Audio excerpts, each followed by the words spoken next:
Chamber of Commerce and Industry, and welcome to this very important program that we are doing today, Bharat LNG Summit. And as we know that when our nation is going for the energy basket for 15% as the renewable energy, I think this is a very, very apt and timely summit that we are doing today. So without any further ado, I'll request the distinguished speakers of the first session to kindly come on the dais. Tiwari sir, Mr. Ajinder Kumar, Mr. Medhirata, Mr. Sandeep Jain, Mr. Pawan Tibrawala. Sir, please come on the dais, please. So huge round of applause for all the domain experts.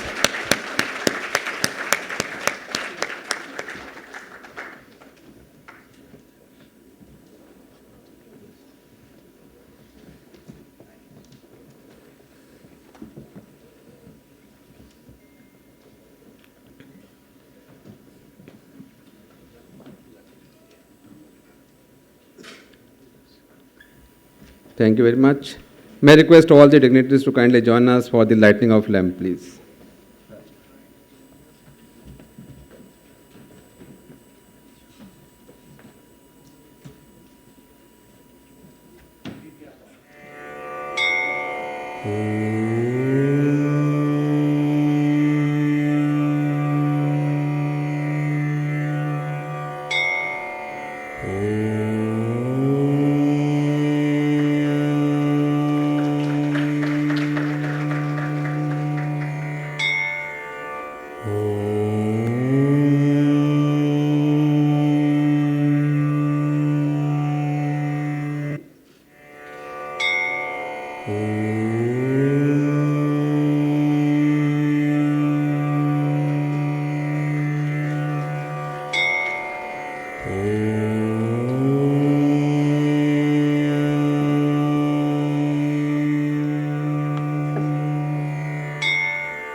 Thank you, sir.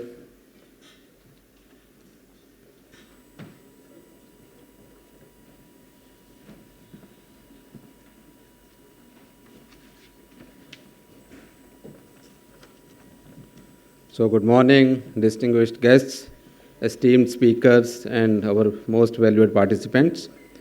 So on behalf of Phdcci Chamber of Commerce and Industry, it is my great honor to welcome you all to Bharat LNG Summit 2024.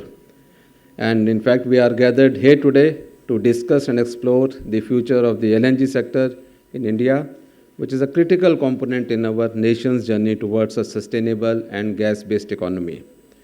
At Phdcci Chamber of Commerce Industry, we have a dedicated hydrocarbon committee led by Mr. Rajiv Singhal, Mr. Sandeep Jain, Mr. Pawan Tibrawala, and Mr. Abhinav Arora, who are in fact spearheading this very vital sector in terms of addressing some of the pivotal issues within the oil and gas, LNG, and CGD. And these are the sectors, as you know, they are very, very impactful, particularly for our energy mix. And as we know that India has a significant and a growing energy demand driven by its population of 1.4 billion people, which is about 1/6 of the world's population. So this growth is in line with the Indian government's ambition to increase the share of natural gas in the primary energy to around 15% by 2030. And as we know, there are certain challenges that we need to surmount. Some of the challenges like lower than expected domestic gas production, high international energy prices, and competition from other energy sectors like coal and solar. So these are the challenges, but at the same time, we know that right now this sector is very, very promising. So as we mull during the day, we have in fact curated some of the very important sectors that our domain experts will dwell upon. And in fact, there are four pertinent questions or four pertinent challenges I will request all the speakers to address. Notably, some of the important one can be that what measures can be implemented to maximize gas consumption growth to reach the 15% target by 2030, which is definitely one of our nation's mission and aim. And second is that how realistic is it to achieve a 15% share of the natural gas without significant consumption from the power sector, considering the LNG as one of the most important power sources. Third is, what are the strategies for LNG contracting and procurement given the expected increase in LNG supply? And fourth is, what are the new applications and opportunities for LNG in the Indian market? So these are the four questions that normally we get a lot of queries from our members also who are in hydrocarbon sector and who are basically in LNG business also. So without any further ado, since we have the domain experts and everybody is in fact very, very graciously want to listen to our experts. So without any further ado, I'll first of all request Mr. Sandeep Jain, the co-chair for Hydrocarbons Committee at Phdcci Chamber of Commerce and Industry. Mr. Jain is the Executive Director Gas at Indian Oil Corporation Limited. Over to you, sir, for giving the industry perspective.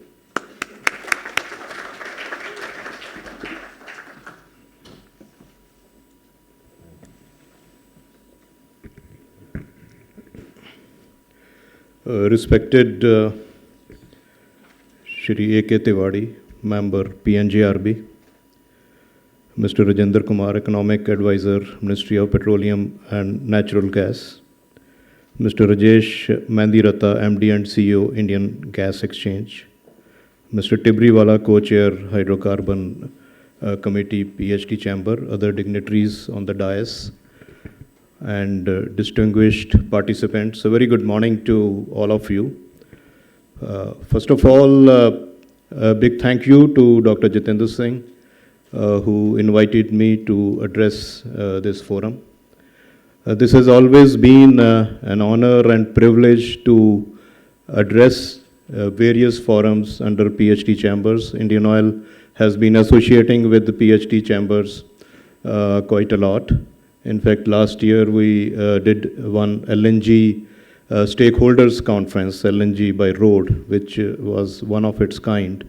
And it was participated by, I think, one and all the stakeholders in the month of October. And Dr. Saab, I think it is now becoming due because we need to do these awakening exercises time and again, frequently and very regularly. In fact, Mr. Tiwari Saab was also mentioning about that this is a very important activity to make everybody aware in the country about the role of gas during our T-side chat. Well, coming to today's theme, which is a very apt theme, that envisioning India's energy future with LNG. And the discussion framework will revolve around, along with other experts who are on the dais, on policy and regulatory framework, and then India's ambitious goals and role of LNG in achieving a gas-based economy. And then a very interesting, I would say, terminology or word which is roaming around is energy trilemma. So that also we need to understand. And as I have gathered, I think the students are also participants here. So it would be very interesting for you all to not only hear from the other experts, dignitaries sitting on the dais, but I think the whole day today there's going to be widespread panels. The experts would be coming and addressing you on various different topics of gas. Well, coming to a role of LNG in gas, it's a very vital role. Let's first of all understand the GDP of the country is growing at a pace of 8.2%, which is phenomenal. And in fact, it has surpassed all the estimates which were given by so-called expert agencies. And this growth is going to continue for next 5 to 7 years. And we are going to be amongst the top 3 economies of the world in next 5 to 6 years. We are already staring at 5 trillion economy in a couple of years from now. And by 100th year of our independence, our Honorable Prime Minister has fixed a target of becoming $30 trillion economy. And with this 30 trillion, I think will be either equaling China, or maybe we might surpass China at that point in time. So, but when the GDP grows, when the economy grows, and grows at such a pace, the major component of this growth is energy. Energy requirement becomes very huge, and as such energy is growing, energy requirement is growing. At this point in time, we are consuming around 940 million metric ton of oil equivalent in the country. The major part comes from coal, and the oil is also around 26%, but gas is around 6%. And as Dr. Jitendra Singh also mentioned, the vision of Honorable Prime Minister is to take this 6% to 15% of the entire energy basket. So it is not going to come at the cost of, not only at the cost of other fossil fuels like coal, but the growth part will also largely contribute into this enhanced enhanced share of gas in the energy basket. And as such, we are the third largest consumer of oil in the country. And as far as LNG is concerned, we are the fourth largest importer. So as we have huge energy requirement in times to come, but unfortunately, we are an energy-starved country. We don't have much of energy resources other than coal in the country. Neither we have oil, nor we have gas, but again, I mean, around 50% of gas is again imported in this country. So this starvation, energy starvation, we need to address. Already government is doing sufficient measures are being taken by Government of India and private sector, public sector in this direction. But that is where the role of LNG. When we talk about LNG, LNG is a liquid form of gas. Natural gas as such can be transported through pipelines, but in case we have to import gas, it can be imported only in the form of liquid, because it contracts by 600 times and it is easier to transport. And secondly, gas cannot be, there are no international cross-country pipelines, and therefore it has to be necessarily transported through ships, and therefore LNG is a way of transporting the gas. So today's subject, in fact, will revolve around mostly around LNG. And being the first speaker, I thought, and students being there, I thought that I would explain what LNG exactly is. Well, gas is a very clean fuel. I mean, the gas as compared to diesel, you can imagine that it has more energy, but at the same time, its emissions are only one third emissions are cut down in case we use diesel, or in case we use LNG or gas. So therefore, this is the overall perspective of gas. Well, as far as my company is concerned, I belong to Indian Oil Corporation. I had the gas function, and Indian Oil is the largest national oil company of the country. Already a 100 billion company as of now, selling around 95 million metric ton of oil and gas, and out of which we sell around 6.5 million metric ton of gas. So our percentage of our share out of gas is around 6.7% against country's 6%, and we have grown by 50% approximately last year, and we are likely to grow more than 30 to 40%, 35 to 40% in this financial year also. Every day we serve 30 million customers, every day, 3 crore customers. I mean, when I talk about this with the other players coming from foreign countries or developed countries per se, so they actually get mesmerized by these numbers. So in fact, 16,000 tankers, oil tankers, they travel 15,000 kilometers every day to serve this country. We are present in Siachen also, the highest battleground of the country, unfortunately, highest battleground, and we are there in Kanyakumari also. So this is the widespread presence of Indian Oil. As talking about gas-based economy, I put it under 3 important pillars. which we need to look into, which we need to know about, and which we need to look at the challenges, what are there, and which are these three pillars. There are three A's, I would say. And these three A's are availability, accessibility, and at the same time, the third A is affordability. So these three factors are very important. And when Dr. Jitendra Singh said energy, your vision is energy trilemma. So I put an availability and accessibility in one basket, affordability in the second basket, and the third basket is sustainability. As you are all aware that Honorable Prime Minister has already declared 2070 as our net zero emission year. By that time, we'll be net zero in the emissions. So therefore, sustainability also becomes the important third dilemma or trilemma. I mean, why it is called trilemma, or why it is a dilemma? Because this is the predicament. This is the issue with us. Because sustainability comes at a cost. And we are a developing nation. We are a developing economy. So how much cost can we afford? This becomes a question mark. So therefore, I mean, at the one side, we have to provide this sustainability through cleaner fuels. And at the other end, we need to be very affordable so that masses at large, public at large, is able to use oil and gas, both. I'm talking about both. I'm talking about energy accessibility.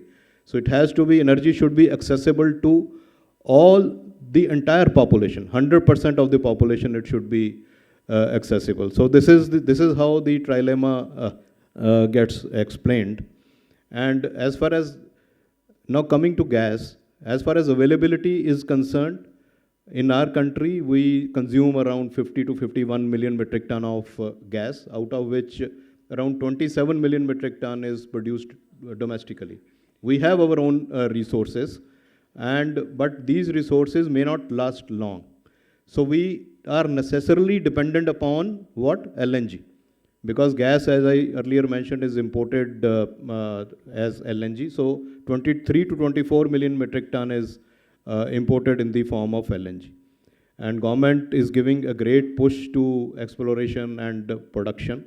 In fact, Dr. Kirit Parekh report, I understand Dr. Kirit Parekh will also be coming as one of the panelists. And please hear him with a lot of intent. Because the current pricing regime of domestic pricing is given through Dr. Kirit Parekh committee report, which got implemented on 1st of April 2023, where a ceiling and floor was provided by him for domestic pricing. Ceiling of $6.5 per MMBTU or 10% of Brent. And there was a floor also provided, which is 4. Now, why this floor was provided? So that, I mean, in case the crude becomes $30 or $40, less than $40, the 10% becomes less than 4. So there is a floor provided. So that the exploration and production companies which are there, which have invested heavily in the country, they continue to get their revenue. They continue to get some returns. So this kind of floor and ceiling, it was implemented first time in the country. So as far as exploration and production, another step which government has taken is that they have reduced the no-go areas. Now, no-go areas have been reduced by 99%. 1 lakh square kilometer has been thrown open for exploration and production. So the emphasis is that more and more exploration should be done domestically so that we are able to have our own resources, more resources, and it will what happen? It will reduce the import dependency, which is very heavy in case of oil also, in case of gas as well. Well, coming to accessibility, government introduced gas is a very old, I would say, is continuing for the last more than 50 years. But as far as LNG is concerned, the first terminal came up at Dahej, operated by PLL, in which IOC is also one of the partners. And this terminal came in the year 2003-04. And since then, this import terminal is becoming strong. It has now grown from 5 million metric ton per annum of regasification capacity to 17.5 and now becoming 21 very soon. So India if India has to grow, it has to have adequate regasification capacity, because LNG is imported in liquid form, then it needs to be regasified, and then it needs to be transported through pipelines in the form of gas. So right now, country has around 47.5 million metric ton of regasification capacity, and it is likely to go up to 70. There are other terminals which are under construction and which are likely to come in another 5 to 7 years, because right now, if we are at 51, our own estimation is that we will become 80 million metric ton per annum by year 2030. And second is pipeline infrastructure. And as you must be aware, we have one nation, one grid policy. There is a national grid. GAIL is a major player in this respect. And we have around 33,000 kilometers of pipeline. Some of them are under construction, but in another 3 to 4 years, we will have 33,000 kilometers of pipeline, very well spread over the entire country. So initially the development was, the Dahej is in Gujarat, so development was on the western side and then northern side. And now the eastern and southern side is also getting developed. In southern side, Indian Oil has already commissioned a pipeline from in Nor to Tuticorin, where we have our own LNG terminal. And this is a 1500 kilometers pipeline. And in the eastern side, the Urja Ganga pipeline has very well connected the major consumption centers. And in fact, northeast is also getting connected through a Indradhanush grid. Again, Indian Oil is one of the partners in that company. So the entire country will have widespread infrastructure. And for development of any country, infrastructure is of prime importance. Another important step taken by government of India is development of CGD network. PNGRB, our honorable member, Mr. Tiwari, is also sitting over here. He is responsible, amongst other PNGRB officials, for development of geographical areas in the country. So if I talk about that, 99.8% of the geographical area and almost 100% of the population is now covered, except Andaman and Nicobar, और तिवाड़ी साहब meetings करते रहते हैं उसके बारे में भी, और बहुत जल्दी उसके लिए भी हम लोग कुछ ना कुछ आपस में मिलके करेंगे, so that that part also gets covered. So this is the coverage, this is the accessibility which now country has for geographical areas, development of CGD networks. What CGD provides is CNG through CNG retail outlets. Around 6,000, more than 6,000 retail outlets have CNG now. And the target is to reach 18,000 by year 2030. And over 1 crore PNG connections. You all have seen LPG. LPG, we have now 99% penetration. So likewise, PNG is also, PNG is piped natural gas. So its penetration is also increasing every day, because with the development of these geographical areas, more accessibility will be ensured across the country. Coming to affordability, the third A. Now this is very important to understand that LNG there is a huge price volatility in case of LNG. I mean, in year 2022, the prices went up to $84 per MMBTU.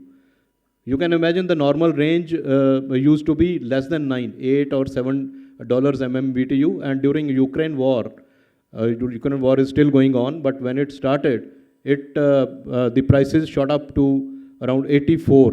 I mean, 84 was registered. And the average price became $34 per MMBTU for the entire year 2022. It came down. Prices now in 2023 came down to $14. But at this price, most of the sectors, it is not affordable. But fortunately, in this financial year, the prices have further come down. And therefore, it is now coming into the affordable range. And therefore, you are seeing the growth in gas sector. Last year, we have grown by 10 to 12%. And this year also, this quarter, we have already grown by, first quarter, we have already grown by 18%. In fact, the fertilizer sector is not very much affected by LNG prices, because it's a subsidy, it's a pass-through, but it increases. Any increase in LNG prices increases the subsidy burden of the government. But CGD sector is directly impacted by affordability. If the range becomes more than $10 or $11 per MMBTU, then because 70% CGD is fed through domestic gas, which is at 6.5, but 30% their dependency is on LNG. So therefore, higher the LNG price, the less development CGD sector is going to have.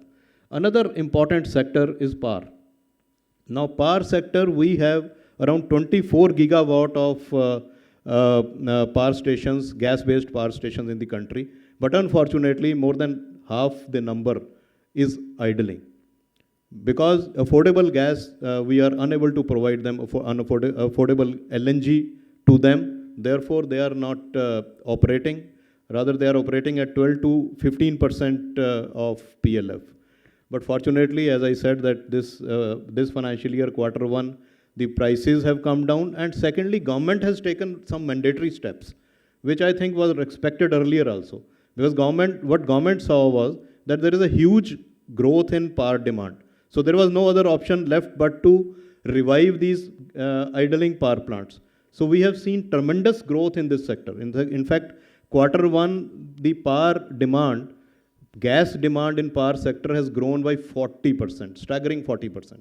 And in fact, 7 to 8 million metric ton was the consumption of gas by power sector last year. And it can go up to 30 million metric ton. This is the potential if all the gas-based power plants are run.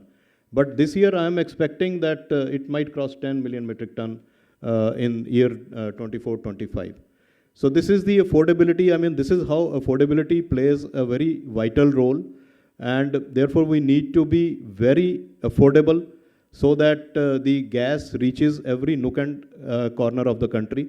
Some of the initiatives which government has recently taken, or some of the initiatives which we want government to take. In fact, this is the forum to address that, is like the tax structure. We want gas to come under GST so that in some states tax is different, some state the VAT is different. So it has to be uniform. So therefore, the challenge is much more when there is a differential taxation structure across the country. So our request definitely is to have gas come under GST so that we have uniform tax structure. And some of the reforms which government has taken is like unified tariff regime, where now the entire country is divided into 3 zones. Earlier, what was happening, that it was left to the pipeline operators. Whatever charges they had quoted, they had bidded against, so they were claiming that. But now it is all uniformly divided into 3 parts. So therefore, that is also a very important step which has been taken. In fact, LNG by road, we are now opening LNG auto stations also. The first auto station has been opened by Indian Oil near Chennai. Around 10 stations are operating as of now, and government has large plans to use LNG as a replacement to diesel. So there is a great potential of replacing diesel vehicles with LNG vehicles. Another sector, I'll close in 2-3 minutes. Another sector, important sector, is CBG. Compressed biogas. There's a huge potential, huge waste available in the country. Around 15 million metric ton of CBG potential is available. And Government of India has announced one scheme of Satat, under which around 1,600 LOIs are already issued. Government and PSUs are working, and private sector included, they are working towards that. So huge potential. You imagine, I mean, in case 15 million metric ton is produced domestically, it will replace imported LNG. So this is the importance of CBG, and in fact, Ministry of Petroleum has recently announced CBG blending also in the natural gas pipelines. So these sectors, all these sectors, they get impacted by affordability. The availability needs to be ensured. Accessibility, we need to be 100% available, make it available to the entire population of the country. And yes, I mean, in times to come, I'm very sure, along with others, I think, others would also believe me, that it is going to be the gas-based economy in times to come. Thank you.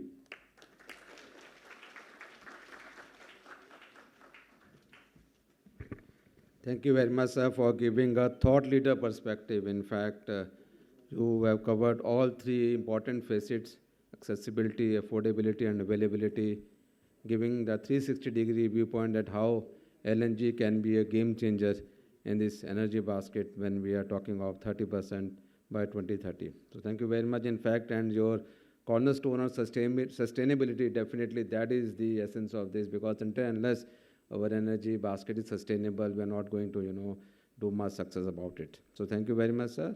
And in fact, as we know that IOCL has been the fountainhead for, oil and gas-based economy, and now particularly in gas sector, the terms of capacities IOCL has grown year by year. That is definitely remarkable. So thank you very much, sir, for sharing your perspective. Now, I would like to invite our domain expert, our distinguished panelist, Mr. Rajesh Mediratta, MD and CEO, Indian Gas Exchange. And in fact, of late, IGX reported a 50% year-over-year increase in gas volume, reaching somewhere close to 4.1 billion MMBTU in July 2024. And also, so you have also launched small-scale liquefied natural gas on its platform. This is definitely going to be a cornerstone in terms of inviting even small players to be a part of this gas-based economy. So over to you, sir, for your perspective. Thank you, Jatinder ji. You already had put good things, good words for us. It's nice to hear. Respected Tiwari sir and my friends on the dais and off the dais, it is really a pleasure to be here. And thanks, Jatinder ji, for again inviting us. And the title of the summit was also good, like tagline, and like this is envisioning the India's future with LNG, and very, very apt and timely and relevant today. If you see that what has happened in this quarter was really huge. Like we touched a record consumption of 206 mmCMD. This is the first time we touched the figure more than 200. Then out of that, 52% was LNG.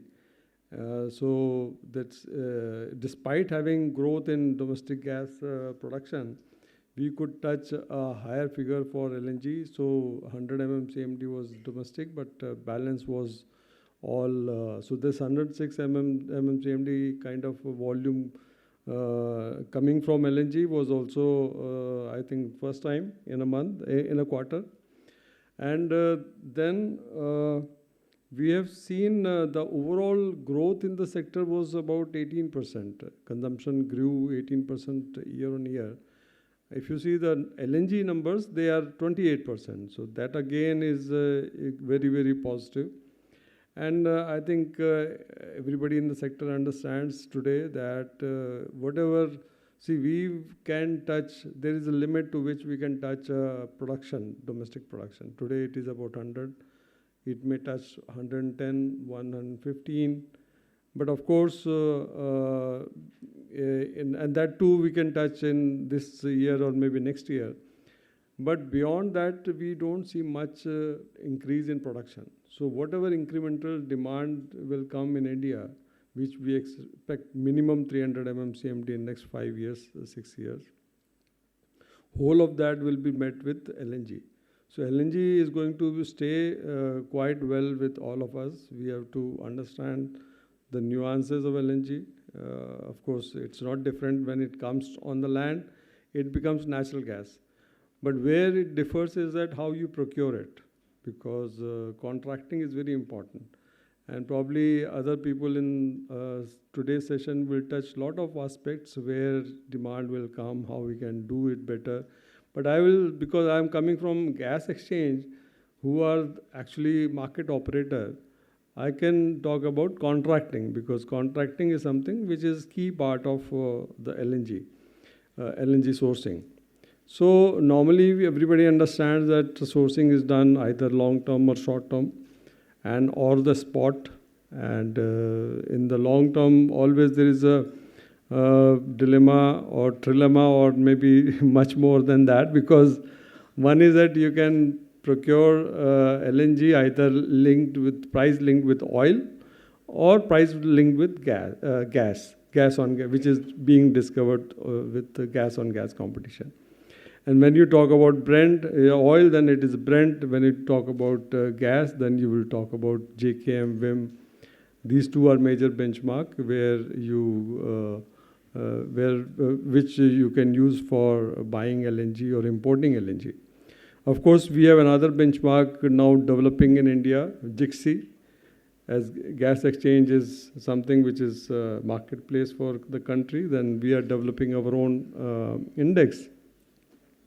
Sometime late, maybe in the future, people should be able to use that index, because finally, when gas is going to be consumed in India, then this becomes important. But of course, when you are importing, the whole world either imports either these two indices, using these two, and if it is oil, it is Brent.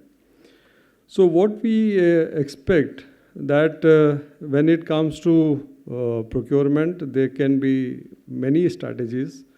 One can be you procure everything, all of your requirement through long term. Another way is to procure everything through short term. Both are possible. But of course, people use more balanced approach. They buy something in long term, something in mid term, something in short term, and something in the spot. And this ratio will definitely vary with each of the industry. So if industry is something where it consumes flat demand, they have flat demand over the year, then they may buy more on long term and less on short term. But when you have fluctuating demand, like we see one particular sector which has become very relevant today, which is Mr. Jain also talked about, is where we saw 40% growth happening this year, and this growth will continue to be there in next quarter, power sector. And of course, after Q3, Q4 probably will not be so high, but Q1 and Q2 are likely to be high consumption quarters for power sector, because in India you get peak power demand during either in May, June, which is summer, or September, October, which is when monsoon recedes and lot of other parameters or availability gets reduced, and that becomes the second. But after winter and other part of the year, you don't have that much demand. So we expect this demand will continue. And if you see somebody from power sector procuring gas, probably they will likely buy most of their requirement in the spot, because they only know one day before how much they require during next day. So maybe there will be some certainty, but of course, largely they know their demand only one day before, or maybe some time before, but not much earlier. And if you say or see other industries, fertilizer has also got flat demand. So all of these different strategies can be there for different industries. But what we propose is that, and the second important criteria for contracting is that if you are, because long-term prices sometimes are lower and short-term or spot prices are higher, which is currently the case. So if you are buying buying gas under long-term linked to Brent or maybe Henry Hub, then you are getting cheaper now. But in future, what we expect, because a lot of liquefaction capacities are coming in Qatar and US. And that's one major parameter which is now going to change the way, change the pricing, because, and all of these capacities are expected to come by 26. And post 2026, people expect that prices will come down, which currently is about $12, $13. Probably it may come down in a range of $7 to $9. And if 7 to 9 is the range, then it becomes very, very cost effective for many of the industries. So many of the industries today are not ready to shift to gas because it's costlier. They may shift. Power sector may become a big buyer, maybe not only for 2 quarters, but beyond that. And all of this will actually ramp up the overall demand. So this is what is going to happen. And for that reason only, we expect that today long-term looks good. After 26, again, short-term will be better, or spot prices will be better. So these cycles also keep on coming, and then you also have to take care of the cycles and for contracting. So these are the broad things which I wanted to talk about contracting. And of course, a few things I'll talk about gas exchange. We started gas exchange in 2020. Of course, we are being regulated by PNGRB. We are operating under oversight of PNGRB. And whatever we do, which is governed by their regulations. And we have done a total trade of 3 BCM so far in last 3 years. Last year we did trade of 1 BCM, and largely Our total sourcing is 60-40 between domestic and RLNG. So RLNG is a significant part of our portfolio when we provide this platform. And then we are going to add, and we have about 240 plus participants on the system.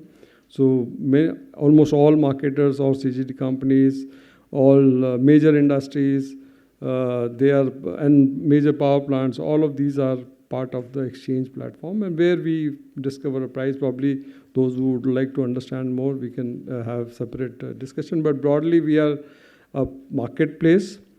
Our major efforts and objective is that we should provide a marketplace which is transparent, which is very competitive, which is liquid. So it should become like something like a market where whenever you require something, you have something to buy or something to sell, you go to market and do it. And that is the flexibility which we want to give. Already we have contracts which are day contract, week, fortnight, month. So all of these contracts are there. So people are now buying on daily basis also, on day ahead basis also, on week basis also. So whatever days they want, this month and next month they can do that. And of course they can go beyond that also. And we are also working on providing a longer horizon for trading. Today we are doing month, but we would like to provide a trading platform for 3 months, 6 months, 1 year. For that also, we have already approached PNGRB, Honorable PNGRB, for giving us approval. And the other thing which we have done recently is small scale LNG, what Mr. Jatinder told, that people can take LNG through trucks as LNG. It's not that you have to convert into gas and then put it into pipeline and then you have to be connected through pipeline to get this gas. But even if you are not connected, you are in some remote place, you can take LNG there and you can regasify there at your premises and then use it. So that model is now getting more popular because putting up a pipeline requires time, requires a lot of money, and you have to be sure of next 15, 20 years to put up a pipeline. But if you are not sure, even the small fields where people are ready to say produce something like 50,000, 1 lakh cubic meter per day, but that prospectivity is not 15 year, it is only 5 year, 10 year. They can put up a LNG station and then they can liquefy it, then take it on trucks and then sell it somewhere. So this model we also have brought. So natural gas trading, whatever options you think is there in the exchange. SSLNG, this is trucked LNG, that also part we have started doing. And then we also provide flexibility that where from you want to buy. So we have about 9 delivery points across the country. 3 more we have added recently. So domestic gas fields are also part of those delivery points. You can choose those delivery points and buy. So about 6 delivery points are on the terminal, balance are on the domestic gas fields. So it includes KG Basin and also small fields like Jaya and Suwali and other locations, Shahdol. All of these locations are there. And that we recently added a few of these delivery points. So we will continue to, of course, provide this platform and let market take the best call how to contract it. But we are very bullish on this whole segment, and we are working that how we can provide ease of doing trade for the whole market so that people, when they know that they have such requirement, they should not find any difficulty in getting access to or sourcing that particular commodity. And it should be with ease, it should be most competitive, it should be most transparently. And of course, we also take care of security of payment for the sellers. So sellers normally are assured that there will not be an issue. Buyer is assured that delivery is going to happen. So all of this is at one place. So that's all I wanted to share. Thank you.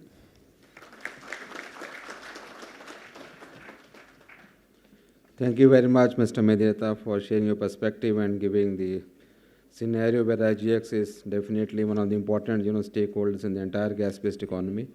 Now I'd like to invite Mr. Ramachandran Lakshmi Narayanan, Director, Business Development, NMDC Energy, Abu Dhabi, UAE.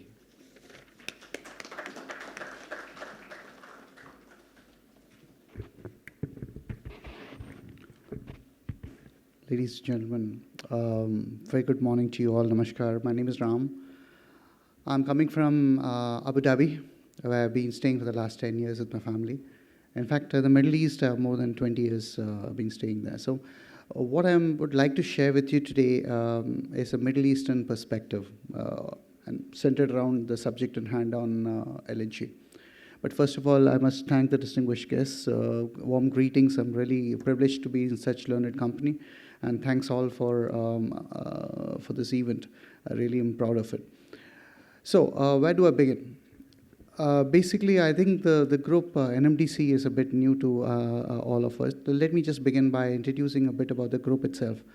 And then I'd like to talk more on the Middle Eastern LNG perspective. So going back 50 years, when the UAE started its offshore operations, a lot of it was on offshore. So ADNOC is a major operator, as we have ONGC here. So they formed a company called NPCC, National Petroleum Construction Company. So about 50 years, this company has been involved in the complete upstream part of oil and gas operations. For a similar length of time, a lot of that job, exploration actually, it's very shallow waters outside of UAE. So a lot of islands were built. So one option, as you can see on the west coast, is actually have offshore platforms. And the other option, if it is ultra shallow, you actually build islands. And on top of the islands, you put in all these facilities. So massive amount of dredging, marine, and other works were involved. So there was another company called NMDC, which existed for this time.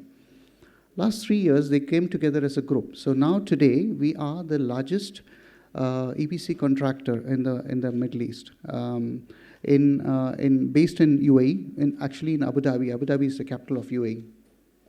So for the full spectrum of oil and gas work on the upstream side and anything to do with marine dredging side, we are coming together as one group. I'll be talking specifically on the NMDC Energy, which so far I think it's more popularly known in India as NPCC. We have our offices here in Bombay and in Hyderabad, which are close to around 1,500. And we have built for the last 30 years a number of platforms for ONGC on the west coast of India. Coming more to the context of our discussion today on the LNG side. Today, just to give you a feed of numbers, NMDC, we had a sales turnover of in excess of $9 billion just on the energy side last year. And this is mostly covered in EPC jobs. We are proud to be today associated in an EPC consortium, which is building the first MENA LNG rewaste terminal. They're basically 2 liquefaction trains totaling to 9.6 metric tons. UAE is today doubling its capacity on LNG from nearly 6 million tons of installed capacity to in excess of 15 million tons. And we are proud to be part of that development. In addition, there is also another development on the Das Island where we are also engaged. So basically, our involvement in LNG is very close back in the UAE. Also, the fact that now much has been talked about the gas-based economy, and this is a reality, even so far as UAE is concerned.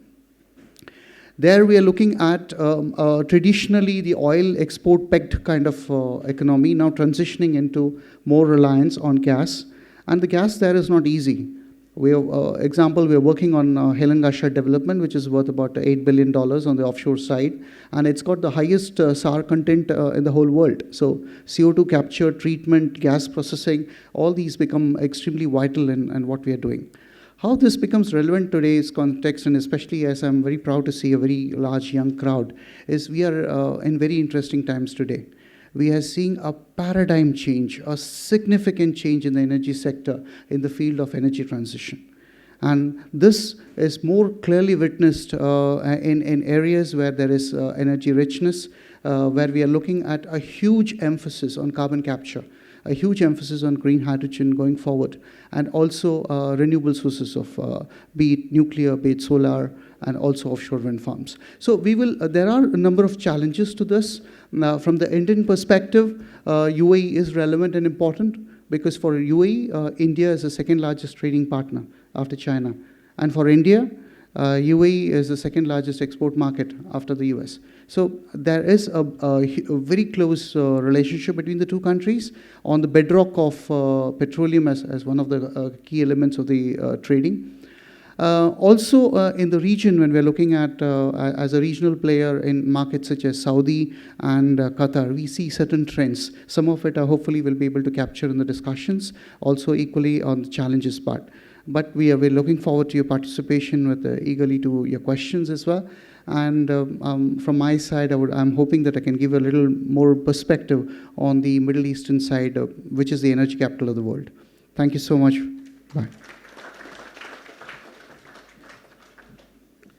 Thank you very much, Mr. Ram. Now I'd like to invite our guest of honor, Shri Rajinder Kumar, Economic Advisor, IFT, Ministry of Petroleum and Natural Gas, Government of India, for your perspectives.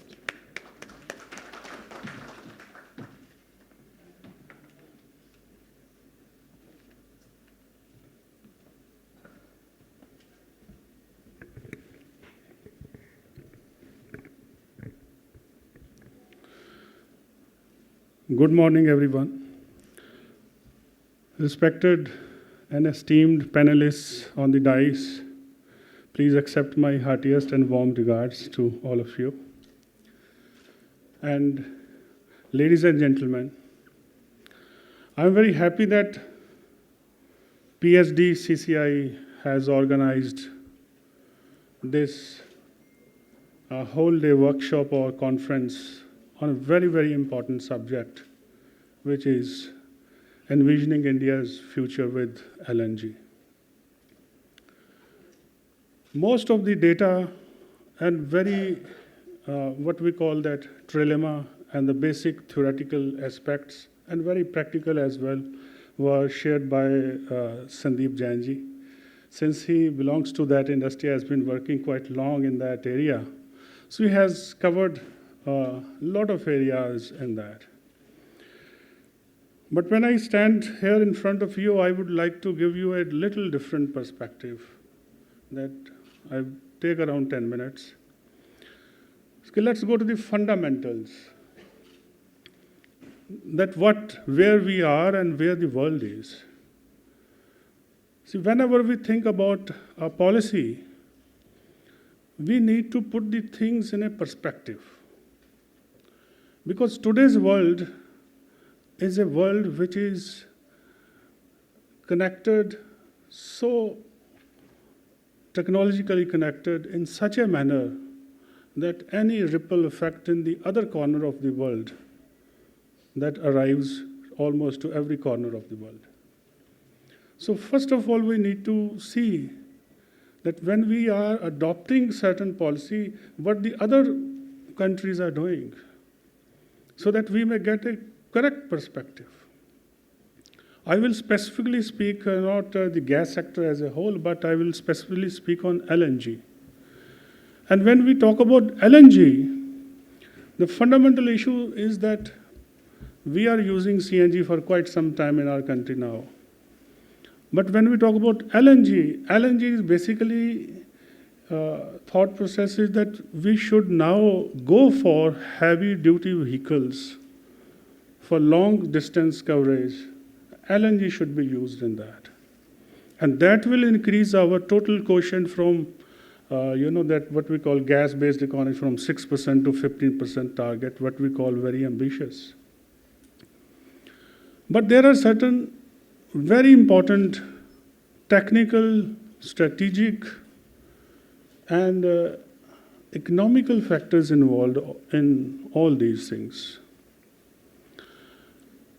As far as LNG infrastructure is concerned in India, as Mr. Sandeep has already informed, that India is doing enough for that.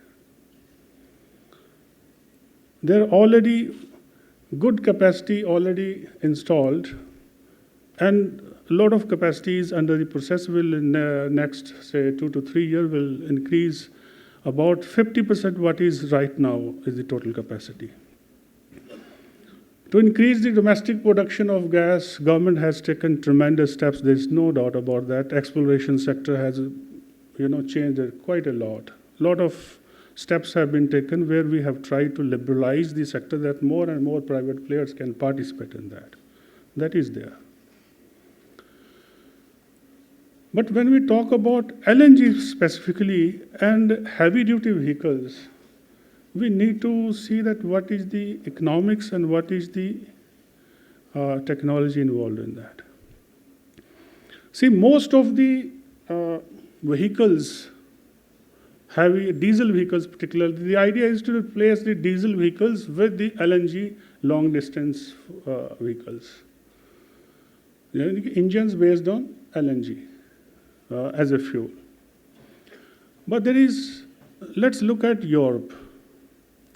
Europe is, as per my understanding, as per my reading, you will find nowhere the LNG being used for heavy-duty vehicles to a great extent. It's only 3% of the total vehicles of the entire Europe I'm talking about. And in the entire world, around 590,000 heavy-duty vehicles are there. Out of 590,000, 582,000 are in China, and roughly 7,000, 8,000 are in Europe. And USA is even, let's not talk about, very minuscule. But whereas the largest exporter of LNG is USA. Today, if you see, and their export in last, I would say, 4 or 5 years has exponentially increased. That's the one part of question, that what they are doing and where we want to go. That's one part. Second part is related to technology. The technology which we are using in our engines, it is either what we call combustion ignition or spark ignition, most of them.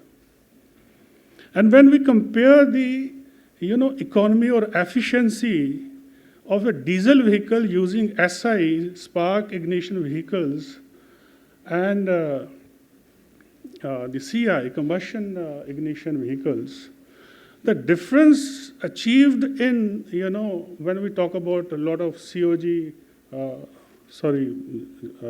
gas emissions, difference is not much.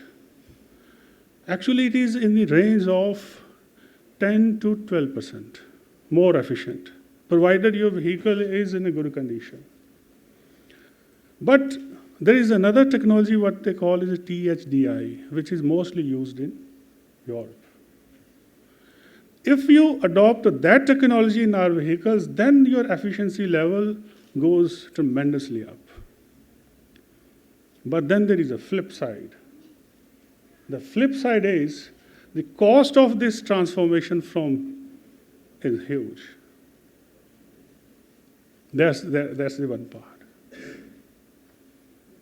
But there is no doubt as far as environmental is concerned that LNG or CNG based vehicles emit much less carbon as compared to the diesel vehicle. And given the nature of our industry, what kind of industry we have today, auto industry, so it will take some time to arrive where we want to arrive. But let me show you, there is no dearth of initiatives, neither for industry nor from the government.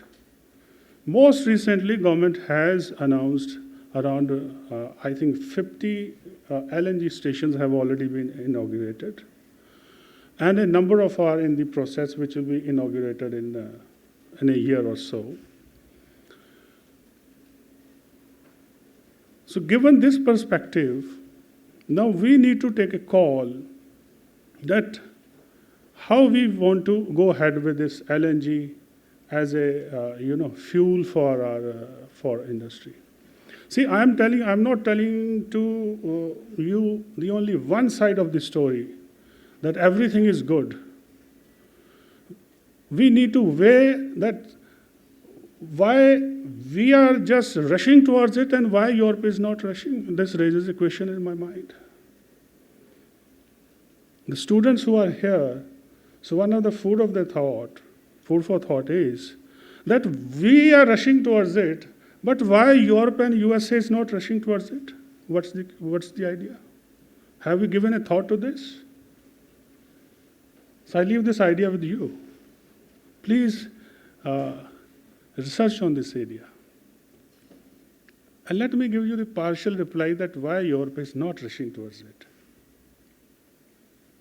There is one, when we talk about today, even in the last budget of Honorable FM, the critical metals, what you talk about, 25 critical metals are there, on which the custom duty has been, I think, reduced to 0, if I'm not wrong. Now, these critical, metals are not, we don't have much reservoirs of these critical metals in India, nor EU, nor USA. Most of the critical metals reserves are either in the Latin America or in the Africa. Now, what US and Europe is doing, they are giving a great push towards developing their own semiconductor industry. I'll link these two things. Please give me a minute. That why they are linking to what is the relation between the semiconductor industry and the auto industry and the LNG. There is a big relation. Last year, if I'm not wrong again, I stand to be corrected, EU has passed a bill as a group of countries where they are spending about roughly 50 billion, it's not million, it's 50 billion euros to develop their research facilities and their own semiconductor industry in their country, in their region. And similarly, by the way, this is a government push, this is not a private push. I mean EU as a country, as a group of countries. And on the other hand, if you talk about USA, I think in 2022 or 23 again, probably 22, government has declared spending around $35 billion in next 5 years, yani starting from 22 to 25, 27, again to develop the semiconductor industry. And as a result of that, more than 100 billion investment from the private sector has been committed in USA for semiconductor industry. This is where they are. Now let me connect these two dots. The idea is basically they are going for critical metals. They are going for the advanced technology of, say, electrical vehicles, some other, maybe solar, maybe hydro, some of the things and the research which they have not yet exposed. But by and large, they are developing their own industry and moving little away from fossil fuels. And even, if I'm not wrong, I stand to be corrected, please, LNG, I would say. Though at the same time, they are giving a push. There is no doubt that they are also giving push for the LNG use for the heavy-duty vehicles for long distance. But not that much. 96.8% of Europeans' entire vehicle fleet is diesel-based today. It's not CNG or LNG. So when you connect all these dots, and let me tell you another thing. Now, when they are spending so much money in semiconductor industry and this, it means they are, one way they are, decreasing their dependence on China and East Asian countries like Chinese Taipei and Vietnam, who have been traditionally great, innovators and supplier of semiconductors. Now, this is changing the entire set of world trade. As per my understanding, being economist in the government, in the next 10 to 15 years, you will say the entire supply chain of the critical material is going to change. Why? Because they are going for the long-term contracts with these Latin American and African countries. So, combining all these factors together, where EU is going, where China is going, where USA is going, and where we are going. So this raises certain kind of technologically kind of question marks.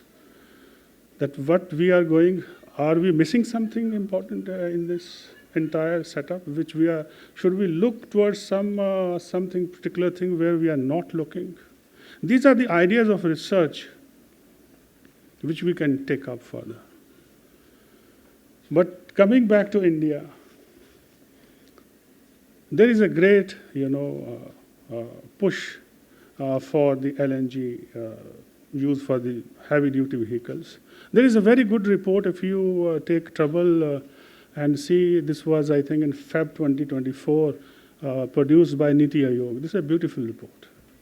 This covers almost the entire, setup of the global, that what LNG is being used where and how and what are the advantages, disadvantages, what incentives are being given by these different governments, what we should do and what we should not do. That's a very good report. I would recommend to you, please go through that report. So I'm leaving you with the certain, ideas for your work. And one last thing, that by 2025, I think 1 lakh buses, LNG-driven buses, are also coming in India. So it's not that we are not working on this. That is being worked. But while we are working at this, we should not miss the idea that where the other parts of the worlds are, they are going. The idea is that. So thank you very much for patient hearing and giving this meeting. Thank you very much indeed, sir. In fact, you have given us a perspective wherein there is a total tendential thinking. You have given food for thought also, and also you have correlated some of the dots which we never thought of, like syncing LNG with semiconductors. I am sure that this is going to be eye-opener, and definitely we'll try to read the report also to get further insights. Thank you very much. And now, ladies and gentlemen, as we know that time has come to listen to our chief guest from PNGRB. And as we know that of late, in fact, I think around a month back, PNGRB has proposed new rules to address the persistent issue of LNG capacity underutilization and bringing greater transparency. And this draft proposal is already there, which is a very, very, I think, innovative and thought-through proposal. And this proposed changes, it would actually allow the new suppliers to access the terminals, foster increased competition, and also face potentially lower costs. So who better than Mr. Tiwari can tell us about this? Let us welcome our chief guest, Mr. A.K. Tiwari, member PNGRB. Myself.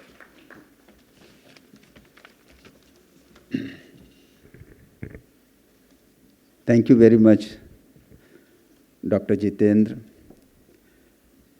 Mr. Sandeep Jain, Mr. Mehdi Ratta, Mr. Rajender, Mr. Lakshmi Narayanan, and Mr. Tibriwal,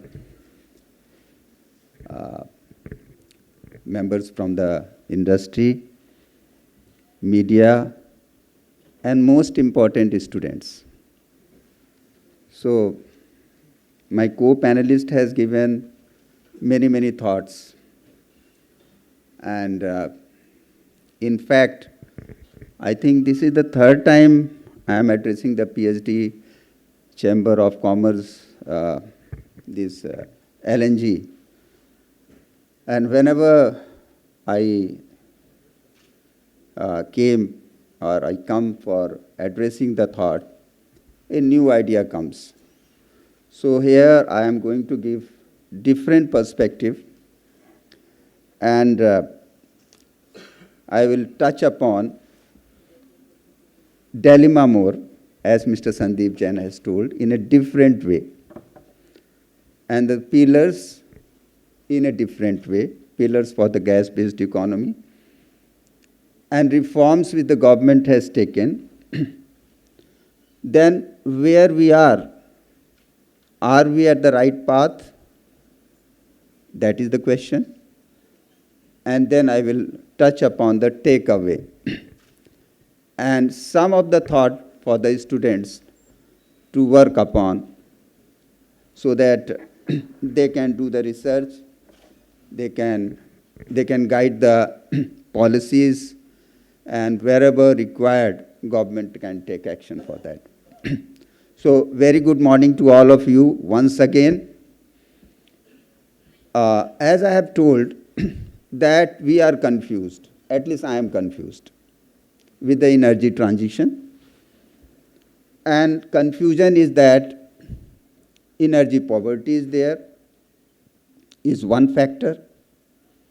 Energy transition is there, where to go, what to do, which to adopt, whether coal is good, whether oil gas is good, whether our renewable energy is good. So in this energy transition, we have a lot of confusions. And we create confusions, particularly the policymakers.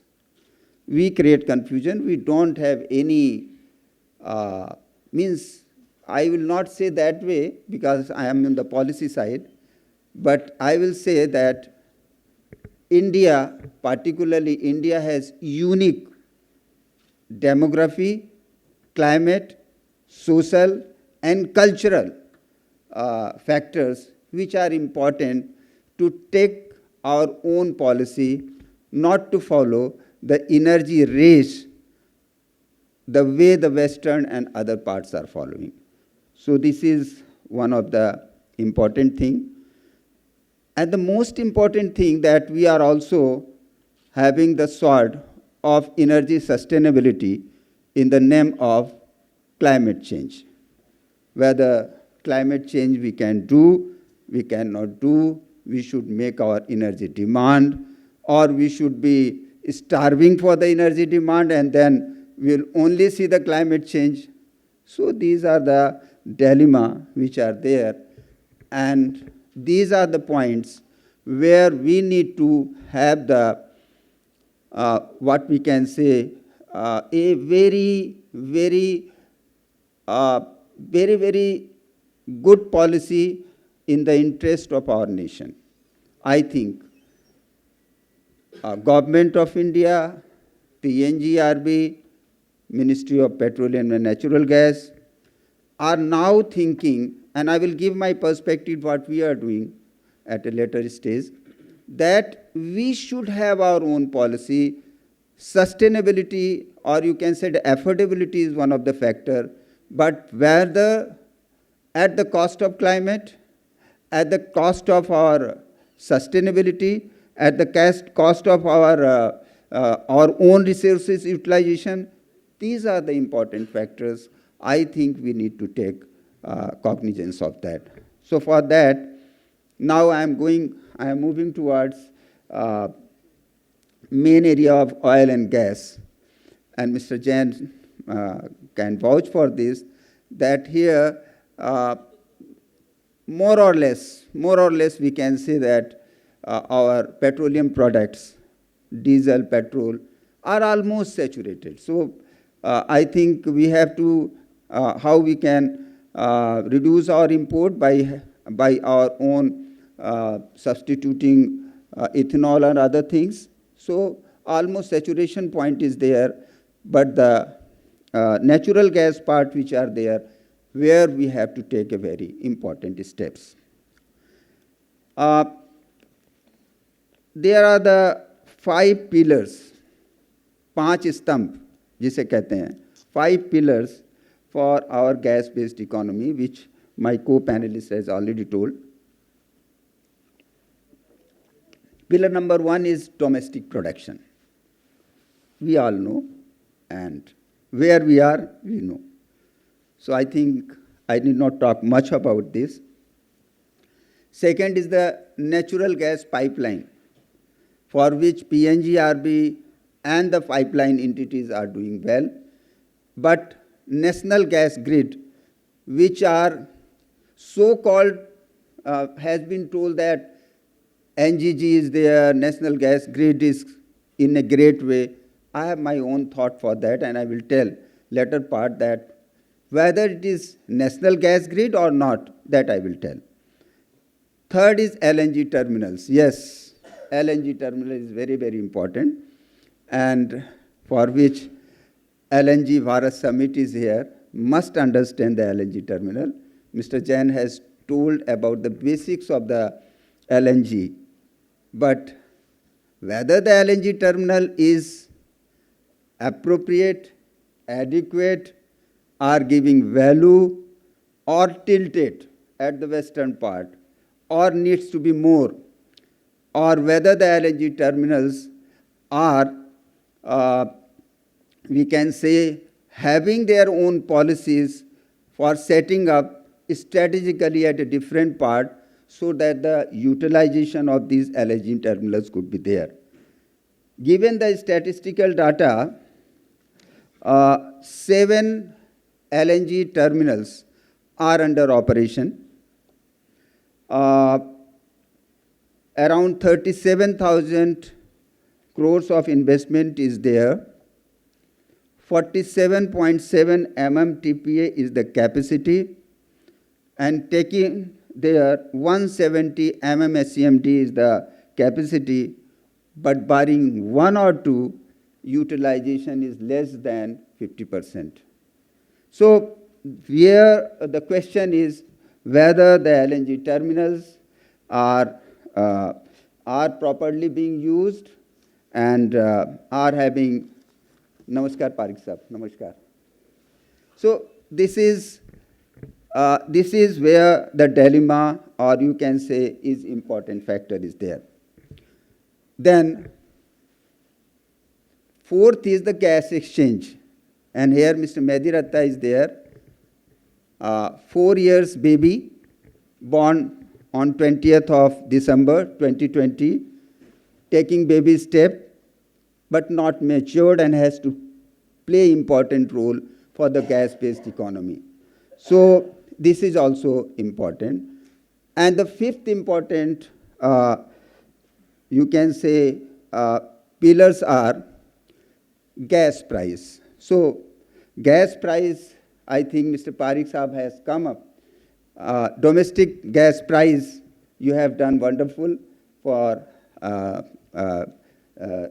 regularizing these prices for the domestic customers as well as the LNG for the CNG customers. So besides that, the gas prices domestically produced, LNG prices are volatile, and where important role has to be played by the traders, IOCL, GAIL and others, to be smart.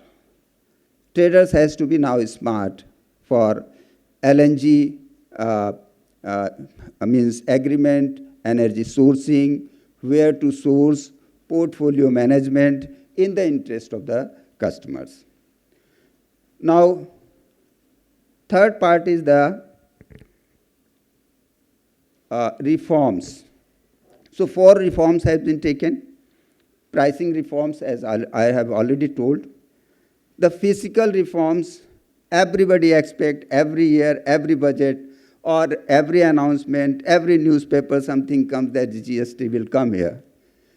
So it will come. I am also hoping in some of the conference we'll hear that it has come. But besides that, what PNGRB has done, that we have taken up the matter with the state authorities, where the VAT is from 0 to around 24%. And with our initiatives, some of the states have reduced the VAT to 5%. So this is one of the things we have done. And then regulatory reforms, if you can talk, this CGD licensing, barring island, every part of the country is covered. The most important reforms which are there are the tariff reforms, which we have done. I think besides the unified tariff, which are having 3 zones at present, we are thinking that there should be only one tariff in the nation. We are working for that. And if one tariff is there, who are going to be affected? But we have our own analysis and understanding. One nation, one tariff is going to play important role. And it is in the range of only $1. So I think if you take the total cost, it's not going to be much. And what we have done recently, that we have announced few days before the product pricing, PPL, petroleum product pricing tariff reforms which we have done. I will just elaborate a little bit about this. See, there are the pipelines which are operative prior to PNGRB has come. There are the pipelines which has come after that.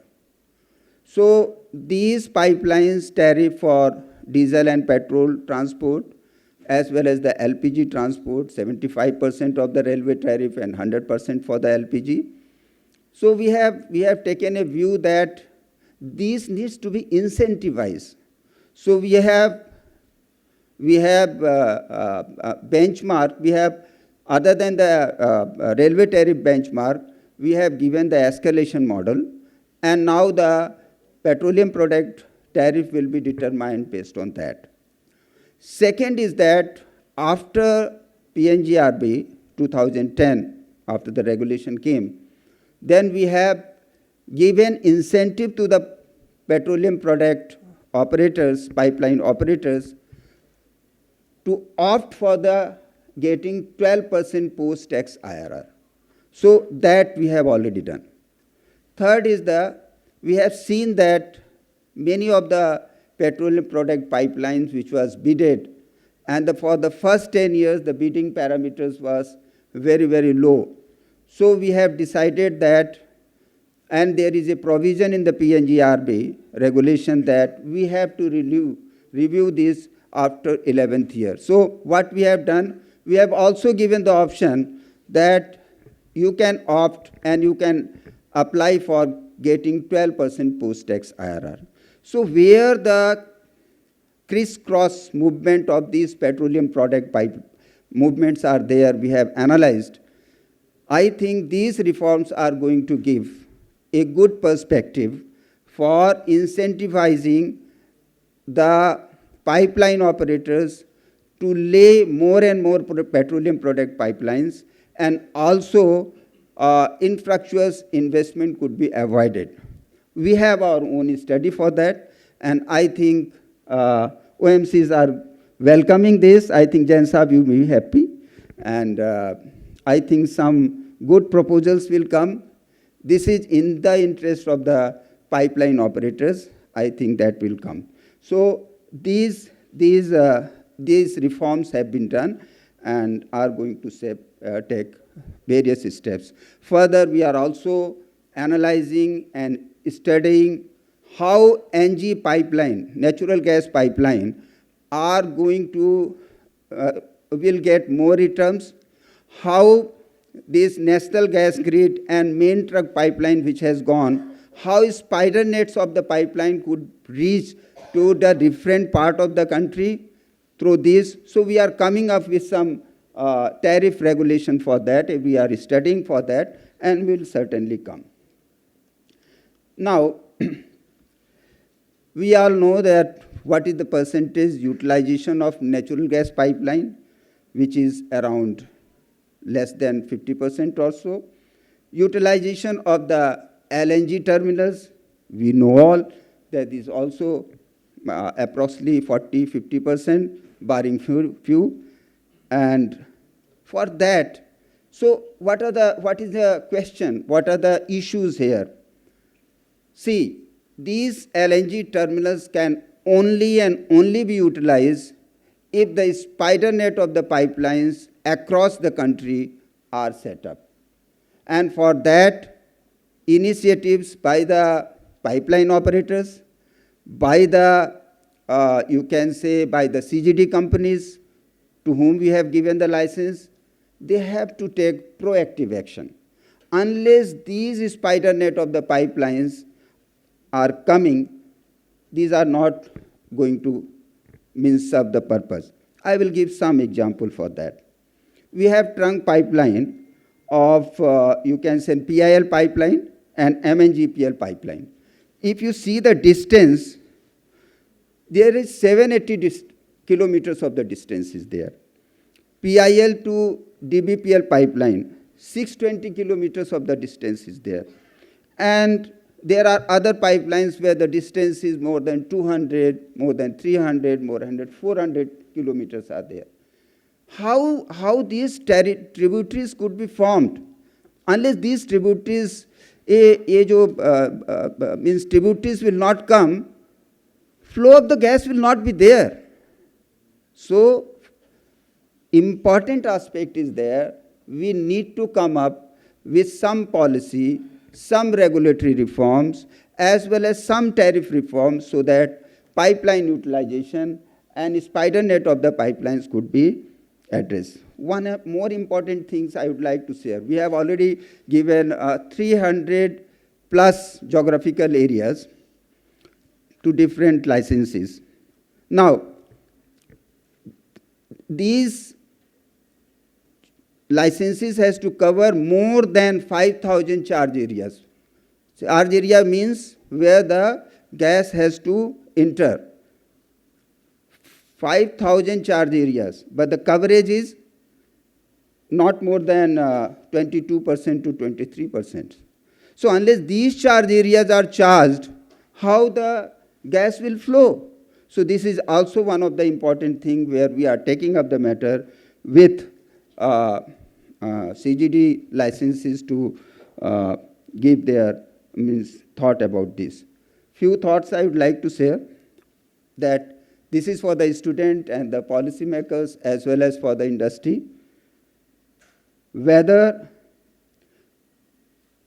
dependency of the different assets created, that is LNG terminals, pipelines, CGD infrastructure are addressed, or more regulatory or policy directives are required. LNG terminals, pipelines, CGD infrastructure, these are all interconnected. So whether these are properly interconnected, dependency is there, whether they are serving to each other.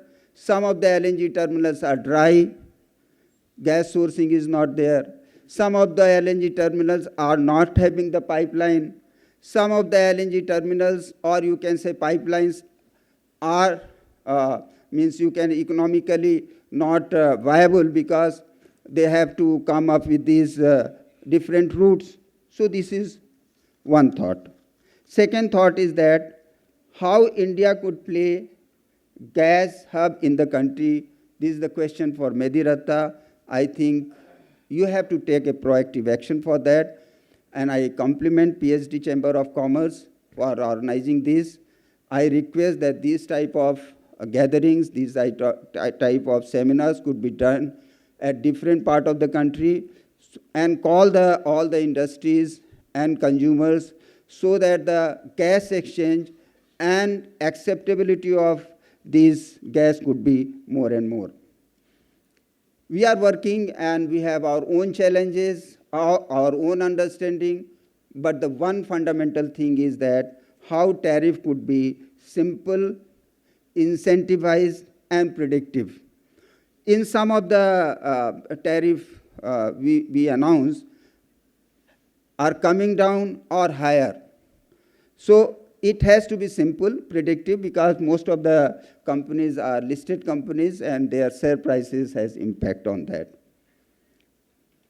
How intermediary cost could be reduced from LNG terminal to the pipeline and to the CGD companies. There is an issue, we are working for that, and I think we are coming up with some regulations for that. Whether regulatory supports are required and what more regulatory supports are required to get have the gas-based economy in the country.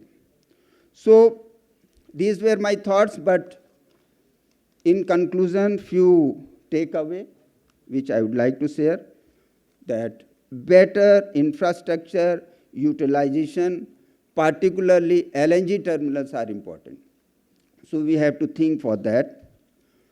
One more important, again I am repeating for that, is smart LNG sales and purchase agreement. Smart, I mean smart. Mr. Jain, I think smart is smart only. So I think smart, because with this geopolitical condition, we have many opportunities, we have many sources, how you can create different portfolio.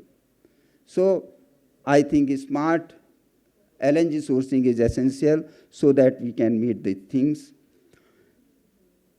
One more important is that third-party access for the LNG tolling. That is restricted, you can say, where the long-term agreement, something like it, there is there. Small players has also to be given the opportunity for that. And particularly where the LNG terminals utilization are less. LNG swapping and regional aggregator phenomena has to be adopted. I think LNG operator has to work for that beyond their own top line and bottom line. So they have to come for that. And again, I am repeating for Mr. Mediratta that development of gas hub in the country is very, very important. I think we have to work for that. And regasification charges, I think a student must study for this, varies. And if we are having the contract for take or pay, and if we say that it's okay, it's not good. So this regasification charges has to be rationalized, and we have come up with some LNG terminals regulations, which I think on 30th of this month we are going to have open house. We'll take the step for that and then work on that. And one more important thing where PNGRB is struggling, and I think Mr. Jain will agree, market exclusivity. This is also give opportunity to all, and that is not there. We are confined with our own way we have created. We are not giving open market unless these marketing exclusivity is there. The gas-based economy vision as well as this LNG utilization may not happen. So with this, thank you very much. Thanks a lot for patience hearing. I'm happy that I might have given some thought. And one more important thing is that I have learned from Mr. Rajendra Saab that you have given a different perspective of this technology. I think this is also one of the important area. What way we are utilizing the LNG or our gas, whether that is adequate or we need to have more and more some technology, not in the race of the western part of the country. So thank you very much. Namaskar.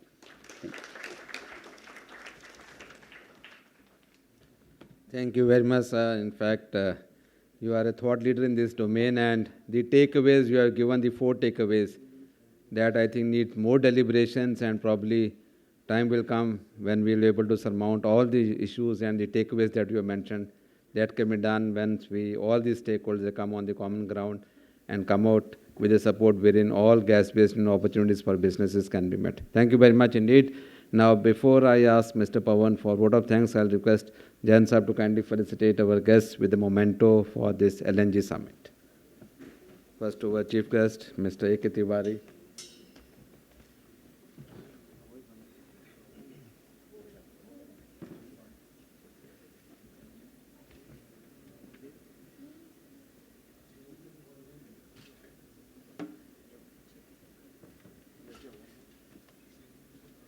Sir,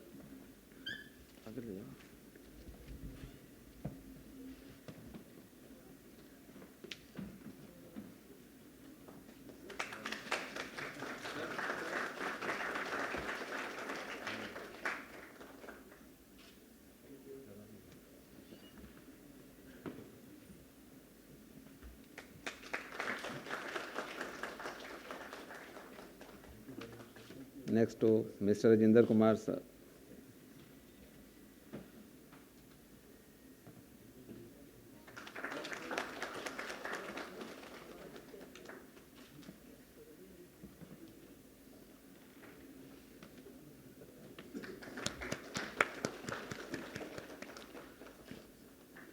Mr. Ram from UAE.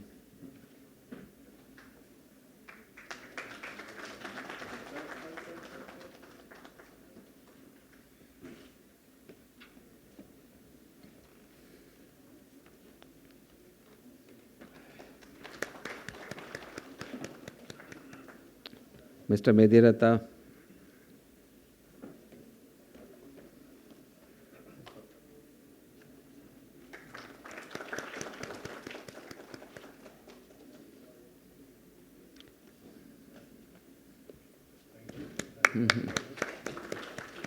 I'll request Mr. Pawan to kindly felicitate our co-chair, Mr. Sandeep Jain, with a plant and with a memento.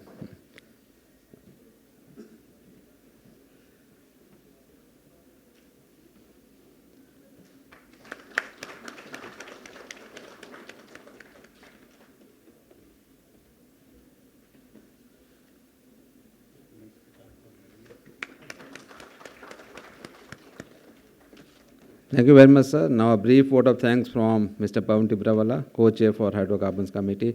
And now we have the honor to have Mr. Kirit Pphcci also. So we'll not go for tea break. We'll have tea break after this session. We'd like to have his thought listened to this for this august audience. Over to you, Mr.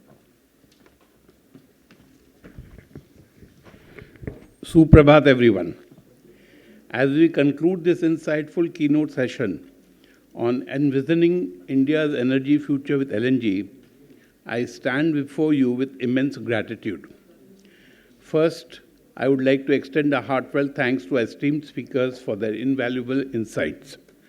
Mr. Sandeep Jain, Executive Director, Indian Oil Corporation, Mr. Rajesh K. Medirata, MD and CEO, Indian Exchange, Mr. Ramchandra Lakshminarayan, who's come all the way from Abu Dhabi for this event, Business Development Director, NMDC, Abu Dhabi, Sri Rajendra Kumar, Economic Advisor, Ministry of Petroleum and Natural Gas, Government of India, and Mr. Anjan Kumar Tiwari, Member, PNGRB. Your expertise and perspectives have enriched our understanding of critical role LNG plays in India's energy landscape. The discussion today have highlighted the importance of robust policy and regulatory framework, the necessity of LNG in achieving India's ambitious energy goals, and the balancing act of affordability, reliability, and sustainability in the energy trilemma. A special thanks to our moderator, Mr. Jatinder Singh, Dr. Jatinder Singh, Assistant Secretary General, PhD, CCI, for seamlessly guiding today's discussions. I would like to express a sincere appreciation to all the delegates and participants for their active engagement in this event, including media and fraternity. Our gratitude extends to our sponsors and partners whose support has been instrumental in making this summit possible. Your contributions are vital to the success of this event and to the ongoing growth and development of the LNG sector. Lastly, I want to acknowledge the efforts of the organizing committee and the entire team of PhD CCI for dedication and hard work in bringing this summit to fruition. The meticulous planning and execution are evident in the seamless flow of today's events. Thank you once again for being here, and I wish you all a productive and enlightening day ahead. Thank you. Thank you very much, sir. Now we come in front for a group photograph. I will also request Parekh sir to kindly come on the dais, sir, and please honor us with your presence. Mr. Rupesh, Mr. Abhinav Arora, our co-chair, sir, kindly come on the dais. Nice. Thank you very much. Thank you for coming indeed. Okay.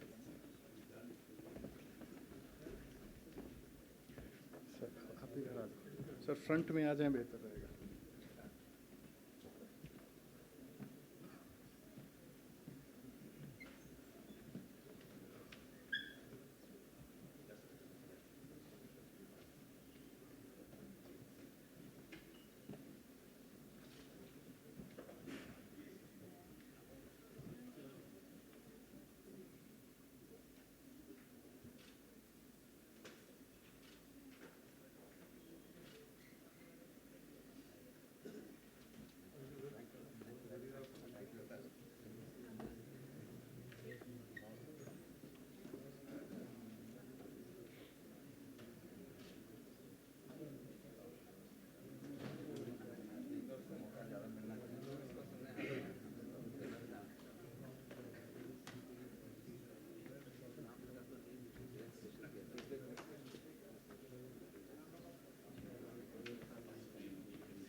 Foundation रखी आपने thank you Rajendra साहब thank you sir, nice meeting. कभी मिलता हूँ sir आप। चलो बहुत बहुत धन्यवाद सर आपको कभी भी फ्री है। चलो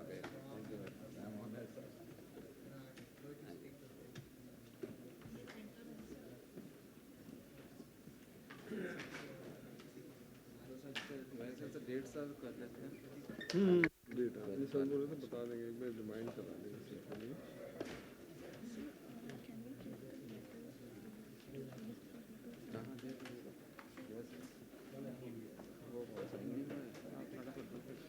जल्दी देखो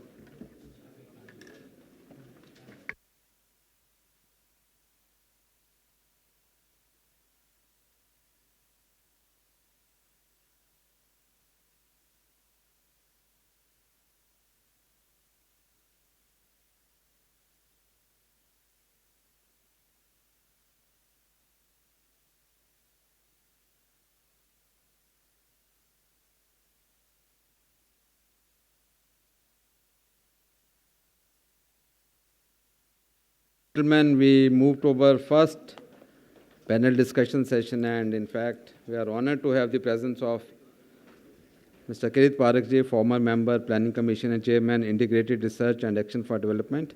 I'll request the domain experts of this session to kindly come to the dais. Dr. C. Lakshma Reddy, Executive Director, Oil and Natural Gas Corporation Limited. Mr. Deepak Mehta, Chief Business Officer, Indian Gas Exchange. Mr. Ramachandran Lakshmi Narayanan, Director Business Development, NMDC Energy, Abu Dhabi, UAE. And Mr. Abhinandan Datta, Director PwC India.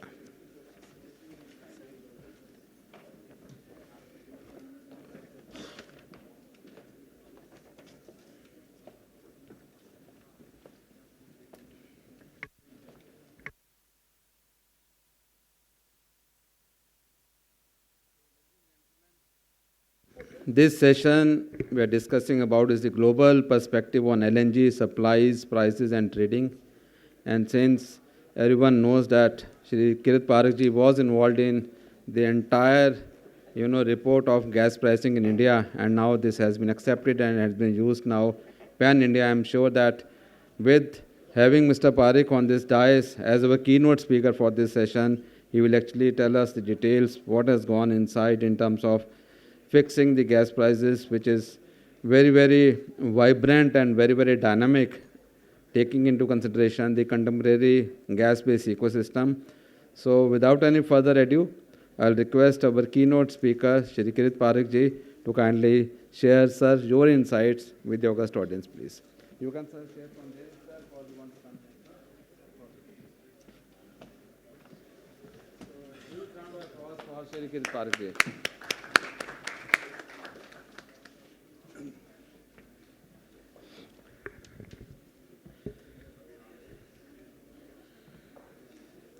Thank you very much. I'm delighted to be here. And I think I've been asked to also look at the future markets and world situation in the LNG market. Now, as one of the sportscaster in the United States had said, forecasting is very difficult, particularly for the future. So I think it is quite difficult indeed to have a forecast about this, because there are many, many different trends that is taking place in the gas market around the world also. First of all, and we should also really think about what will be the impact on India of the kind of changes we expect in the international gas market. First of all, you can say that the capacity for sending out LNG, gasification, etc., are increasing, and by 27 it may be 40% higher than what it is today. So I think there is a supply bottleneck in that sense will be reduced. On the other hand, demand in major consumers of gas like European Union, Japan, Korea, etc., which were about consuming almost 50% of the gas, has now come down by about 20%. So I think you have to really realize what is going to happen. In India also, this May, our imports were 7% less than the previous May.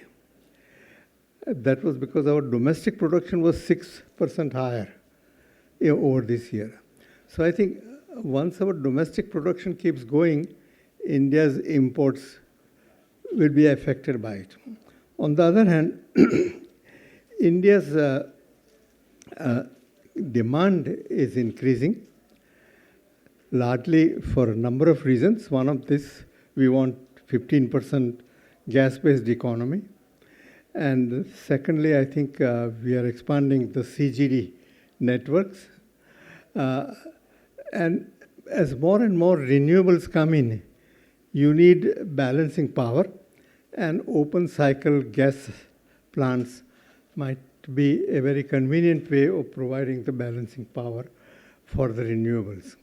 So I think all this would say you will have an increase in demand from that side, that point of view. I think on the other hand, the imports are very price sensitive, and the international prices vary significantly. It was, say, for example, $11.9 per million MMBTU in May, and it was $9.3 million per million BTU in May 23. So I think you can see a significant change up and down in gas prices also internationally. I think at the same time, one has to recognize that India is, as an aspiration or a promise to have net zero by 2070. Now, what does net zero mean? Net zero means all our emissions of CO2 and greenhouse gas emissions have to be within our sequestration capacity. We are trying to increase our sequestration capacity by planting more trees and more forests, but while the area under forests are increasing, the density of forests is going down. So that sequestration capacity is not really increasing the same rate at which the area under forest is increasing. So I think we need to really concentrate on increasing the area under forest, because the larger sequestration capacity will give you some leeway that we don't have to completely choke out all gas use or all coal use and so on. So I think one needs to worry about not just reducing emissions, but also increasing sequestration capacity. We can also say that all this increase in gas demand that is taking place, and on top of this, you have now heat waves coming in. The climate change is affecting it, and that really requires, puts up electricity consumption, gives a big spike to it, and there also gas can play some role there. On the other hand, I think though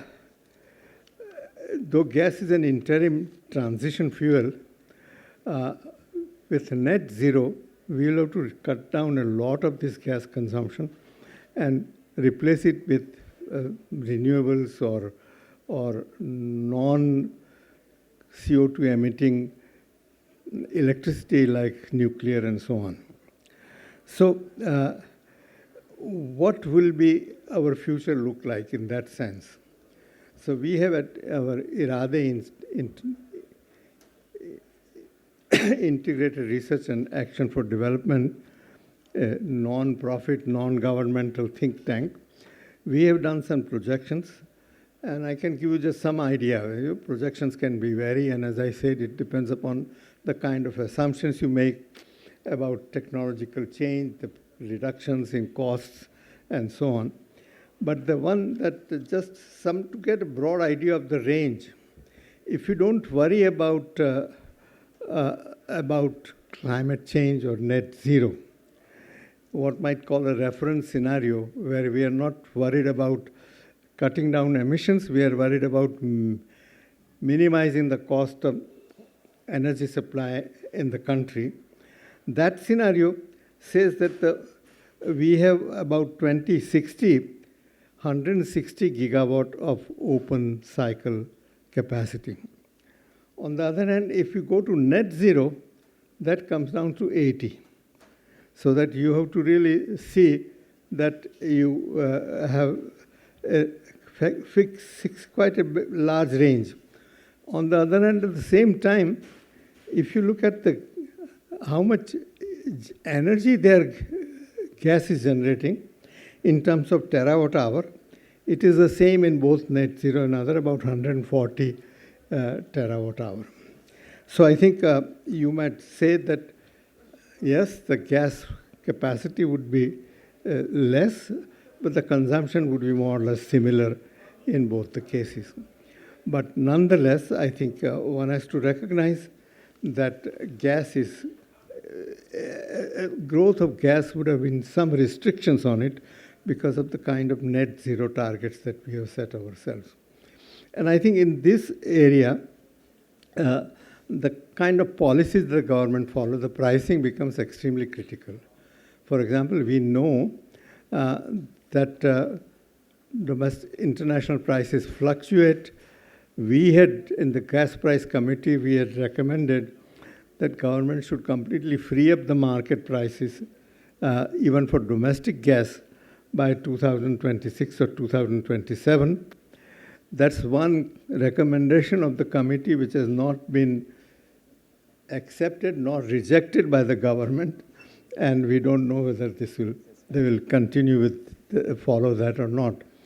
But environment change, conditions change, governments change, and so on. So the policies can always have to adjust to all these realities.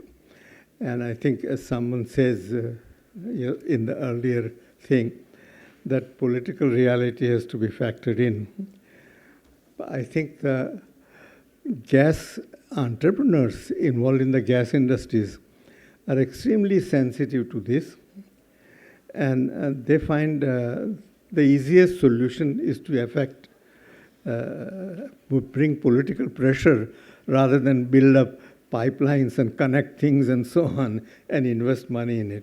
So I think we have to recognize that we have to give the right kind of incentive to gas industry operators of various kinds, so that they really on their own do the kind of things that we want to do.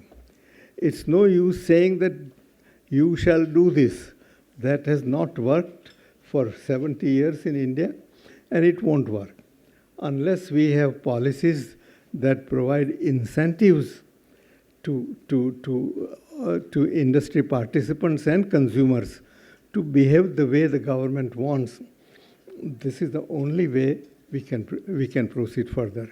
So I think I've just brought out some of the challenges that we face. That gas has to be there, but it has to be reduced, or it has to be contained rather than not reduced. It will grow. Its growth will be constrained by our international environment, government policies, and our net zero target. And net zero is something we cannot avoid. It is really an ethical imperative for all countries of the world. Well, I hope you will enjoy the discussion that will follow, and thank you very much.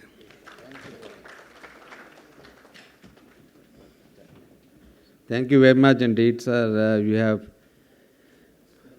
You have been instrumental in actually making the report. I am sure that the type of rigor and type of energy that you must have spent on making this report, considering the volatility of prices, considering the geopolitical tensions, and considering like everybody's stakeholders, they have to be, they have to have a balance of the narratives, whatever is being happening in gas-based economy. I'm sure, sir, a lot of rigor you have put in. Thank you very much for sharing your perspective, and we are really blessed with your presence. Thank you very much, sir.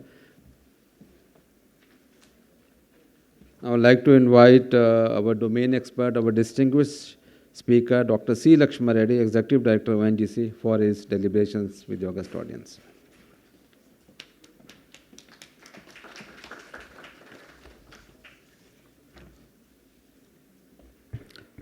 Good afternoon, everybody, and distinguished Kirit Parekh sir, and my senior colleagues, ex-ONGSians who are sitting in the audience, and the eminent people and eminent industrialists, and my friends, and especially youngsters.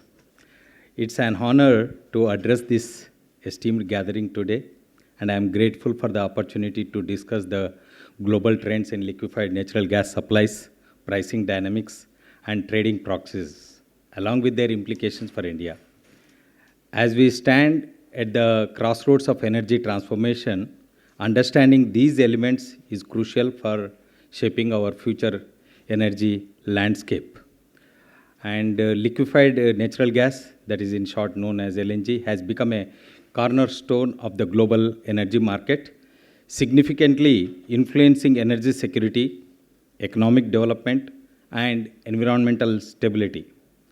As countries transition towards cleaner energy sources, LNG is seen as a bridge fuel, balancing the need for reliable energy with the urgency of reducing greenhouse gas emissions.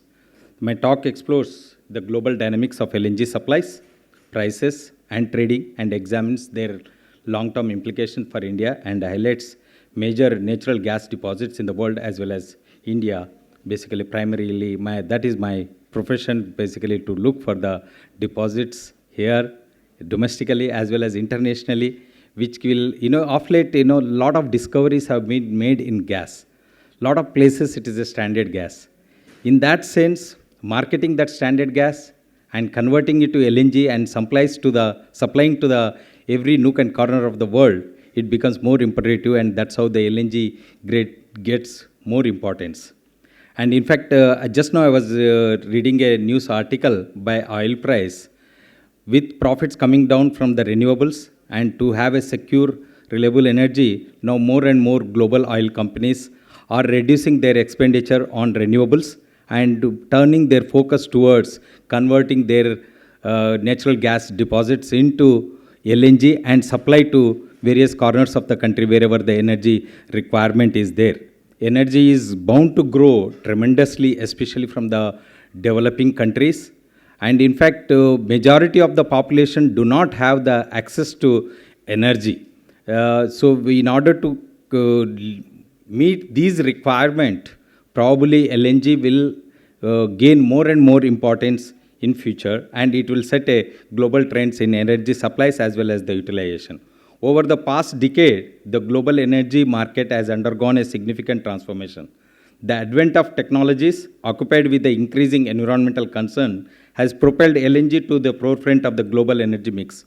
Notably, the United States, Australia, Qatar have emerged as leading LNG exports, especially after the Russia-Ukraine war, and even during that. And Russia has been the major supplier to the Europe, that has been cut off Nord Stream 1, Nord Stream 2 pipelines which were supplying to the gas, and Europe has, on an expeditious manner, they are converted into LNG, and they have developed the LNG infrastructure on an emergency basis. And that's how the supply chain mechanisms have moved from one place to other, and with the geographical complexities and the geopolitical uncertainties. And basically the United States and Australia and Qatar have leveraged their vast natural gas reserves and advanced liquefaction infrastructure. Proliferation of LNG supply has been marked by the increasing production capacities and new projects in various regions.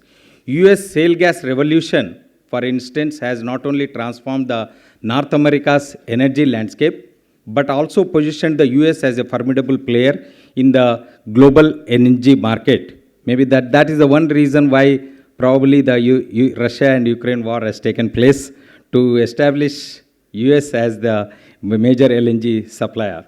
Meanwhile, Australia has expanded its LNG export capabilities, and Qatar is investing in increasing its LNG production to maintain its leadership position.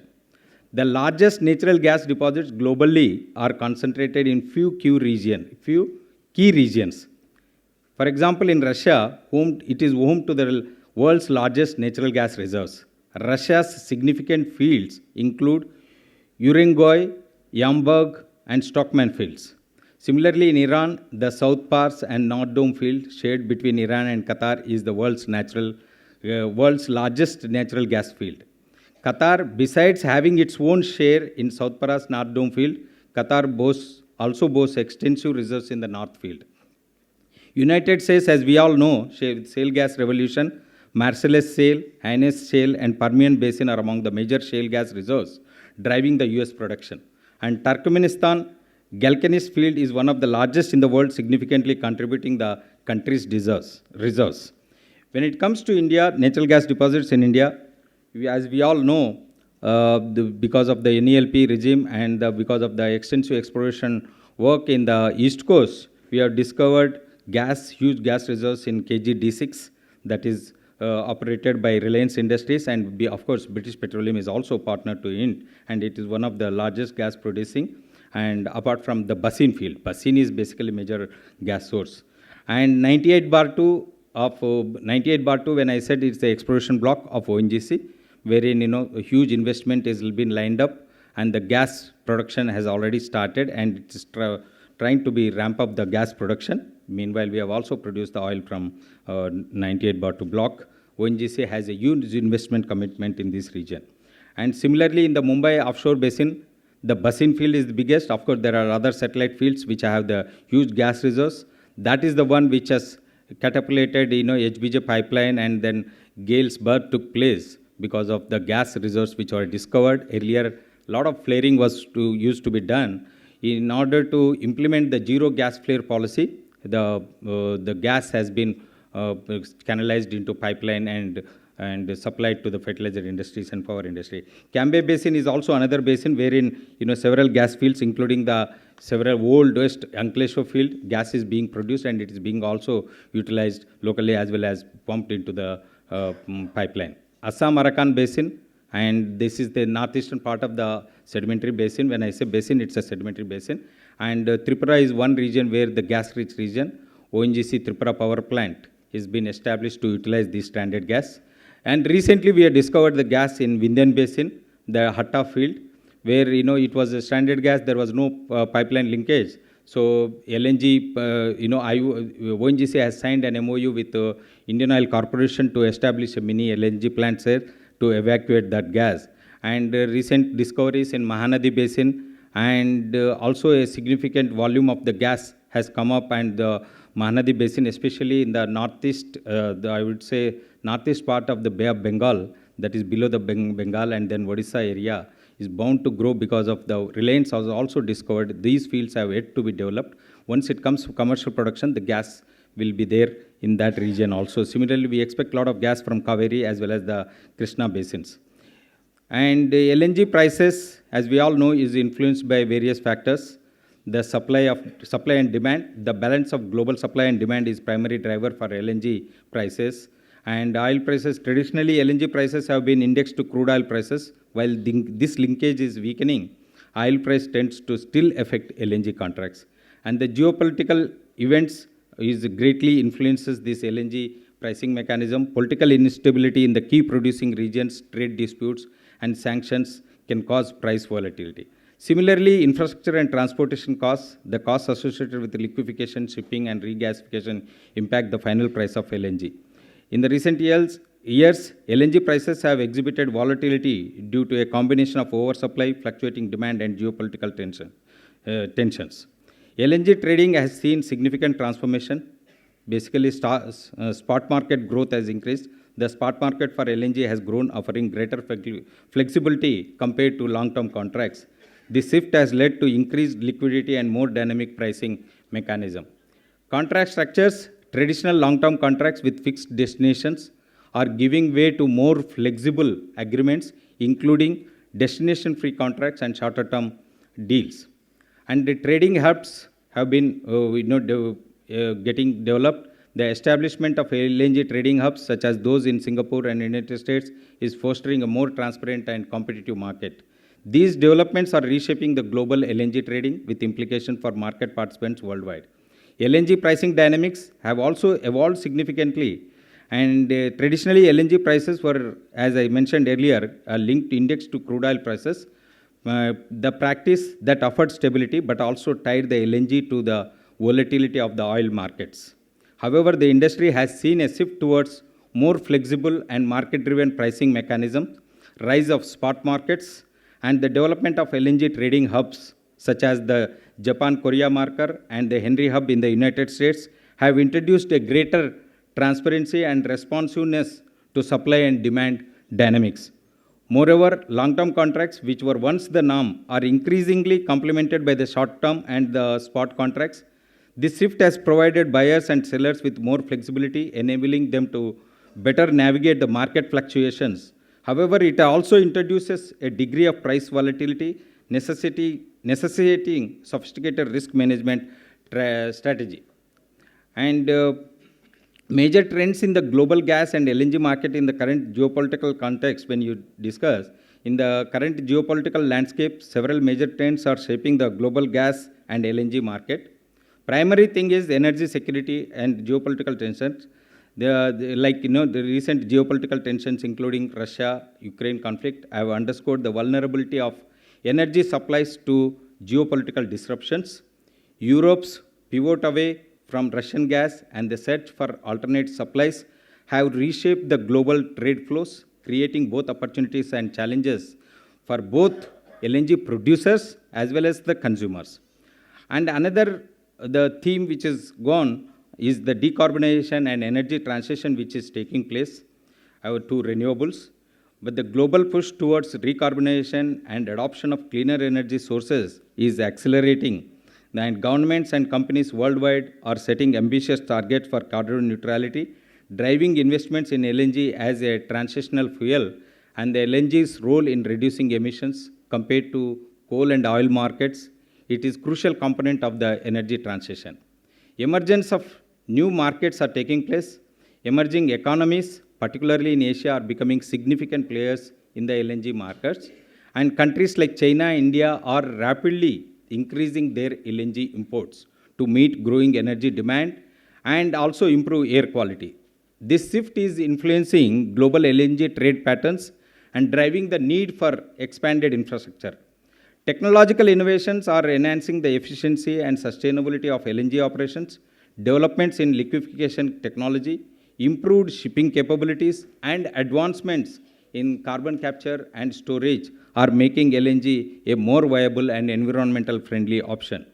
The COVID-19 pandemic highlighted the importance of supply chain resilience in the energy sectors. Companies are re-evaluating their supply chains to ensure greater flexibility and reliability, which may involve diversifying supply sources and investing in digitalization and automation.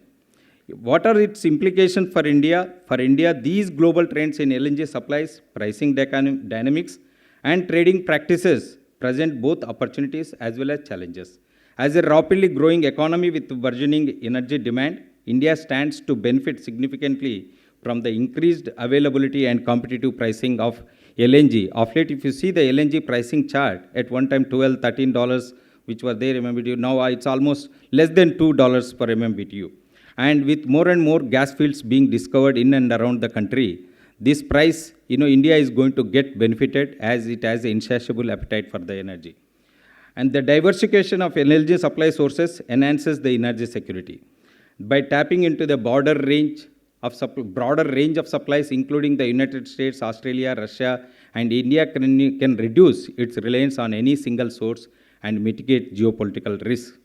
And we know what happened to the Europe when they are relying on Russia. Nobody expected that war to take place in the modern age, but that has happened. That sort of black swan events to avoid and to have a assured supply mechanism, we need to develop our LNG infrastructure to meet our energy demand. The shift towards market-driven pricing mechanism and the growth of the spot market offer India more competitive and flexible pricing options. This flexibility allows India to take advantage of the price dips in the global market, potentially reducing its overall energy import bill.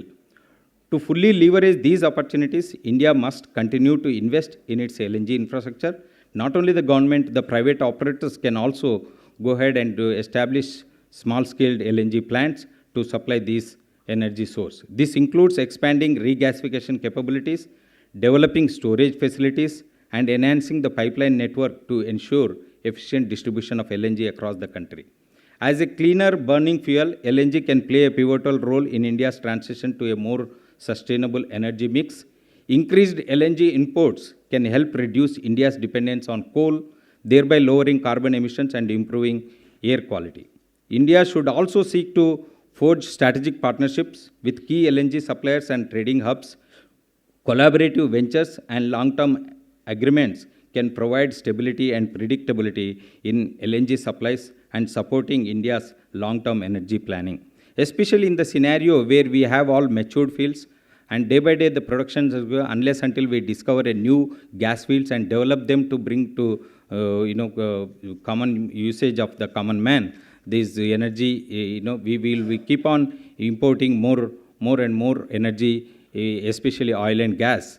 We are almost more than 50% we are importing in the gas area, and we are only catering to the to a extent of the 13 to 14% of oil requirement, and the rest 86% we are importing. That is the huge import bill which we are facing. In conclusion, the global energy market is at a transformative juncture characterized by expanding supplies, evolving pricing mechanism, and innovative trading practices. For India, these trends offer a pathway to enhance energy security and competitive pricing and more sustainable energy future. However, realizing these benefits requires proactive investment in infrastructure, strategic partnerships, and a commitment to environmental stewardship. As we navigate this dynamic landscape, let us work together to harness the full potential of LNG, ensuring that it serves as a catalyst for India's economic growth and environmental sustainability. Jai Hind. Thank you.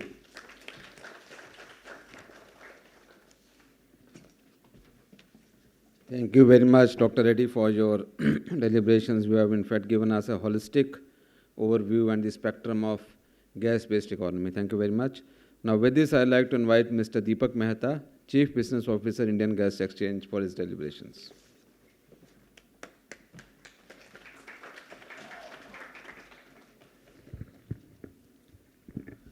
Good afternoon, everyone. Thank you, Phdcci Chamber of Commerce, for the opportunity, and it's an honor to share the dais with Dr. Parekh. So, Reddy ji, I think, has covered the entire perspective. I mean, demand, supply, the production estimates, the future plans. So, my topic is a bit different, and I'll try to make this interesting one maybe for the students. The new concept, we are a 3.5-year-old baby, Indian Gas Exchange. So, a brief background to start with. I think everybody knows IEX, that is the electricity exchange in India, in existence for almost 16 years now. So we are discovering electricity prices well accepted in the market. You name any power entity in India, they are either buying or selling power on IEX.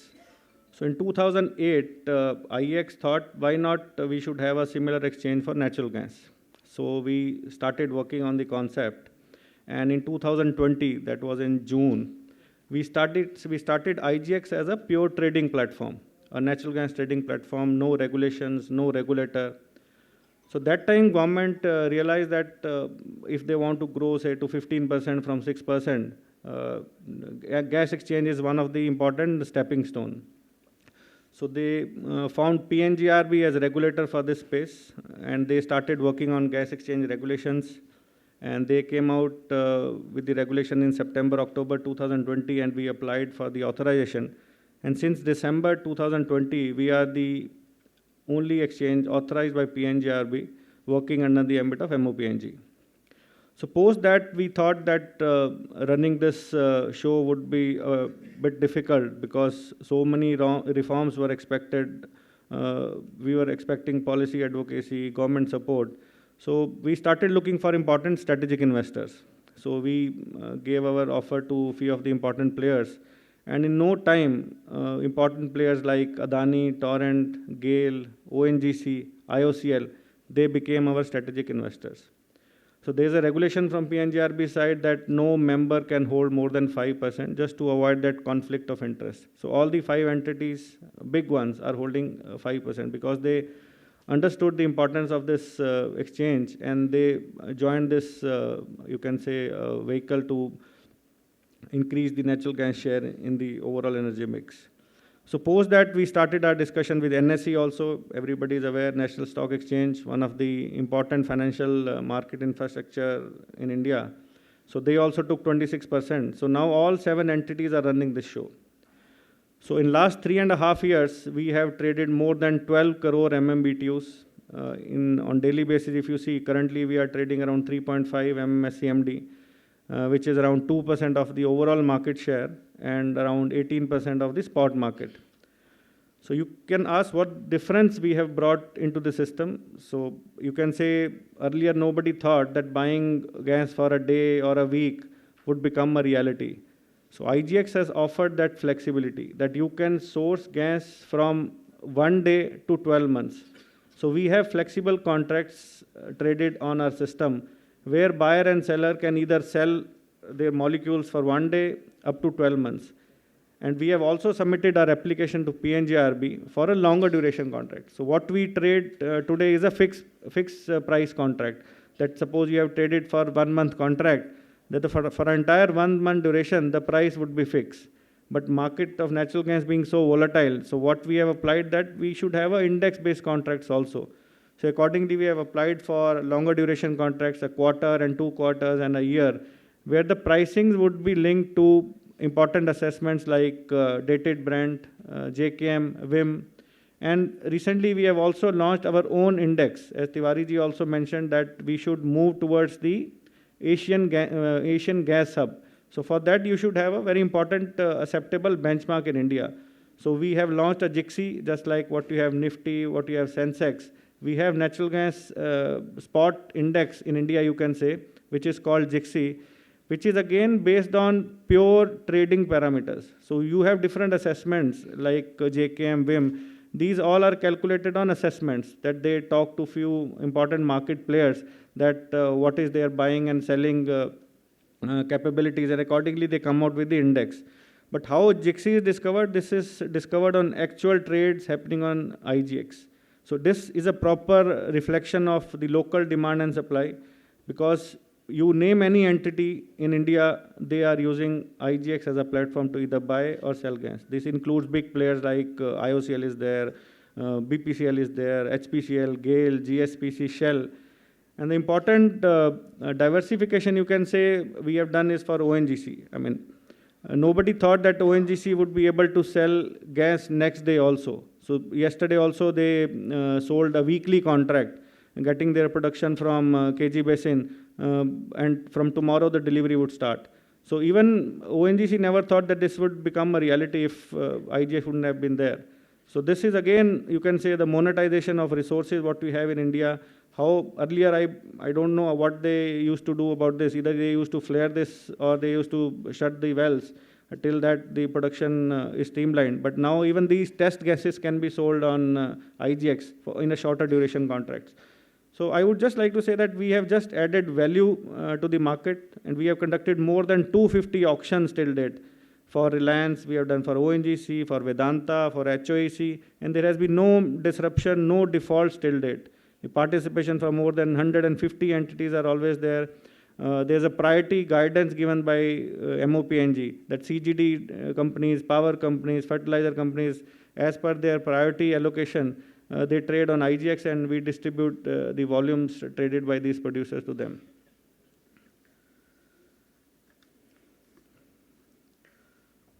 So the benefits I've highlighted, the important reforms which we are looking forward to, as Parik ji has also mentioned in his report, that from 2026, we should move towards the market-driven prices.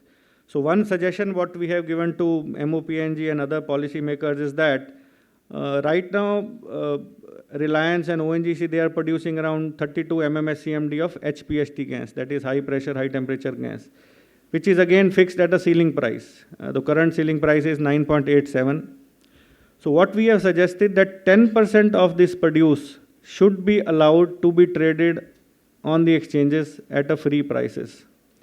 So now what we have seen in last 1 year, when the spot prices are more than ceiling prices, people simply queue up to buy that HPHT cheaper gas. But when the spot prices are less than HPHT, these domestic producers find very hard to sell at market prices. They have to sell at a price which is less than ceiling price. So they are losing that opportunity, that when market falls, they are not at an advantageous position, but when market is on the higher side, they cannot go beyond ceiling price. So what we have suggested that if we want to move towards the market-driven prices, the first reform that government should think of is that they should allow the domestic producer to sell 10% of their produce at market-linked prices, which can be less or which can be more compared to HPHT prices. So like this, we will move towards the market-linked prices rather than linking our prices to some international benchmarks which have very low relevance to Indian sentiments. Second reforms, we are working very closely with PNGRB is the creation of independent system operator, what we have seen in power sector. So now we have 3 main transporters in India, that is GAIL, PIL, then you have GSPL. So all the 3 systems, they don't talk to each other. So all 3 transporters, they have their own system when you go to book their capacity. So what we have suggested that you should have an independent system operator who should own the pipelines, and this capacity, I mean, we are not utilizing even 50%, but when you try to book this capacity, it takes at least 3 days to book the capacity. So we are moving in that, we are requesting that this capacity booking should be on real-time basis, what we have seen in power segment. So this will again help in increasing the demand, especially from the power companies, because they come to know at a very short notice whether they have to generate power next day or the same day. So by this changes, I mean, the power consumption, gas-based power production can become more viable, and they can start sourcing more and more gas from the spot market. And third, everybody is aware that GST should be included, natural gas should be covered under GST. Since it is not covered on GST, we have 14 delivery points currently on IGX. We have different points. This is because each state has different VAT regime. So it is very important for buyer to know from which state he is sourcing the gas. So that's the reason we have 2 delivery points in Maharashtra, 3 in Gujarat, 2 in Andhra, few in Madhya Pradesh. So once this is covered in GST, then you will see one India, one price. So we are expecting this reform very shortly. You will see that time liquidity also increasing on the platform. And fourth would be, I would say, the implementation of access code. So white paper is already out by the PNGRB, and we hope that this access code should be implemented very shortly. We recently also got the DGH empanelment. DGH is the upstream regulator. So they have empaneled the 5 agencies where the domestic producers can sell their gas through these empaneled agencies. So IGX has again become one of the empaneled agencies. And lastly, about our future plans, as I mentioned, we have applied for LDC contract to PNGRB. We have recently launched a SSLNG contract, which is again a small-scale LNG, where the LNG can be transported through trucks. The start has been a bit slow, but we see good potential. Mishra ji is here. Maybe in next session he will dwell more on SSLNG. But we are very bullish on this contract. So the basic objective is that we are ready with the approvals, we are ready with the technology, we are ready with the contract. So whenever there is a need from the market, you are ready from your side. And we have also started working on hydrogen, CBG. So what we have in electricity exchange, that if the power is produced from green source, that is hydro or wind, apart from the commodity, you can also sell the certificates. So on the same concept, we are working that if CBG is allowed to be traded on IGX, then CBG can be traded as a separate commodity, and the certificates generated through this CBG will have a separate auction for those certificates also. So potential is very great. I mean, we hope that in another 5 years, if our present share is 2% of the total market size, we expect to at least touch 5% in next 5 years. So that's pretty much from my side. If you have any question, I would be happy to answer those. Thank you.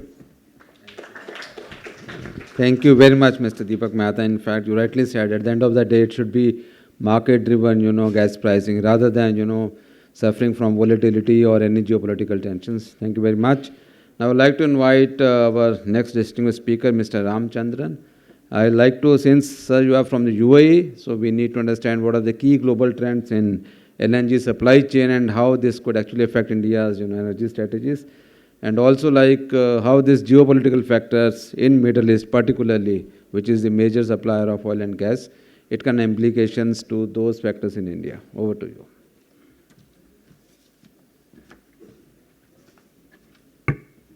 Thank you, Singh sir. Actually, quite a lot of very important subjects were already touched upon by Mr. Reddy and Parikh sir. I'm just trying to pick on some of these points and put it in the context of UAE, just to emphasize on this. Let's start with the first one. I mean, looking at the trends of the UAE. Although UAE has been exporting LNG since 77, the installed capacity was just about 6. And in the last 2 years, there's a concentrated effort to, as I mentioned, doubling the capacity and going forward. It's a relatively new entrant in the field. What it means for India is there are the major challenges faced by UAE. One is a very stiff competition. There are geopolitical pressures. There are the actual geopolitical situations through the Strait of Hormuz to transfer all of that. It's a problem. So therefore, they're looking at a market entry. They're looking at a market to penetrate in.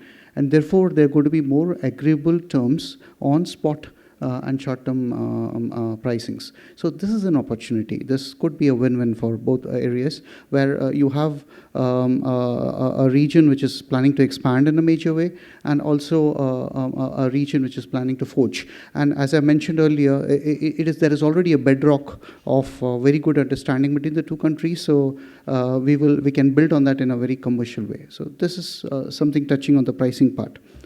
Second, in terms of the technical aspects of the whole thing, we keep saying Qatar today is the most economical in the way it's producing it. The reasons are two. One is, of course, the strategic advantage, locational advantage near the end user. But second is also that its emphasis on technology. So the use of AI, the use of digitalization, the lesser you invest, the more efficiently you operate, the more competitive you become into this very fast-paced changing LNG market. So the adoption of technology on both sides, it's paramount. This is something I wanted to emphasize. In terms of even the delivery of the larger projects, the mega size trains that we have seen in Qatar and other places, it takes time to build it. Now, there is a trend towards modular, quicker, shorter kind of LNG trains that are coming up.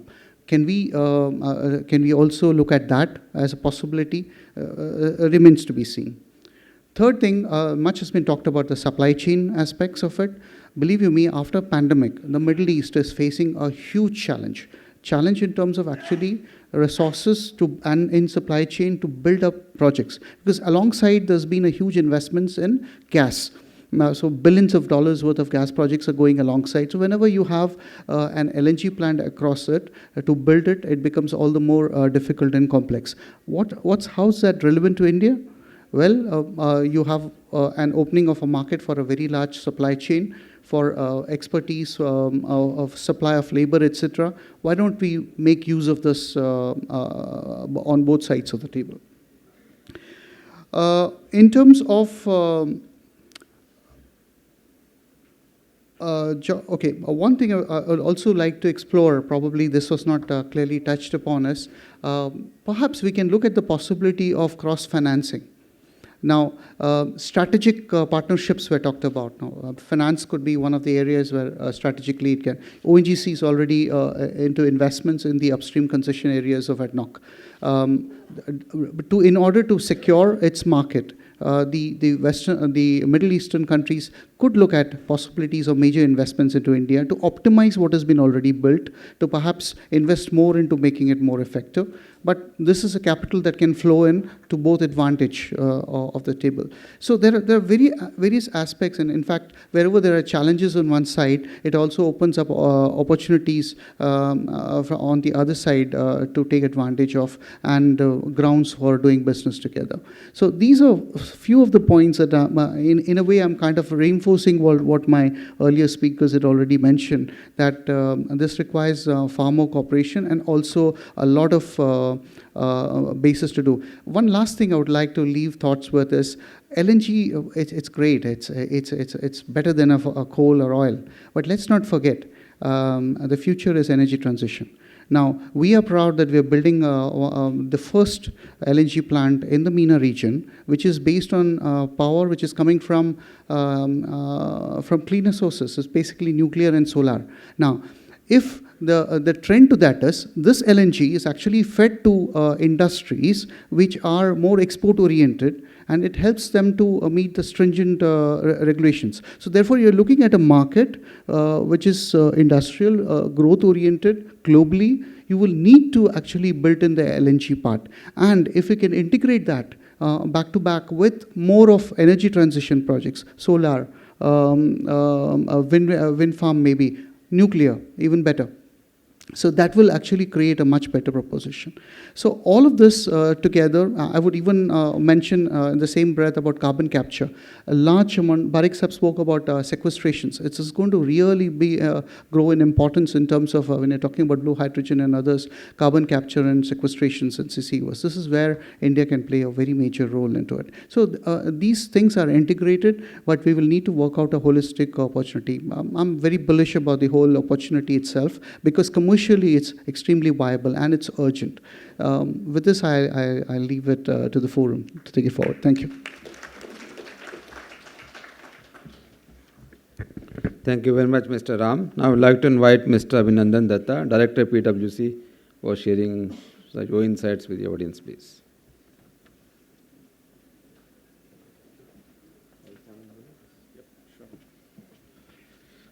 Okay. Hi. Good afternoon.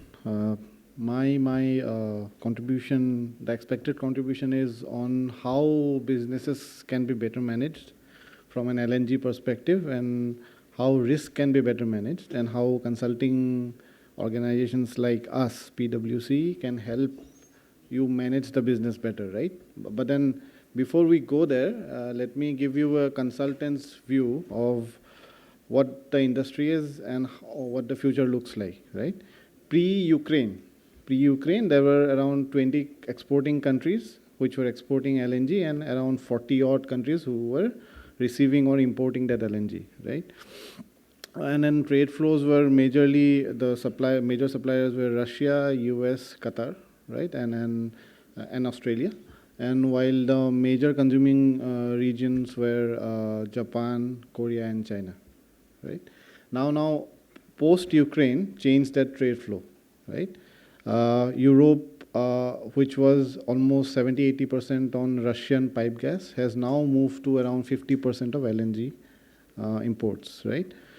And then post that, the Israel-Hamas conflict has already put pressure on the global supply chains and the choke points that exist therein, right?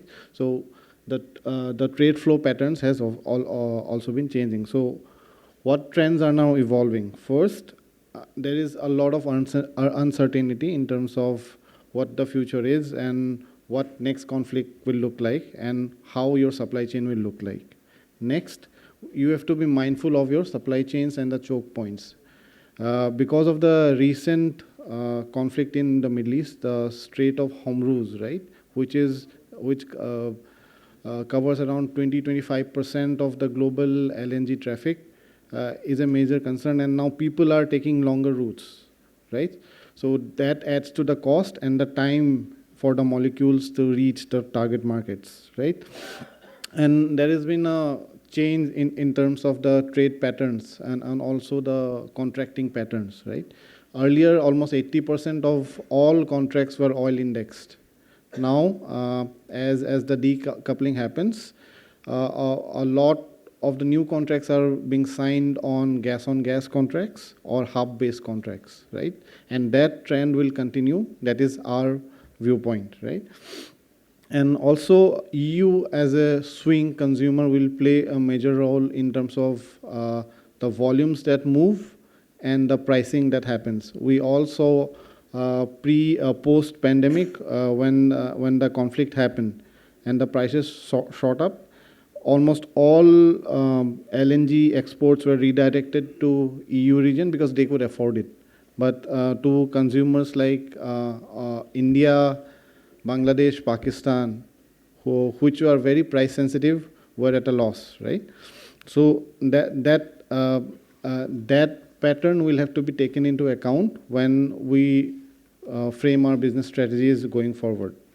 Now let's come to India. So the government of India has this vision of gas being around 15% of the energy mix, and we are currently around at close to 5.58% as of last fiscal year that is. We consumed around 48 BCM of natural gas 10 years back in 2013-14, and we are consuming now around 60 BCM, which is a growth of around 3% year on year for the last 10 years, right?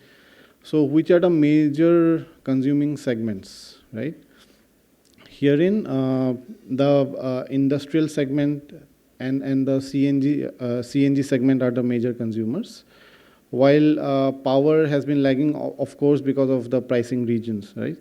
So we have to evolve a better pricing mechanism for the sector to evolve to a more greener power based economy, right? Now, how can businesses strategize, right? So what do you typically look at when you form a business plan for LNG based business, right? So you have to look at the supply side. So you have to look at the LNG trade flows, right? And how they are changing. What are the export projects globally, right? And what new additions are happening, and what are the import projects, so that you know where the competition lies, right? As per latest estimates, the number of importing countries, which now stands at 40, will increase to 50 in the next 3 years, right? So that's increasing competition, right? So we have to be mindful of that part also. Then we have to evaluate contracts or contracting trends, right? What term, what index, what price points, and what slopes we have to look at, right? And we also have to look at the portfolio mix. Earlier, almost 80% of your procurement globally, the trend was that it was on term contract. Now, because of the uncertain environment, that portfolio has become more fluid, right? So it's around 50-60% term, and then rest is spot, right? And within term, the durations of those term contracts have changed. So earlier, a term contract typically would mean anything 20 years and plus. Now a long-term contract would be 10, mid-term contract would be say 2 to 4, and a short-term contract maybe 1 to 2 years, right? We have to look at the contracting patterns also, right? And then in terms of pricing, we have to look at what sort of indexations you want. Earlier, almost 70-80% of the contracts that we had in Asia and India all were oil indexed, right? Now that trend is changing, and the recent contracts that many end users like ArcelorMittal have signed are on gas. Then we also have to look at what are the global trends, and can that be mirrored, and what sort of flexibilities will that offer to your portfolio, right? And to hedge your risks, maybe you also have to look at including as utilities or as end consumers, how much of domestic gas, HP, HT, or even CBG can be included in that portfolio, right? And in terms of how consulting organizations can help, so what typically consulting organizations bring to the table is the global expertise, right? So PwC works in around 175 odd countries, right? And we cover almost every LNG importing and exporting region that exists, right? So we bring our global experts, experience of working with different sets of clients, be it producers, be it exporters, be it importers, be it your utilities, be it your end consumers, right? Also, we have subscribed databases and tools and models that can help you essentially forecast your demand better, your price points better, and understand your market better, right? And just because we have that excellent access to market, right? So if right now we know a lot of our portfolio players like IOC, GAIL are looking at assets and contracts to procure globally, right? Because we have that market access, we have information on how the market is developing and where the opportunities lie. And globally, we are one of the largest deal makers in the energy industry, right? That's our play. And like Parikh sir said, energy vectors, different energy vectors will coexist, and natural gas will remain there, right? But the point is what the future holds for natural gas. What I personally believe is that natural gas in a more greener form will exist, and that will happen because a lot of effort has been put forward by the industry to basically cut down on the methane emissions, which is the lowest hanging fruit. And then on a net cost basis, it is negligible on the cost you incur for reducing methane emissions, right? So the future holds for all vectors, although fossil fuels will continue to exist, but they will decline in around 20-25 years of time. Thank you. Thank you, Mr. Datta. So we conclude this very important panel discussion one, which is global perspective on LNG supplies, prices and trading. As a mark of honor, I'd like to felicitate our keynote speaker, Mr. Parikh, with a memento. I also request Mr. Abhinav Arora to kindly come on the dais and felicitate our speakers.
A huge round of applause for all our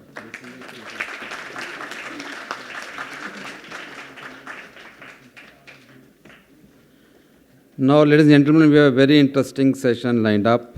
This is on technological developments in the LNG value chain, wherein we'll be discussing the innovations in transportation, storage, and equipment, as well as on LNG technologies. We'll be discussing on LNG as a transport fuel, which was highlighted by our guest of honor, Mr. Rajendra Kumar, in the morning, that LNG can be used in trucking. He gave example that how China and some of the European nations are leading in LNG as a transport fuel, and LNG by road is one of the important determinants that will be a game changer. We'll be also talking of digital technologies, automation and data analytics.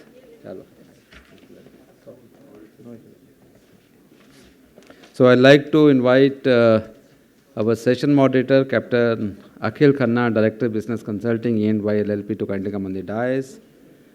Then we have Mr. Kapil Kumar Jain, Executive Director from Gas Authority of India Limited, Mr. JP Mishra, Chief General Manager, Gas, Indian Oil Corporation Limited, Mr. Neeraj Gupta, Chief Executive Officer, iEnergy Digital, and Mr. AP Singh, IPSS, former Joint Chief Controller of Explosives, Petroleum and Explosive Safety Organization, which is PISO, Government of India.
So, ladies and gentlemen, very important panel discussion. And as technology is the game changer in every aspect, so why not in LNG value chain?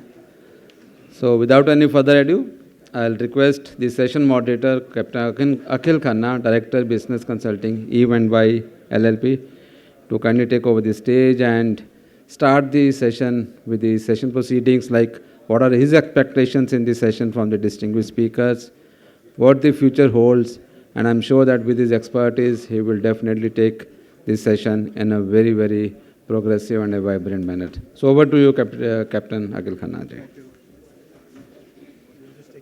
Yeah, from here.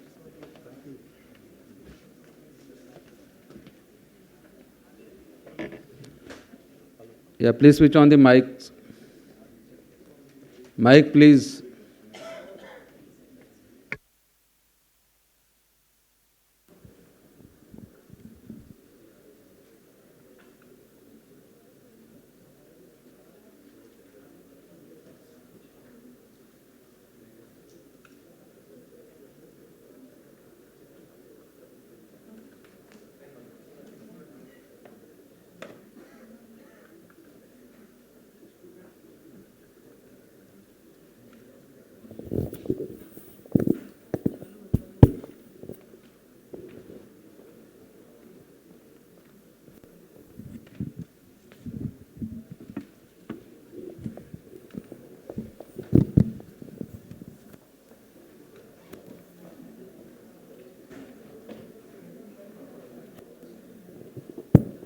Okay. Good afternoon, ladies and gentlemen. Welcome. I'd like to congratulate, first of all the eminent panelists, what all we have heard since morning, and thanking them for their time to making this a very vibrant and evolving sessions for not only with having the industry stakeholders around, the stakeholders, but also the policymakers, to bringing us the perspective across the industries, and also the global perspective coming out from the leading Middle East industries, which is basically now leading the Phdcci development and the gas exports globally, and also controlling the prices, obviously, in the market. So, as we are all aware, with the policy incentives and the regulatory push what the government is giving to bringing up our domestic consumptions, taking it from 6.5% to 15% by 2030, and the push. So there's a lot evolving on week and month-on-month basis. we've heard a lot from what on the commercials front happening from the IGX exchange. Also, on the global front, we are aware what the Baltic freight indexes and the Baltic indexes and the commodity pricings is already doing on smart contracts as well as on the long-term tender contracts. So moving ahead, I'll just give you a brief perspective. I come from Ernst & Young, which is one of the global leading Big Four firms, evolving and helping across, doing the digitalizations across the supply chain, from order to cash basis, as well as from purchase to payment basis, complete cycles across, where we have our digital solutions encompassing demand, supply, production planning to exempt trade, looking at how to digitize the contracts, bring the visibility around post-COVID, post-pandemic, and post the Gulf Wars with the geopolitical scenarios. Bringing visibility across is very important. We bring across the trade contracts, where contracts can be traded, the vessels can be tracked on real-time basis, your cargoes can be monitored, and you have complete visibility across the trade lanes, where the contracts in your systems, ERPs, are linked with government's initiatives, with ULIPs, through with your GST portals, with your ERPs, with your banks, and complete cycle is on your dashboards. Moving ahead across on the digitalization front with advanced intelligence, with artificial intelligence. So I'll just welcome all the panelists here. We have Dr. Singh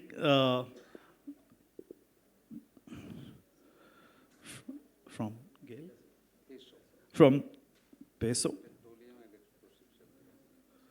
Yes, Dr. Singh's from PESO. Is former joint controller of explosives from Petroleum Explosive Safety Organizations, Government of India. We've got Mr. Kapil Jain. He is coming from, he's an executive director with Gas Authorities of India, GAIL. And of course, Mishra ji is a very eminent face in the industry coming from our dear Indian Oil Corporations, is Chief General Manager of gas. So I'll start off with you, with the familiar smile what we have, Mishra ji. So let's talk about technology. How IOC is utilizing technology perspectives in the infrastructure development sectors, what you believe, and what challenges you face the industry is currently having when we talk about mainly, we talked about spiral pipelines and we talked about short, smarter contracts and truckings. Like, sir, first of all, I'm real thankful to the PhD Chambers for organizing this. And I think this entire year, PhD Chamber of Commerce is focusing on LNG and natural gas. So this is really a wonderful initiative, so that this can certainly be like transmitted to the higher authorities, so that all the constraints what the industry is currently facing can be like rectified basically. So as far as your question is concerned, like Indian Oil Corporation actually is the second largest supplier of the natural gas in the country. Certainly, our big brother GAIL is sitting. So, and as far as the LNG supply by virtual mode is concerned, because natural gas can be supplied to the consumer, those who are connected by the pipeline. But the consumers, those who are not connected by the pipeline, so Indian Oil has taken initiative long back, I think around 18 years back, and we have started this LNG supply by road tanker. So this was one of the initiative, because you know that Indian Oil Corporation is having one of the oldest cryogenic plant manufacturing facility in India. So IOC is having one plant of cryogenic tank manufacturing, where we make liquid nitrogen tank, liquid oxygen, LNG, liquid argon, even liquid helium tanks also we make there, where the temperature of the liquid is minus 267 degree or 4 Kelvin we can say. So these type of equipments also make. So technologically, our group, the Indian Oil for the cryogenics is well proven. Considering that experience with us, and certainly in the energy sector, one of the largest energy company in the country, so we have started this concept. And then since 2006, we have been supplying to off-pipeline customers. And approximately 60 customers currently Indian Oil cater to. And regarding this, your question of technology, so Indian Oil, basically we believe in this development of the applications of LNG or natural gas. Because in the country, what happens, the customers, those who are connected by the pipeline and is having a affordable pricing of natural gas, certainly they are using natural gas. Natural gas is a better fuel than the liquid fuel, so people are using. But the main thing is that in China, currently approximately 20 million metric ton, what India is currently consuming in the entire country using this LNG mode is being consumed in the trucking. LNG trucking as a long-haul transportation. So this sector we have identified in around 2005, you can say. And then we have started working to promote LNG as a transport fuel since 2005. And I know we have had a meeting with the Tata Motors in 2005. And then I was thinking that we will simply set up the facility and then we will start this LNG fueling of the truck. But as soon as we have moved, then we have the first support or hurdle or whatever thing is the Singh Saab. So when we have contacted the PESO, they were telling there is no rule in the country. As far as LNG is concerned, there is no rule. So LNG is never ever been transported in the country. But to complement him, we also need to talk about the membrane technology and GTTs. Yeah. Which is actually his cause of concerns. Yeah. Okay, PESO is certainly a most supportive role, and basically technology, I think one of the, like the very, I can say, one of the organization in the country, those who are very updated as far as many technologies are concerned. So therefore, they came to us and then they informed us there is no rule. So how can you do that? You cannot do. Then the government of India, with the efforts of Indian Oil, has formed a committee, and that committee has visited the NFPA in USA and many other countries where these things were already operating. And then one rule has been formed, a draft rule has been formed when Mr. Ambunathan was and Mr. Kaul was there, long back in 2006. And then, based on that draft rules, this thing started, sir. So this I'm telling you. And then, when again we have approached, then Ministry of Road Transport, there is no rule, and there, in the Central Motor Vehicle Rule, there is no such clause that LNG is identified as a transport fuel. So again, there is one. We as a oil company, we thought that if the LNG is available, station is, and the truck is available, it will run. Sure. Then, after so many years of efforts, the LNG was identified as a transport fuel. Then again, the rules were not there for testing of the LNG vehicle. So there is a ARAI, there AS28 and 24. There are two rules are there. Unless vehicle is tested as per the AS24 and 28, you cannot, RTO will not register your vehicle. So again, one committee has been set up to make that. So just, so many other things are like BIS and so many hurdles or you can say things are there, because whenever government is launching anything, everything has to be as per the regulatory norms. Simply we cannot start anything. So after all those things, I think in 2000, around 19 or 20, then every rule is there, and there are a lot of government support is there. Now you see, approximately 68 LNG retail outlets are already in the different stages of construction in the country, and government is planning more than 500 such stations in the country, so that, and after, because of all this ecosystem, one company called Blue Line, they have started manufacturing the LNG vehicles. Similarly, Tata Motors started, Ashok Leyland, Volvo has come up with the LNG vehicle, and the Eicher motor. So approximately all the major commercial vehicle manufacturers have now available with the LNG trucking. And we see that after, I think, around 1 year time, you will see that this is the reality. Currently, approximately 800 trucks are already operating in India and facing some problems. Initial problems are there, like BOG issues are there, like other issues are there. So these things are moving on, sir. And similarly, bunkering is one thing where we are also working. Oh, yes. Kapil Saab is also working on the bunkering to promote LNG bunkering. Similarly, Indian Oil is started, we have worked a lot of things, and finally started the LNG in mining sector. Because a lot of diesel is consumed in the mining sector. Approximately 3 million metric ton of diesel is consumed in the mining sector. And these big dumpers and the heavy earth-moving equipments consume a lot of diesel. So if it can be converted to this LNG, so certainly more or some carbon sustainability targets are also there of the Coal India and other companies. So that also can be met. So approximately in some locations, these are already operating.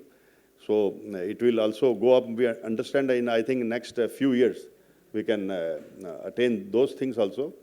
So some other areas also, like in railway, Indian Oil has working for last many years for implementing LNG as a fuel in railway locomotive. And already 2 locomotives are working in Ahmedabad. And now railway has taken like decision, and they have actually they had taken a decision to convert approximately 150 locomotives in LNG. So these are the areas where growth of natural gas is possible.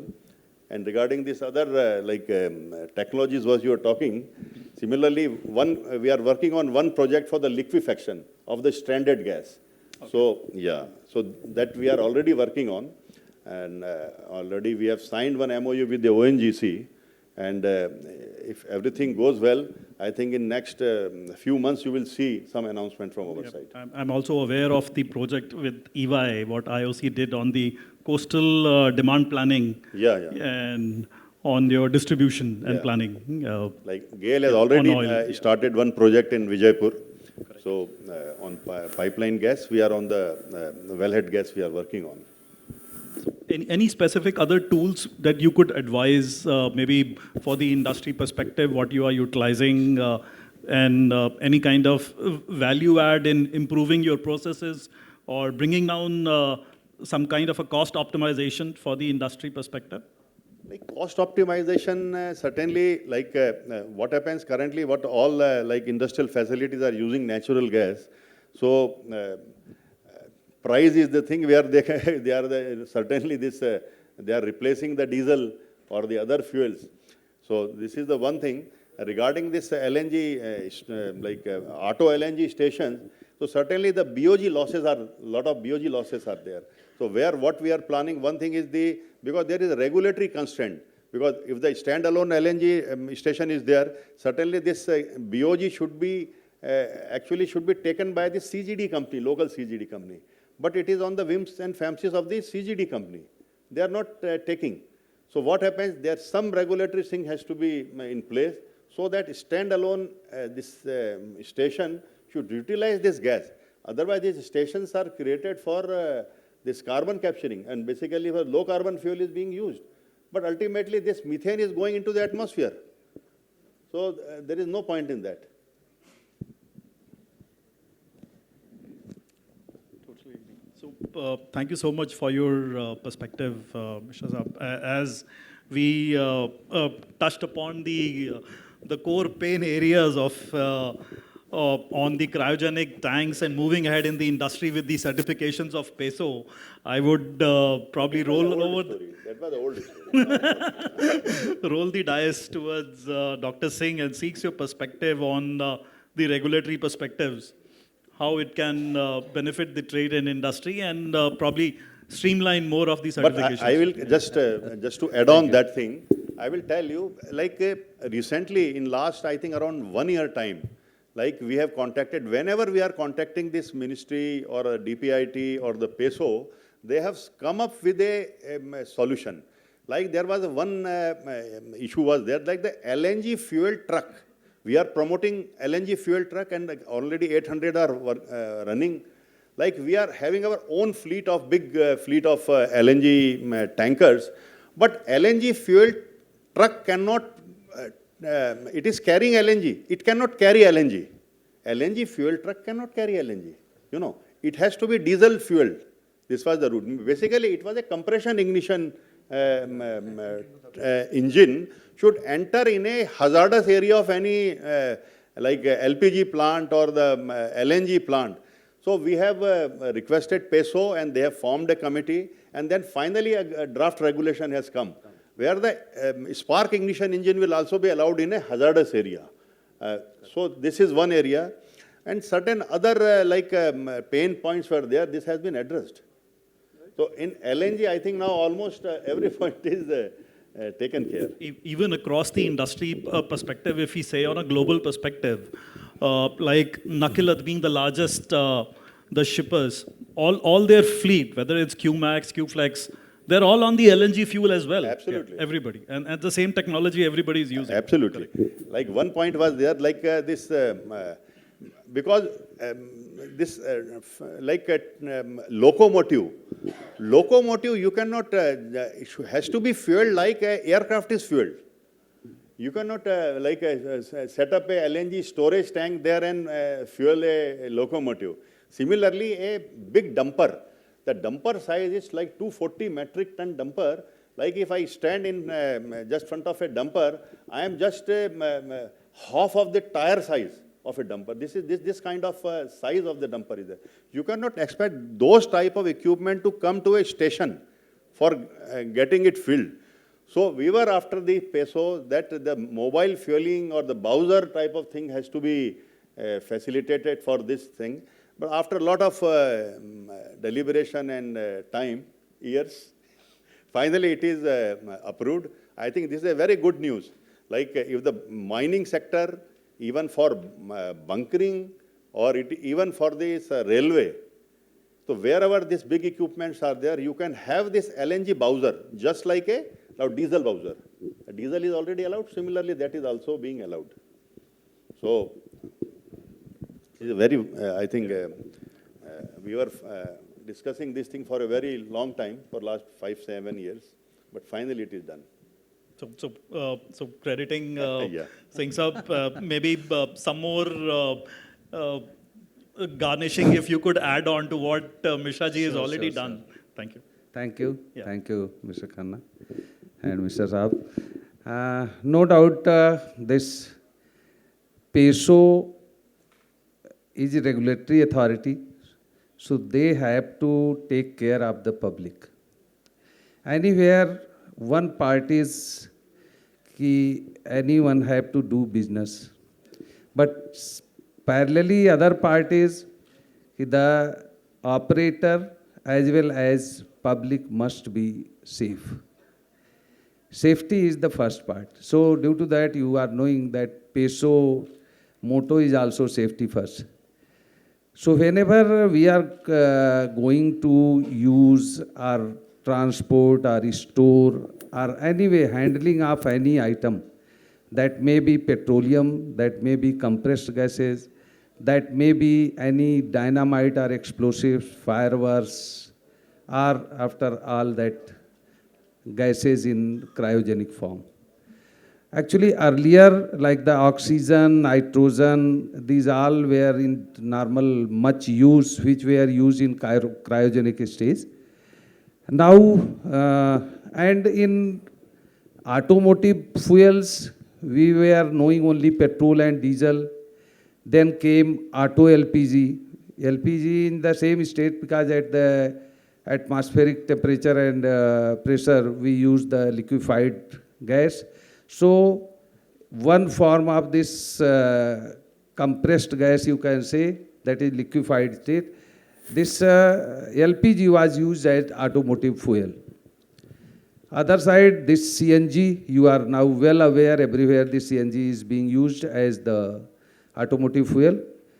But now LNG has come in concept, but parallelly if you think that I think it is 600 times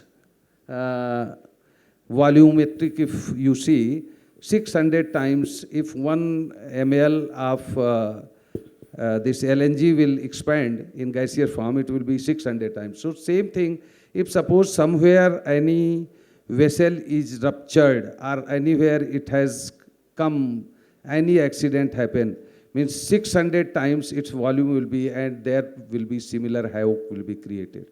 So safety is also required in the same fashion.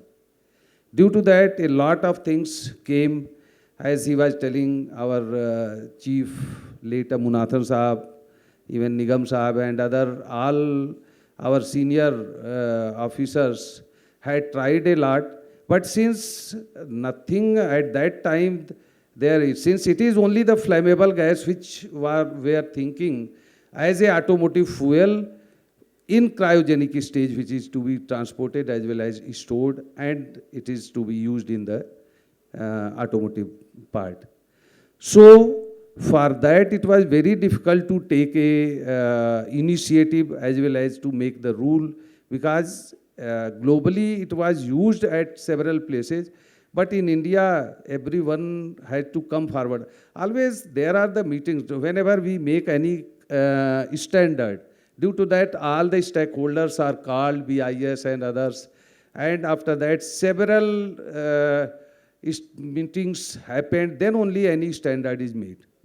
So in the same way, this started from 2006. You are knowing that in 2018, its draft rule was made, means final, which was adopted.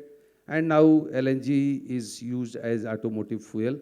And it's Form 1C, I think, no? It is in our SMPV unfired rules, it is provided.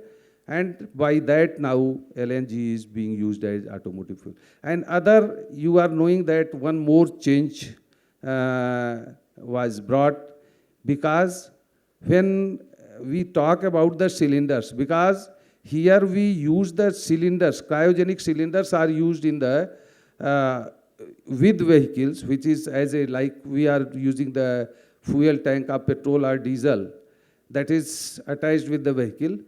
So only cylinder can be, because we cannot use as a vessel, as a fuel tank in any vehicle, any truck or heavy vehicle, any vehicle. So another change was made, and amendment made, that earlier the cylinders definition was a metal container of 500 ml to 1000 ml, means 1 liter. 100 means 500 ml to 1 liter. Now, for this purpose and for the hydrogen, etc., it was changed that its definition amended, and after that 3 KL means 3000 liters capacity of cylinder has been taken in, adopted for the as amendment. And after that, this came, and that only condition was that this cylinder, which will have 3000 liter or less than that, that's dia should be not like vessel, it should be minimum, means maximum 60 centimeter. However, in vessel, it is almost 1 meter or like that, slightly lesser than that. So when its dia is 1 meter or like that, or even after 60 centimeter, then it will come the same container, it will come in vessel. However, for the use of LNG or hydrogen in future, this is used as a cylinder when its dia is 60 centimeter and its volume may be up to 3 KL or 3000 liters. So that was also one amendment was made. So after this, actually so many changes made now due to same reason, its foundation, its storage vessels, because till now, like the automotive fuel, when LPG was used, LPG was underground. Its vessel was kept underground. And now LNG cannot be kept underground there, so it is kept above ground. And due to that, these type of rule when was to bring, a lot of thinking, lot of consultations were required. So that way, 1 minute I will take, please, to take water.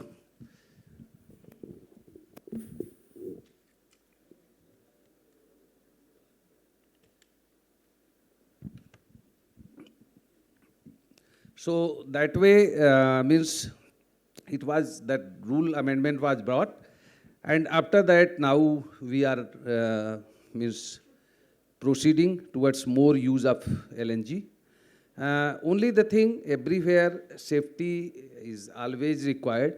Like in transportation, he told that since tankers, cryogenic tankers are only the mode of transportation when we do the transportation of this cryogenic liquid, that is the LNG. And when we have to again use in the vehicle, if it is the only truck and buses like the heavy vehicles, then only this LNG are used as a fuel, automotive fuel. Other use, they are better, means they can address. Our part, at regulatory part, I think wherever anything more, if that will require, then I will tell. One thing he was like telling in the mining sector.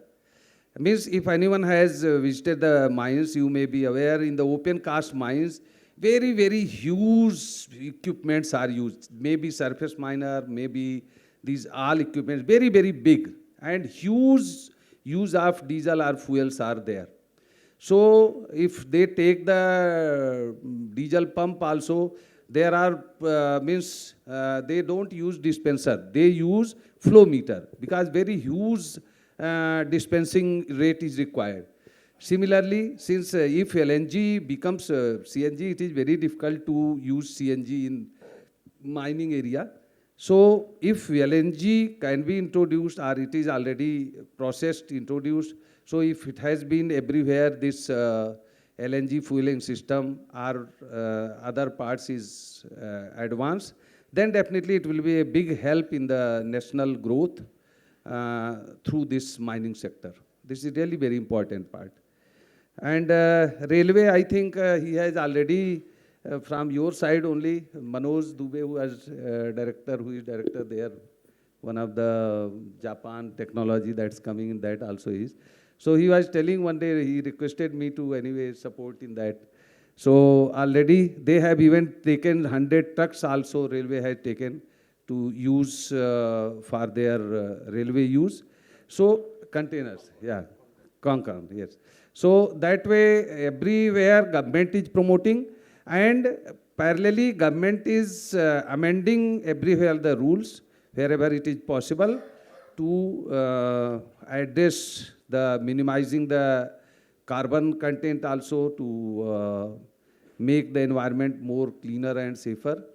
And more one thing like same way, it took so much time. Similarly now hydrogen has almost also come. So same way, it has taken a lot of time, ISO 19880 and NFPA Part 2. This has again been consulted for the hydrogen to be used as a automotive fuel.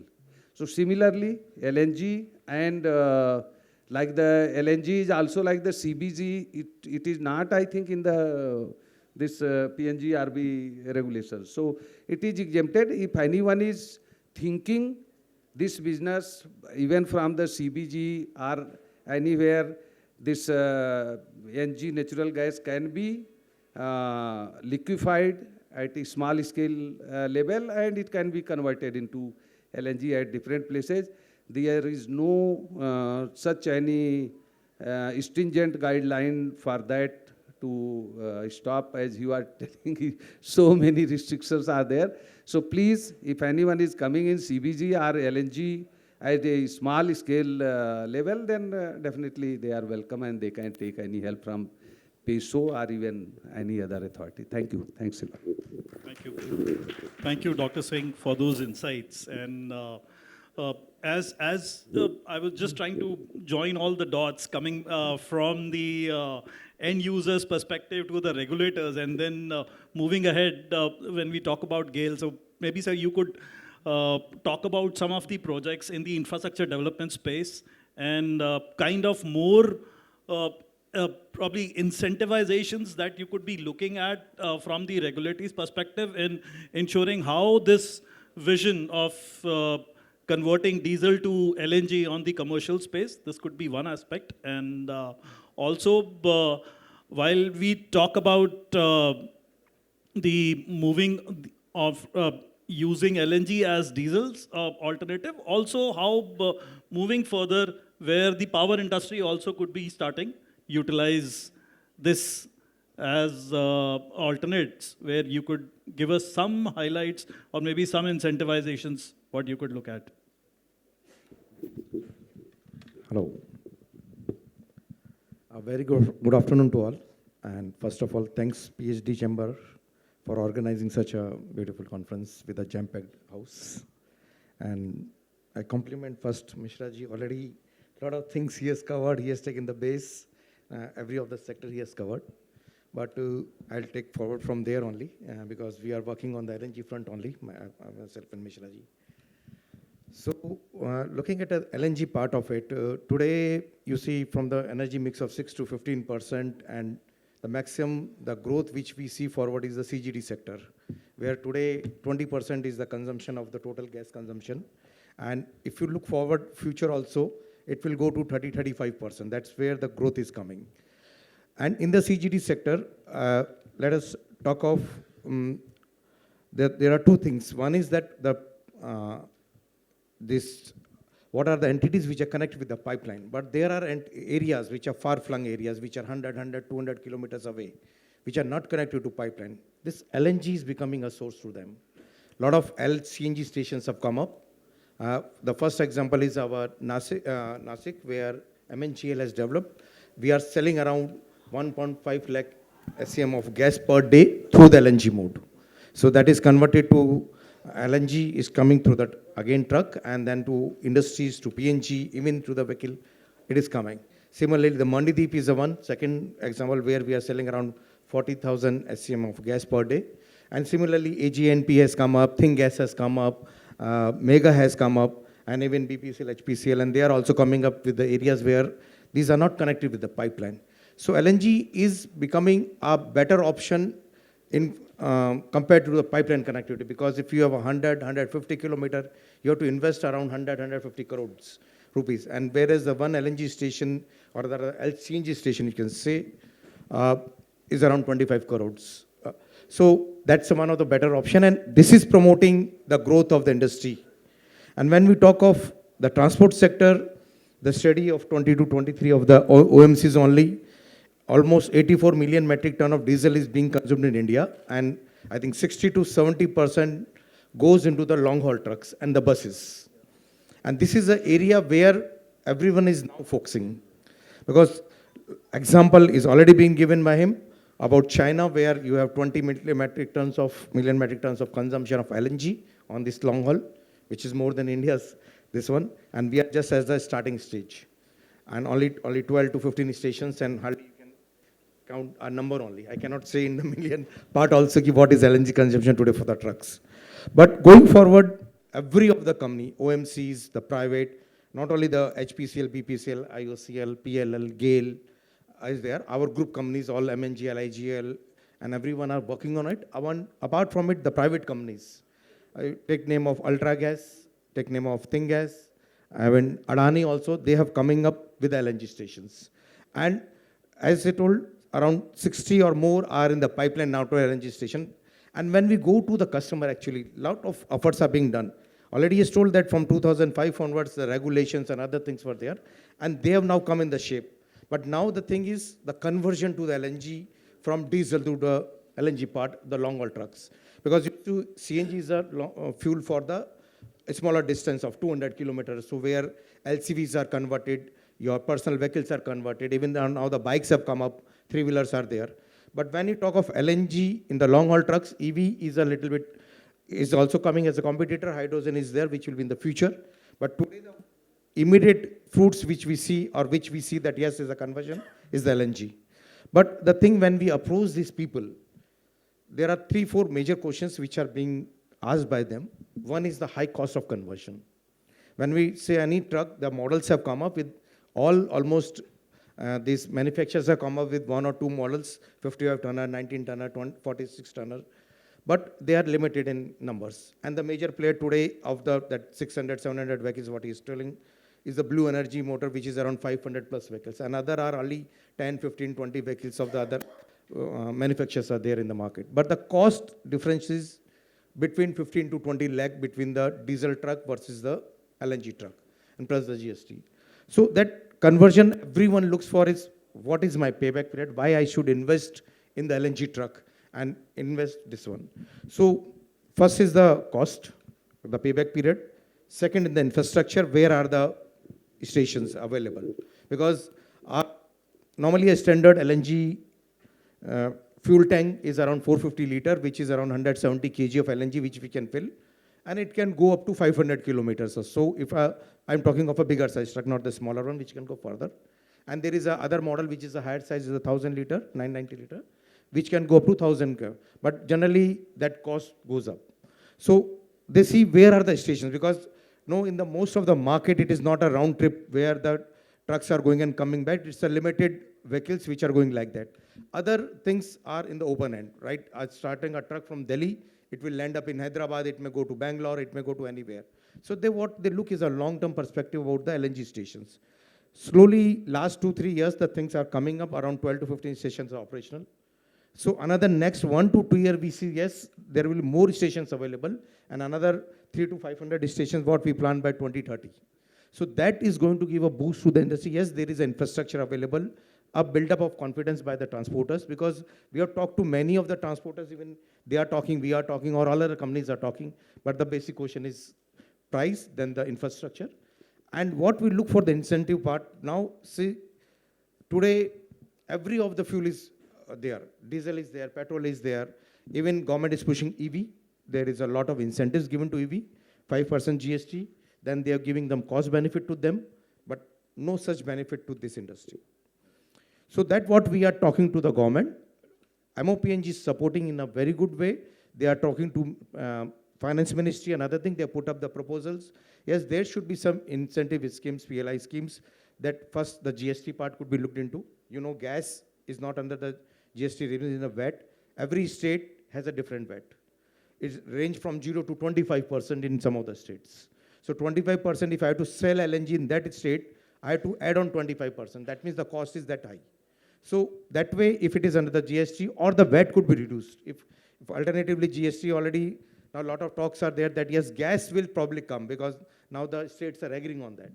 So if the GST regime is there, then the uniform taxation, what we can think is that entire India, there will be almost a similar range of a pricing. So that will give a confidence to the customers. Yes, the pricing is low, because what they expect is at least 20% lesser than the diesel price to have their payback period. 20% means that's a big chunk. 90 rupees is a leader, then 75 rupees or somewhere, or maybe less also. They expect that is the pricing should be of the LNG per kg. So that could be only possible when this kind of a regime taxation comes, part is there, which come, because again, I talk of this LNG, like the CGD sector where there is APM gas. There is no APM gas for this LNG sector. It is a market-driven gas which we are using. So over the line, when there was a COVID, and then after that there was a Ukraine war, the prices have gone up. And it was, you know, everyone knows it, it was drastically gone up, LNG prices, and that has jolted this industry actually. 1920, there was 1,000 station say was there by the government, but then all of a sudden there was a break up to 21. And then again now the things have started building up and the prices have come down. So what the customer look for is a long-term stability of the price. Down the line, if I convert into LNG, then I don't have any other fuel to use it. It is the LNG which I have to use, and the prices goes up, then I'm stuck. So that's what they are looking is the long-term range of 3 to 5 years, at least it should be in a certain range. That's what we are working on it. We are putting some kitty that what we are importing, let us have something. We are asking government also if they can look forward for some percentage allocation of APM. But that's a distant dream. That's our wish list which we have given to the government. Okay, if certain, because the quantity which is consumed right now is a very small quantity, so that can be done. We have asked only for some quantity only, which at least start rolling the sector. So that's one thing. Then we have asked for many other initiatives like maybe the blue corridor where LNG trucks are floating, or maybe the toll tax, there could be some incentives, or this kind of a things. So these are the things which we are looking for. Even the vehicles also, EVs have a 5% GST on the vehicles, whereas the LNG vehicles have a 28% GST. So this is a big difference. The diesel and the LNG have the same. So when the LNG price, this differential cost of 15 lakh of what I'm taking, again GST part also come in. So we are asking that yes, GST should be also on line with EV, or maybe little lesser than that. So these are the things which we are looking, and what the industry is also looking for that. And regulation point of view, already as you told, the boil off is a very critical area. And as per regulation, you cannot sell LNG in the form of gas to the market. Only LNG as a transport fuel is allowed as per regulation. I can put LNG station, but cannot sell as a gas, as a CNG or as a PNG to a nearby customer. So there also, the things are already, we are talking to the government that yes, some regulation should come where PNGRB should allow, means this CGT entity should allow that in the nearby area, we can supply that gas. Or maybe the CNG station can be allowed, so that this boil of losses can be there. Because right now, if you see the stations are there, I think we have 4 stations as a Gale Group companies which are operational, but they are all LNG cum CNG stations in our own GAs. We don't have the boil of problem. But when we talk of IOCL, they have 10 plus stations. I think they have commissioned 1 or 2 only. Balance are being under commissioning or in the different stage, but they are facing the boil of problem, that how to tackle that. Because when LNG station is started, you have a sale of 1 ton, 2 ton, or like that only. The future will be there when you have a 15 ton, 20 ton of this sale, or maybe more on a station.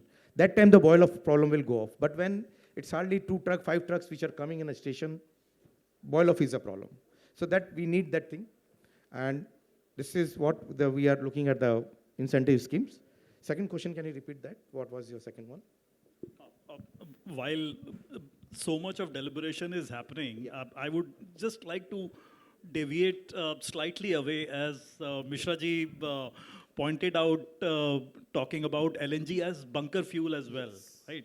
So maybe if you could add on your perspective towards bunkering, while we are talking about the utilizations of gas at LNG stations as 48 to 50%, but we are aware the H perspective as is already at 95% utilizations at LNG terminals, whereas Kochi, while it is about 48%, on the eastern side we are still at 25% of utilizations on the sectors. So what would be, from your perspective, what are we looking at as either infrastructure developments, or you are looking at installing some FPSOs towards the western belt, or how do we endeavor to balance out the demand supply across the industry, while there would be a timeline where the spiral pipeline network could be developed, where we can talk, as we are talking about pricing, we have a differential pricing across 3 regions as well. So in a span of 20 to 30, is there something more on infrastructure development that you're looking at, either of you, IOC or GAIL, looking on bunkering? As far as bunkering is concerned, we are working on it. Basically, we are looking for the shipping industry.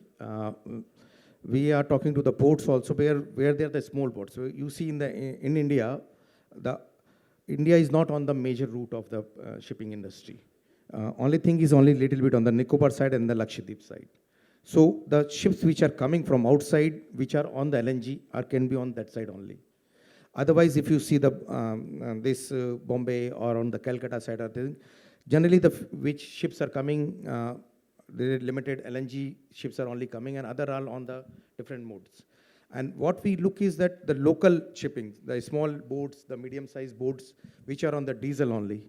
So we are working on it. One pilot project was done by PLL in Kochi earlier, where they have converted one of the ships into a small boat into LNG mode, dual mode, and with a 40 to 50% conversion on that. But it was run for a small type only, then it was stopped. PESO has given the approval at that time. But again, the costing part and the conversion, because the costing, because LNG, you know, the cryogenic tank is there and the conversion is there.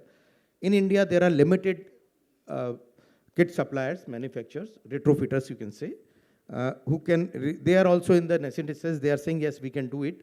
Like what we did in Varanasi, we have done with the CNG. 2 floating stations we have done in Varanasi. Almost more than 700 boats are on CNG working on it.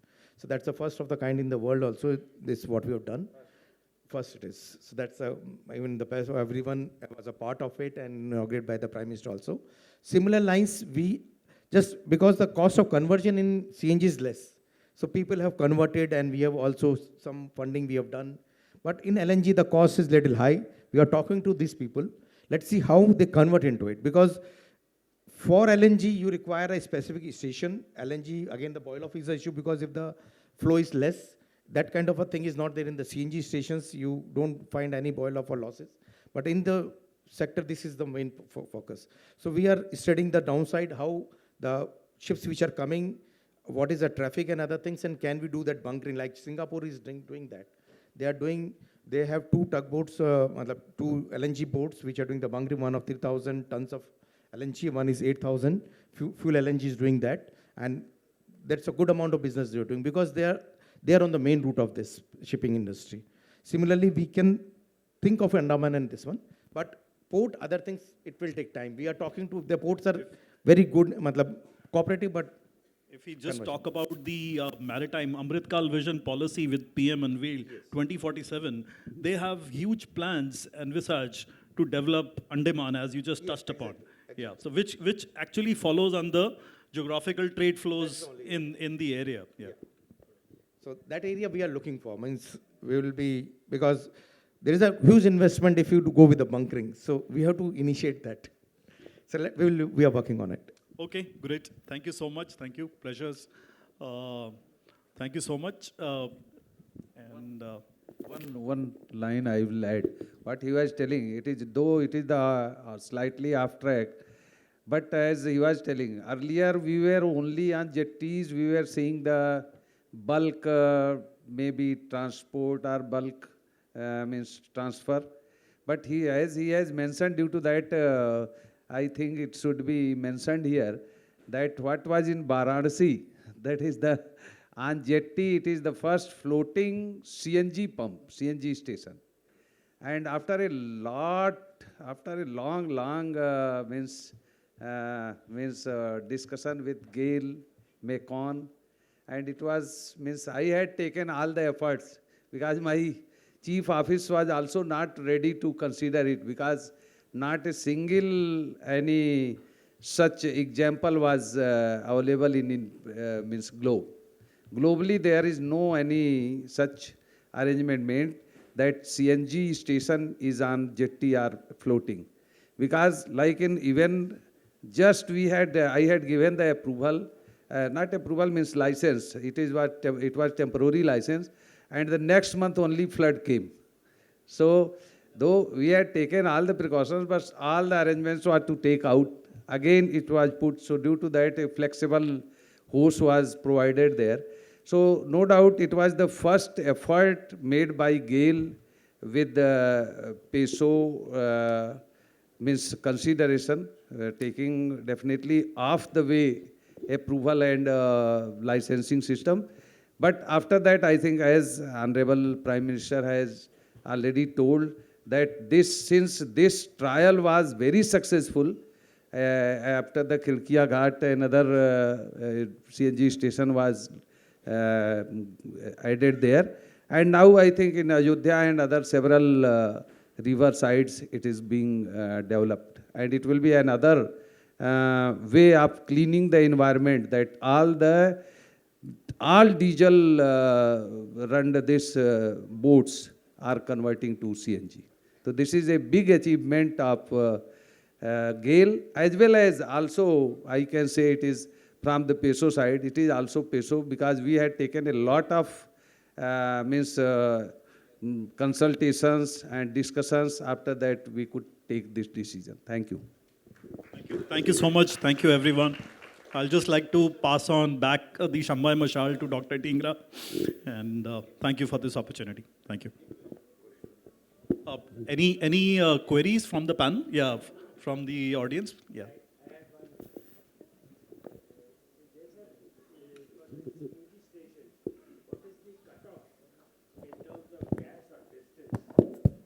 For the plant to be viable? In terms of, yeah, pardon? For LNG plant, what is the cutoff of gas quantity or distance by which it becomes viable? For LNG as transport fuel you are talking of? Or yeah. See, generally, if we see 1,000 kilometer range, we say that it is okay. That up to that much, because now we are transferring up to Delhi and something it is 1,000 or something, or 1,200 also. Even we have transported from Dahej to Bhubaneswar gas, but then you say that economics were not there. Yes, it was low. So 800 to 1,000 kilometer, you can say it is not a problem. And beyond that also, it will be little bit squeezing your margin only. But what alternative is the SSLNG? The SSLNG, what is the small scale LNG? What IEX talk is something is a transportation, but what we talk of SSLNG is the converting the gas into liquid form. So one first pilot project in India has been done by us in Vijaypur. We have 2 units of 18 metric ton each. One is already commissioned and second is about to be commissioned. And we are supplying that 18 metric ton to our own Manditi plant now. So what we are not transporting LNG from Dahej now, because that's a 700 kilometer. In place, we are transporting it from Vijaypur, which is just 170 kilometers. So considering all the economics, because when you are putting SSLNG plant, the gas is coming through the pipeline. So that transportation part and other things, and when we talk of 1,000 plus kilometer, then the transportation cost is $2.5 to $3 plus. So that offsets the actual transportation cost. So thumb rule, you can say 800 to 1,000 will be okay, and beyond, we can look for this SSLNG, which is there for the standard gas fields, as well as for the areas like Himachal, or what are the northeast areas, or the Jammu Kashmir, which are now recently awarded by the PNGRB. Because there it will not be possible to take pipeline to each and every corner or the hilly areas. So LNG will be the only mode. So there, if you can put a SSLNG plant at the extreme end at the pipeline, this will be what we see the future.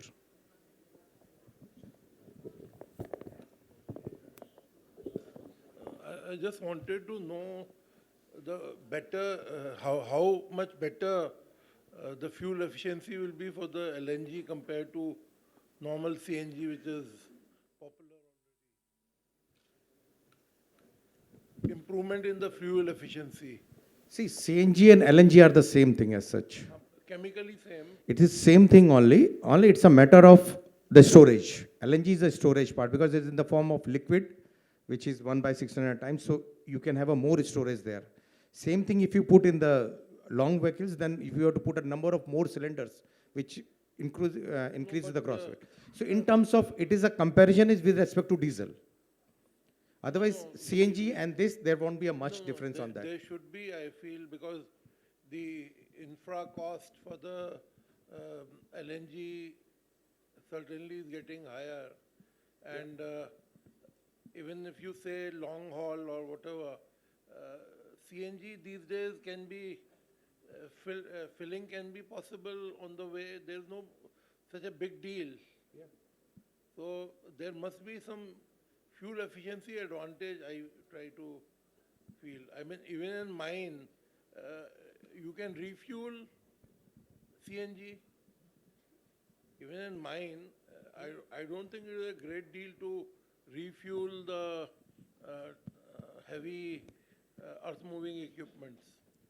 Actually, in mining sector, like in mining sector, having a fuel tank on the HEMM, like heavy earth-moving equipment, is very difficult. That is simplistic, of course. That yeah. So LNG as a better option there.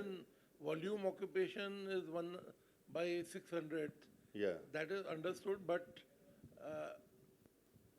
having a CNG station is no great deal today. No, absolutely. What you're telling is absolutely correct.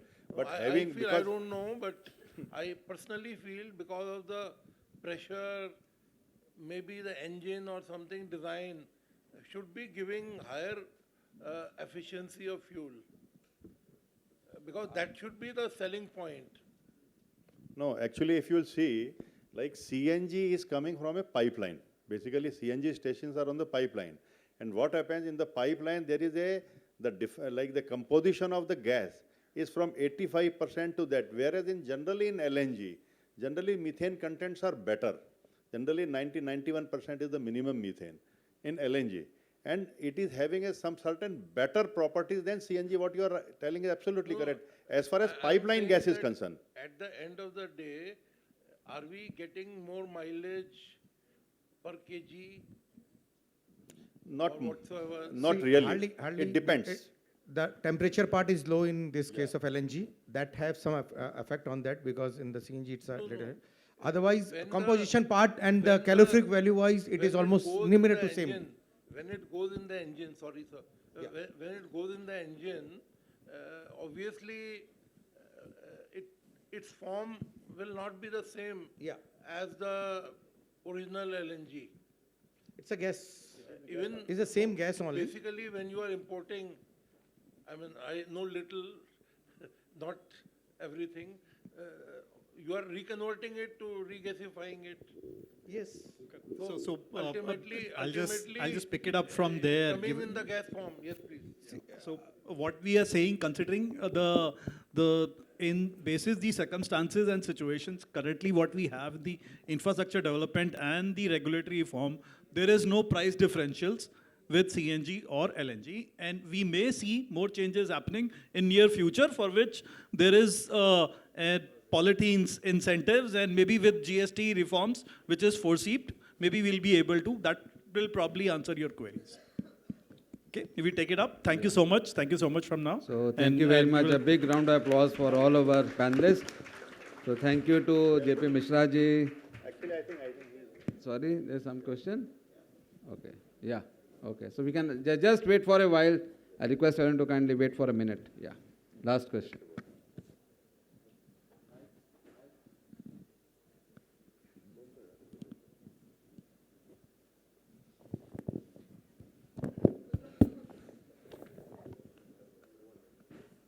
Hello, sir. Kapil Jan, sir, namaskar. I am from GAIL. Really, whatever you have spoken, it is very commendable that LNG cost effectiveness, capacity constraint, supply chain issues, boil up gases. But one thing is that LNG is not a low green gas. It is 27 to 30% of the, just like a CO2. So we have to think about that, because we are studying on the ESG risks. ESG matlab environmental, social and governance. That is in relation with the GAILs or overall जो भी PSUs है, that is considered. And we have discussed about with the sustainability among the peers organization that ESG risks is very, very important nowadays. And that should be considered because it is 27 to 30% of just like a CO2 emissions. So that may reduce the impact of the environmental issues. Secondly, क्या है कि whatever the new advancement जो भी है LNG and CGD, LNG जो भी साहब ने बोला कि LNG nothing but it is a liquid form whoever coming from 8.5 MMTPA or 11 MMTPA from Sabina Pass and Dominicobi Point. But that is converted into gas system which is delivered in the Kosi or Dhabul plant, which is converted to gaseous state. And from gaseous state it is sent to through the pipeline to all this segment, CGD, CBG, जो भी है. That is very, very important for us, that we should know about the energy, whatever the energy is developed in the country, we should be very much aware of LNG, which is very, very important for us. But one thing is that ESG risks to be considered, and I am always thinking about the energy, LNG का जो 27 to 30% जो factor है, जो CO2 factor है, it is more than the CO2 factor. अगर boil up होता है, जो भी environmental में उसको release हुआ जाता है, तो उसके लिए सोचना ज़रूरी है कि whatever the next step to reduce the emissions, to reduce the pollutions, reduce the greenhouse effect जो भी है. Thank you, sir. Just to answer you, see, today energy mix is there. We were talking of diesel earlier, then petrol, and we are even talking of diesel will be wiped off, but nothing will happen. All this will be there. Gas is a transition fuel. Up to 2040, 2050, the gas is going to be there. Even in the COP also, it was considered as a transition fuel. It is 30% better than coal and other things. Yes, this is the best fossil fuel. Among all the fossil fuel, gas is the best fossil fuel. And when we talk of other things like EV, hydrogen, yes, they are going to come up. But again, they will be certain percentage only. And when we talk of EV, there are a lot of deliberations. What is the back-end activity? From where, which is the source of producing the power and other thing. It could be again the environmental pollution, the coal again, because in India, 70% power again is coming through the coal. So there are a lot of deliberations, what you say rightly, but yes, is the transition fuel better quality than the diesel and other pollution fuel? Even rather, they are also improving in the diesel part also. That qualities, they are improving, the emissions, they are improving. So all these things will go on. So LNG will also be a transition fuel and it will sustain for next 25, 30 years. Absolutely no problem in that. And other things will come up like hydrogen, which may be there. But again, hydrogen, again, same thing. Which source is coming? Green hydrogen is talked of. Otherwise, there is a gray hydrogen and other hydrogens are there, which are through again produced through coal or maybe through gas and other things. So let's see, we have to maintain that sustainability. Thank you, sir. Thank you, sir.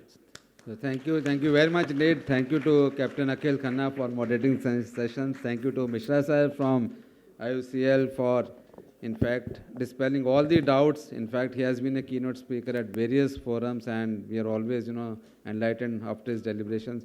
Thank you to Shri Kapil Kumar Jainji from GAIL, and in fact, the queries you handled so thoughtfully and with so much patience also that reflects in terms of your deep commitment towards this LNG sector. Thank you to Dr. A.P. Singh, sir, and without peace, no stone can be turned, so your permission are required everywhere, and you are in fact creating an enabling ecosystem wherein certifications and permissions are taken immediately without any, loss of time or without any loss of revenue. Thank you very much. So thank you to all the panelists. So as a mark of request, a small memento from PhD December to all the distinguished panelists.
So, ladies and gentlemen, we break for lunch right now, and the next session we will commence exactly at 2:30 p.m. Kindly be on time in the auditorium. Of the tech development in LNG value chain, we also understood LNG as a transport fuel, how this can be an enabler for envisioning the mission of 15% of gas economy by 2030. So a lot of discussions have happened. Now this is one of the, I think, most important sessions, I'll say, because without CGD, nothing will move. So if we have a strong ecosystem for CGD, wherein we can actually do some smart city integration with CGD right from the inception, rather than doing retrofitting, I think that can be one of the way out. So in order to understand the nuances of the role of CGD in LNG ecosystem, so we have curated this very important panel discussion session, which is number 3. So without any further ado, I'll request the session chair of this panel discussion, Mr. Rajiv Mathurji, Director, Haryana City Gas, to kindly come on the dais, please. We have Ms. Payal Goel, Director, Deloitte. She is our session moderator. Welcome, ma'am. Mr. M.K. Biswas, Executive Director, Risk Management and Total Quality Management, GAIL India Limited. Ms. Nimali Batra, Partner, DSK Legal. Dr. Pankaj Sharma, Additional Director, PPAC, Ministry of Petroleum and Natural Gas. Mr. Rajiv Sikka, former CEO, Indian Oil, Adani Gas Private Limited. Mr. Kumar Biswas, former Joint Director, Petroleum Planning and Analysis Cell, Ministry of Petroleum and Natural Gas. And the co-chair for Hydrocarbon Committee, Mr. Abhinav Arora.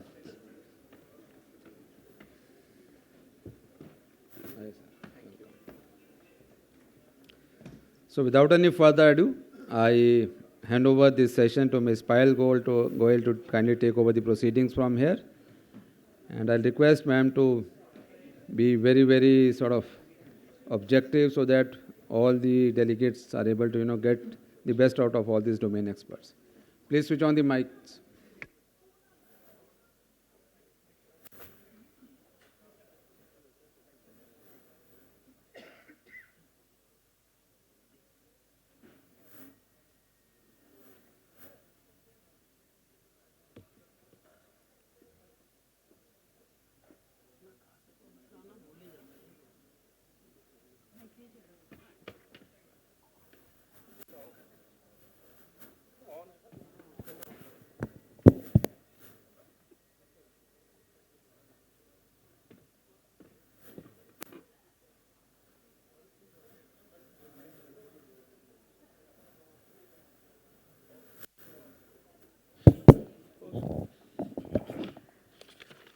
Good evening, everyone. I am Payal Goel. I'm director in Deloitte. And without wasting further time, it is a very interesting session on the role which city gas distribution has to play in increasing the adoption of LNG.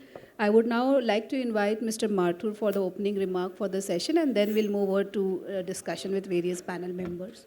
Over to you, sir.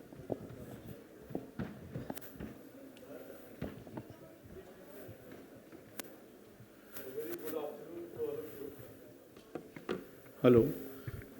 A very good afternoon to all of you. First of all, thanks to PhD Chamber of Commerce for inviting me here to share my views.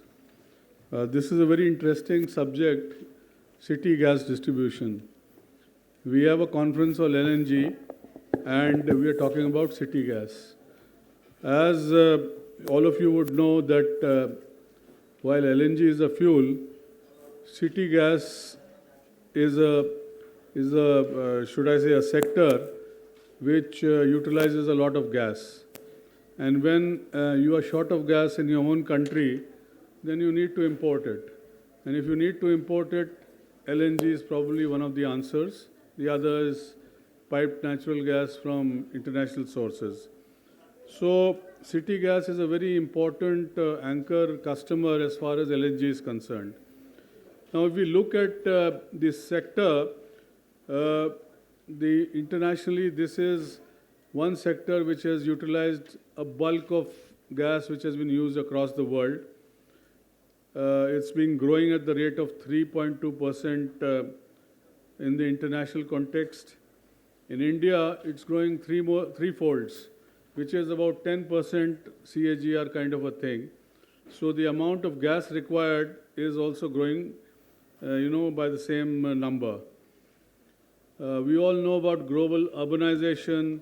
In India, we have a lot of cities where people are aspiring for clean fuels, although a lot of LPG has penetrated into households. But internationally, you would have seen piped gas is what the answer is. And this is what we are all aiming for.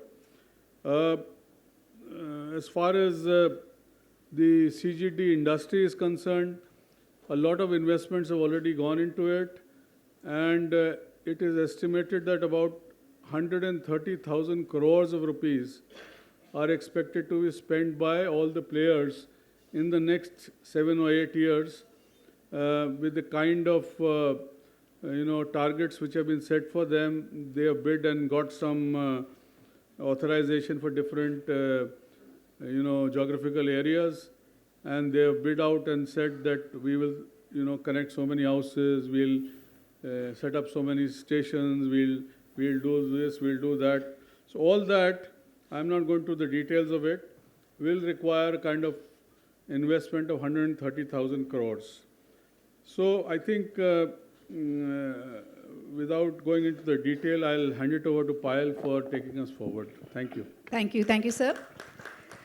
So as we all know that city gas distribution sector has grown significantly. However, there is a lot more to be contributed by this sector. So in the first round, we'll hear from our panel members in terms of what are the key challenges which the sector is facing currently and what are some of the steps which can be taken. So if I would request Mr. Sikka, your views, sir. We know that there are challenges around ROUW issues, then there are challenges around last mile connectivity. So if you can address and throw some light on what are some of these challenges which you feel is actually hindering the sector growth. Good afternoon to everyone. Thanks, Payal, and my distinguished fellow panel members as well as the audience. I hope PhD Chamber of Commerce had given a good lunch to each one of you, and you have got the energy back, but I'm not able to hear the energy actually. Can I hear the energy? Can you applaud? Yeah. Okay. Thank you so much. Yeah. So, Payal, this sector has got its own challenges, as every sector would have. First is the capex, very huge kind of capex, what Mr. Mathur has also pointed out, that 1.3 lakh crores, if I have heard it. Yeah. Yeah, so that's one challenge. And I will dwell one more line on that. even as soon as you get a GA, geographic area, earlier it used to be maybe half a district, now it's 2 districts, 4 districts, sometimes very bigger areas, as big as Haryana. So first 100 crore which you invest is just in paperwork, which is the, and I'm talking about a modest GA, small GA. You have to give the bank guarantee to PNGRB, and also you have to have the linkage, and maybe you have to buy one land for the CGS setting up. So 100 crore goes like anything. Okay. Now, next 100 crore, if one is smart enough. So second, I would like to dwell on the smart working which is required based on my experiences in the CGD industry for over 12 years. So next 100 crore, if one wants to deploy in a very meaningful capex, that's what which is required. Otherwise, 100 crore will also just go like that. Because if you build even, say, 20 kilometer steel pipeline and couple of stations, 100 crores gone. Okay. So next 100 crores is very important, and one should try to have at least 2-3 CNG stations, maybe daughter booster, maybe some through some assistance from other CGDs without waiting, because generally people associate CAPEX and PNGRB and the mandate. So they are focused on the numbers which are very, very huge. It's like T20, you have to score 400 runs. Okay. So first 5 overs you keep on thinking, and you're not able to plan. So one has to be very meticulous, and that initial 400 crores capex which is required is very important. If one is able to generate revenue very quickly, maybe in a period of 12 months from the date of allotment by PNGRB, so that kind of working is required. Otherwise, the challenge will be you after 300, suddenly you remember, and the banks, whether the promoters, the equity belongs to the promoters or you have taken it from banks. It's one and the same. Na? The meter will be started. Okay? Arora साहब ना metre start हो जाएगा ना. आप तो industry के आप तो समझते हैं. मतलब हम लोग कई बार PSU वाले कुछ समझते नहीं हैं. मतलब not with respect to everyone. I have also worked there. But yes, third challenge is the people all CGDs look forward for government facilitation. So union government and state governments, and they have done a lot. And there is a lot of talk happening around how CGDs can be helped. There have been policy changes. I believe Mr. Kirit Parak was also here in the early morning session.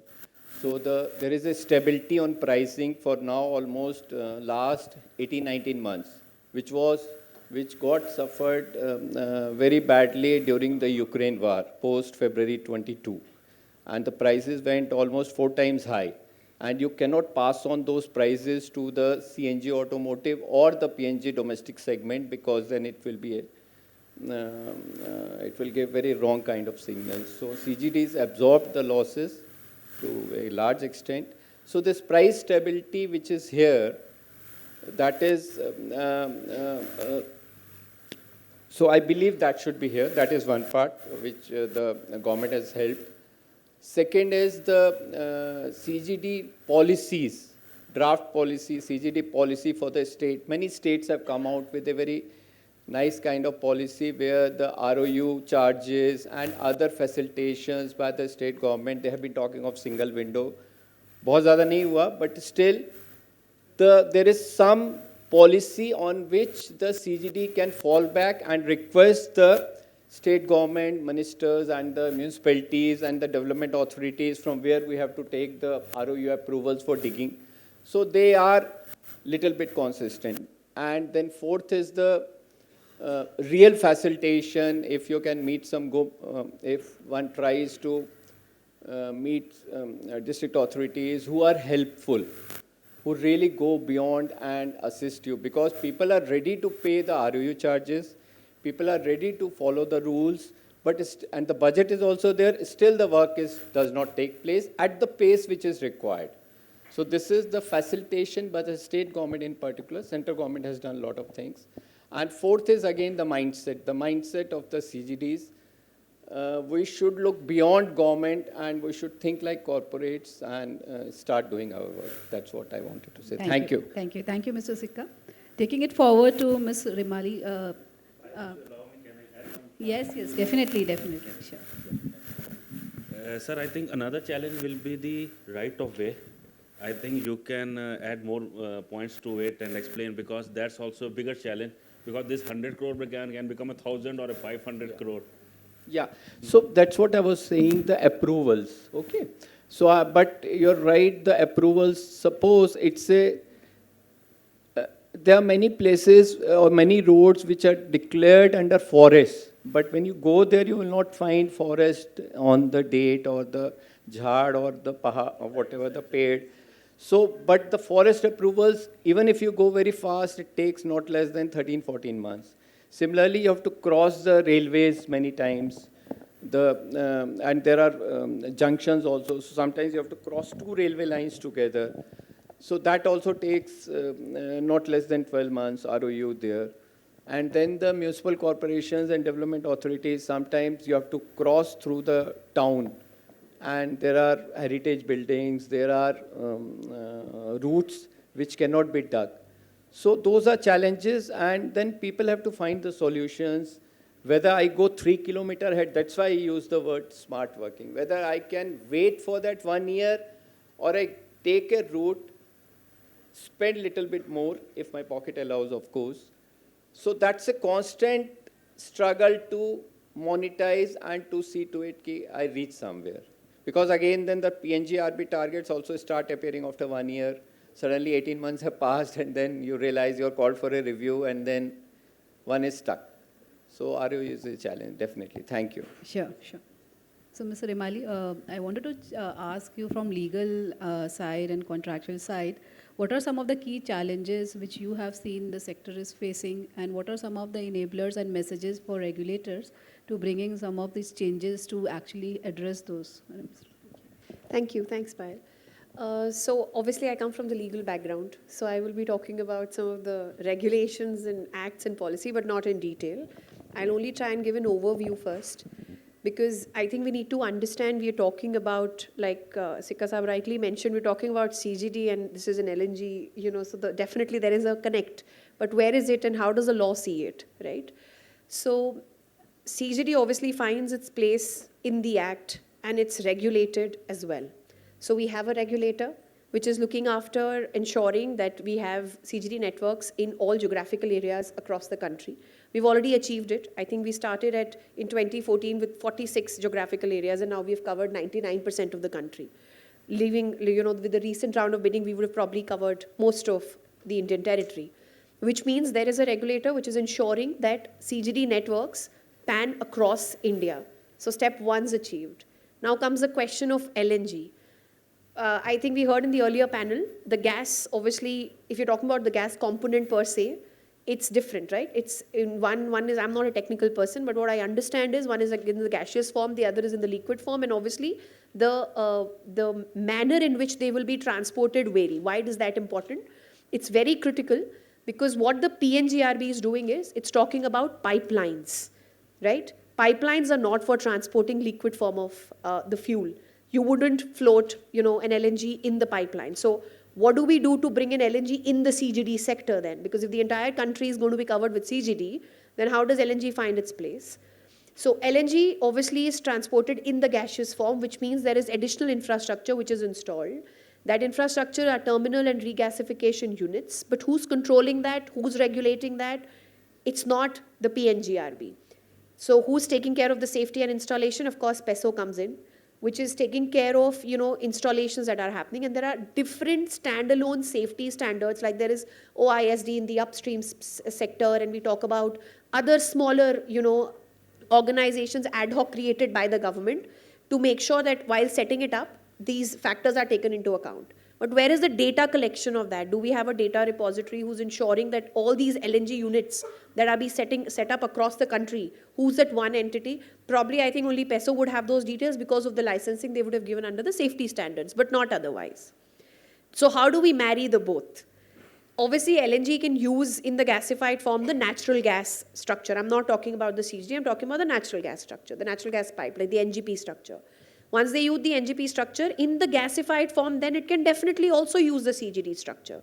So the question is, are we only going to transport LNG in the gasified form? Then the regulation and the regulators are sufficient. But that's not possible because that's extra cost. So if we are going to transport it through the liquid structure, through trucks or through road or through mobility, then obviously we need the regulation for that. So let me give you a little history of how this has gone about.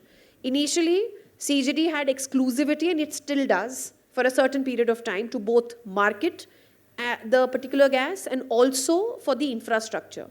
So two kinds of exclusivities were operating, right? They still are.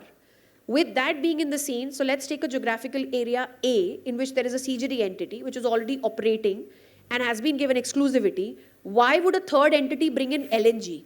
Same molecule in different form. And if it could be cheaper, then why would the CGD entity be given an exclusivity? So then should LNG become the exclusive business of the CGD entity? When the situation arose, the regulator was quick to, answer the question and bring an amendment to say that, look, in the initial years when the pipeline is not ready, let the customer decide, depending on what capacity it wants to consume, we are going to allow them to take on LNG, which allowed IOCL and other companies to start, supplying LNG through the trucking business.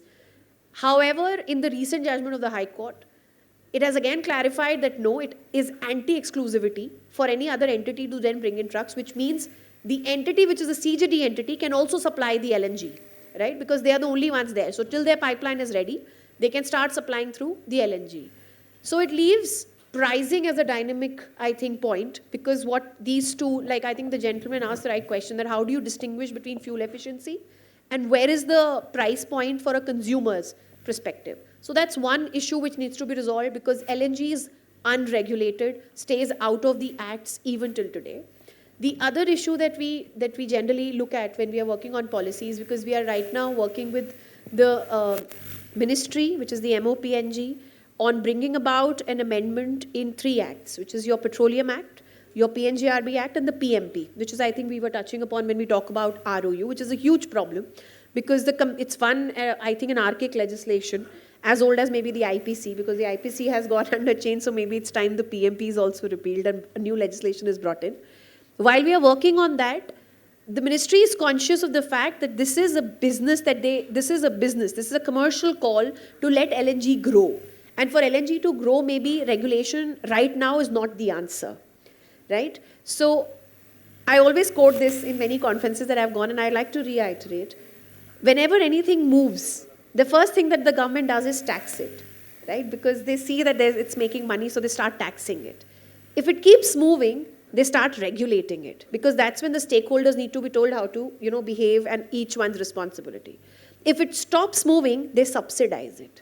So I think CGD has reached a level of subsidy, which is why we are asking for letting it to be subsidized at a lot of level, APM gases being available, for a multiple use, because CGD is now reached many places. And I think LNG is still not at the stage of being regulated. It's still only at a tax stage where you're probably being taxed for it, which is why we're talking about GST, but it's not yet reached the state of regulation. So that's the imbalance, I think, which will probably take its time because it's a transition fuel. Over a period of time, we will see LNG regulations, which has been lying as a draft since 2016, to probably being brought in, and there'll be proper legal framework for the LNG as well. So. Sure. Thanks, Mr. Mali. A lot of valid points being brought in how various kind of fuel can coexist. So taking it forward to Dr. Sharma, if you can throw some light around the role of compressed biogas, of course, the blending mandate which has come in. So what do you think is the scenario? What are the challenges CBG space is seeing, and possible enablers which from policy and regulatory side should promote this as well? Thank you, Payal, and thank you, Rupesh from PhD Chambers. I couldn't see him after coming here. So, because he has not only invited me, he has put me in a panel in which Sikka Sahab is there, with whom I started learning about gas when he was heading CUGL, Central UP Gas, one of the earliest CGDs in country at Kanpur. So coming to, as Mathur Sahab also said, for me, which is important in LNG or CNG or PNG is, it is all NG. it is only, ma'am, it is only about transportation which changes the prefix. Otherwise, it is all same gas. One more gas which is getting added to it is CBG vial, because as Sikka Saab said, Rimali also said, that we are not independent on gas, and we are highly dependent on imports. So we need to find some ways and means to reduce that dependence on imports. Although the kind of demand we foresee with the entire country now, in fact, entire country is covered after the 12th round except the islands. So entire country is now covered and CGDs are expanding. And so we need to find some ways, and we can't entirely depend on imports, because kind of gas exploration which is happening in country, this can't meet the demand which is being looked for, if it can't meet today's demand, which is very small.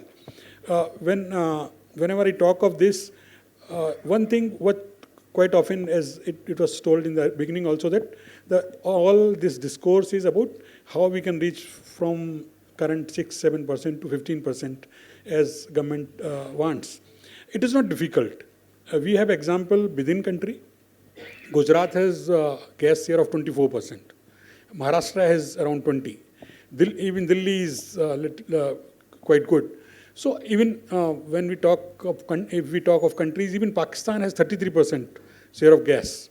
So only issue is that transportation of the gas, which can be done through pipelines. So we need lot of infrastructure. So coming back to the point you raised, Payal. So the kind of gas we will need, we see that it will be almost 4 times the demand in next 15-20 years from current levels. So that can't be produced anyway in country. So we will be highly import dependent compared to today. And in fact, that brings me to another point, which APM gas, which is being talked about today, and pricing, that will not sustain or continue for long.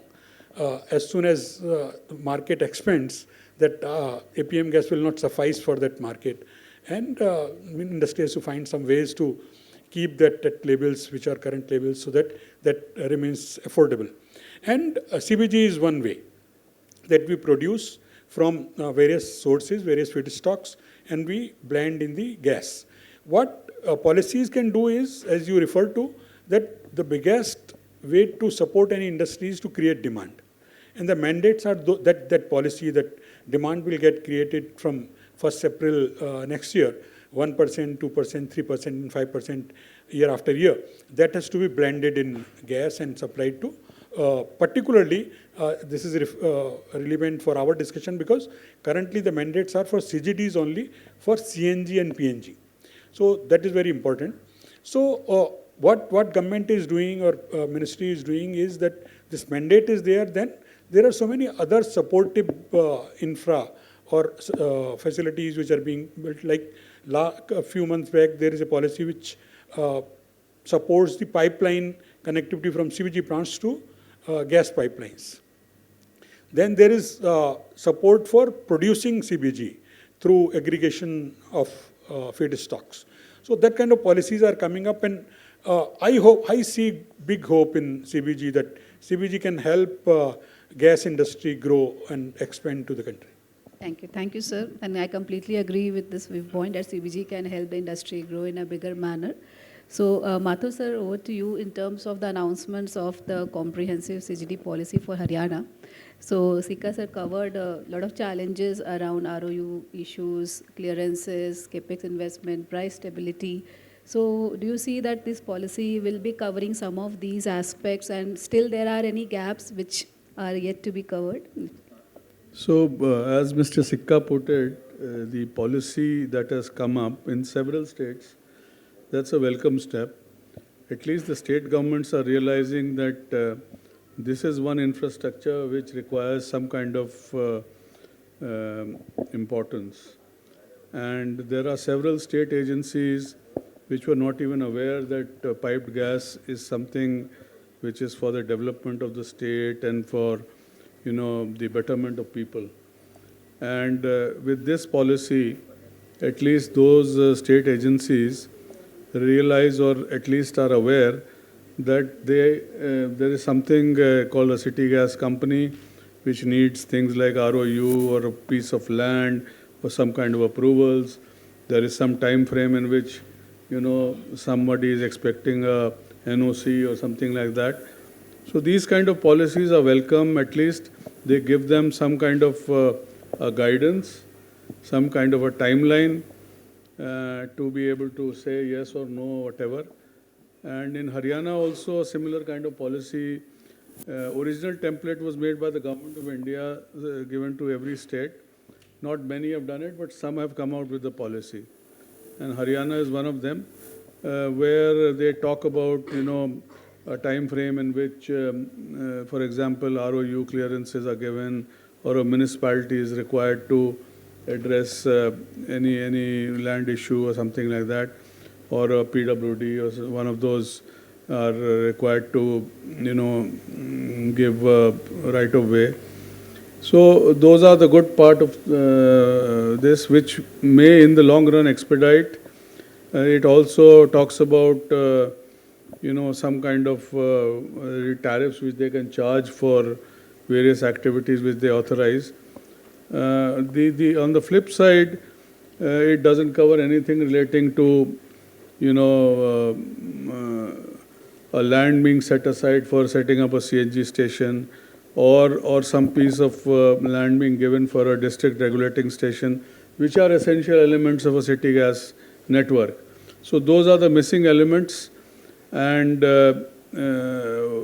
but it addresses some part of it, and that will help these companies to, spread their network faster than they were able to do in the past. But then now, in these kind of policies also, each agency is supposed to be giving you a safety, you have to get a safety approval also from them. So that is an add-on regulatory aspect which has been brought in, which was not there in the past. Overall, I think it's quite helpful and will help proliferation of the network, allow more customers to be hooked on, and gas to be distributed. Sure, sure. I think it's a welcome step, and I'm sure that some of these gaps will be bridged going forward. So, Mr. Bishwas, over to you with your extensive experience in handling the risk for LNG contracts and developing some of these hedging strategies. So, people talk about pooling some of the city gas distribution volumes, and then how we can look at a pooled volume and supplying LNG to city gas distribution sector. So, and there are recent contracts also being signed. So, what are your views around some of the issues which you have seen, and how you have handled it from the risk and hedging side? So, which Bishwas you want? From GAIL. Okay, thank you, Payal. So, yes, I was just waiting for me and my turn to talk on this, and you have pointed out some of the things, and some of the things I've already discussed, but without repeating the thing that has already been covered. So I would try to see some of the things beyond our country level. When we take the molecule of natural gas, which is nothing but mostly methane, it comes all the way from different countries, including USA, Russia, then Australia, and other countries. So if you see the molecule starting point and the molecule consumption point, it's a long supply chain, and risks are involved in every stages. When it gets produced from, say, USA LNG, it starts from, say, for example, Houston or somewhere in that place. And when it is liquefied at their point from the natural gas, which is a methane again in the gaseous form, and I found in the discussion also between the LNG as well as the natural gas composition and other things that I'm just keeping it aside. But the risk involved starting from the molecule from USA to the consumption center in India is having a lot of risk and lot of contractual obligations as well as the terms and conditions mentioned therein. So not to give the full detail, but the risk involved from the transportation from USA or say from Russia or say from Australia to India, the logistics risk is there, and the supply chain management is one of the key element into that particular area. apart from the pricing and contracting. Whenever there is a pricing and contracting of LNG, there are a lot of conditions and terms are actually taken into consideration from both the suppliers, whether it is from the supplier side or from the consumer side. So therefore, the risk hedging and other things are normally taken care into the contract.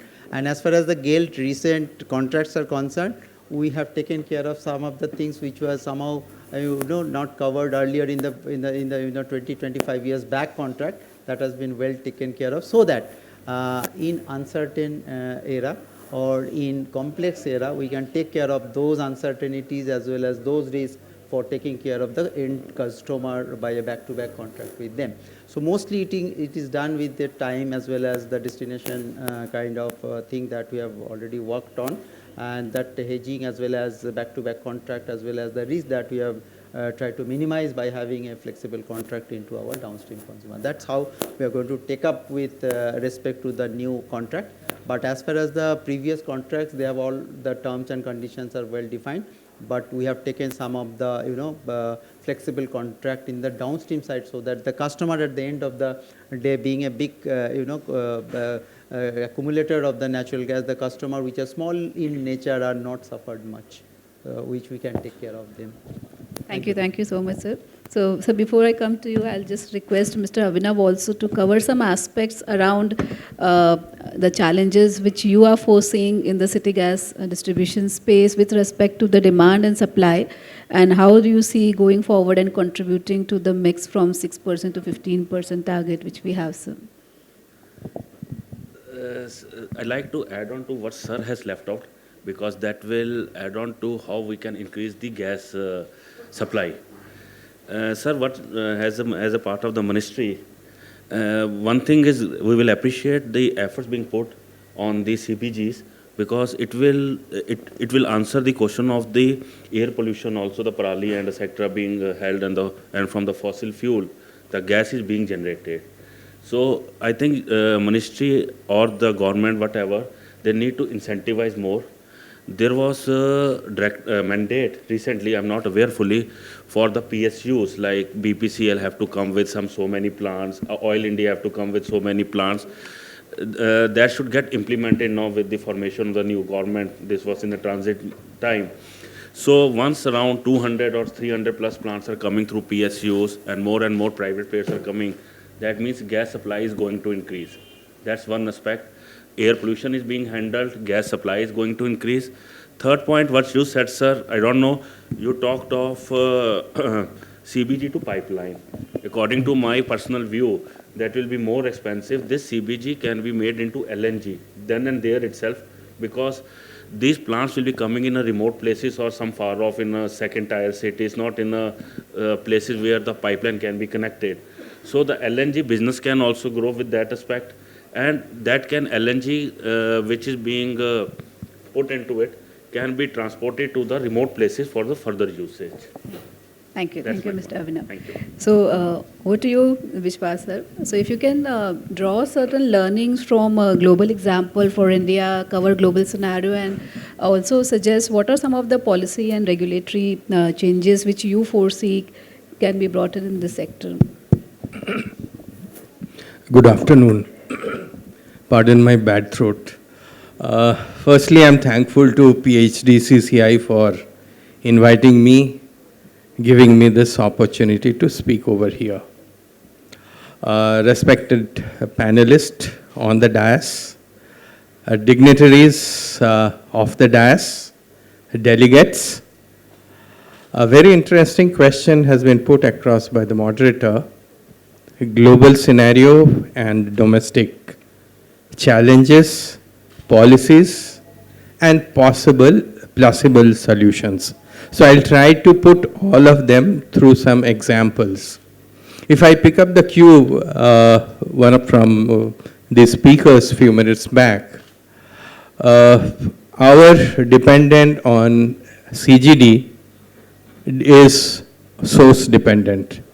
And when we talk about sourcing, we have 48% of import dependence. So that is one of the first challenge for the availability of gas. Now, when we go for importing, we enter into a bigger challenge, getting that 48% from the global market. Global LNG market is divided into 4 major parts. One is European market, North American market, Central and South American market, and Asian market. Intentionally, I kept Asian market at the end because rest of the 3 markets are well developed. They are pipeline transportation based and they have amortized their pipelines. Because of geographical position, Asian markets is dependent on marine transportation. So major challenge starts from there. So far India is concerned. So India has 7 ports, LNG ports, capacity of 47.7 million metric ton. 2 or 3 more ports are coming up, which has been presented in one of the sessions pre-lunch. Now, if an interesting fact which will reflect the challenge, only Dahej is utilized more than 95%. And rest of the LNG ports are less than 25% utilization. So capacity is there, but those are not being utilized. That means there are big challenges so far the infrastructure is concerned. We need to solve it out. Yes, work is going on, pipeline connection, connectivity with assured customers.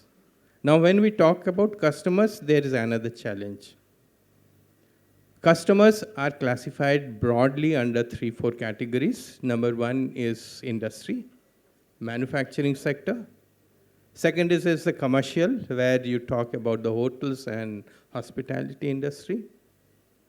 Then comes your domestic customers, and there is another challenge.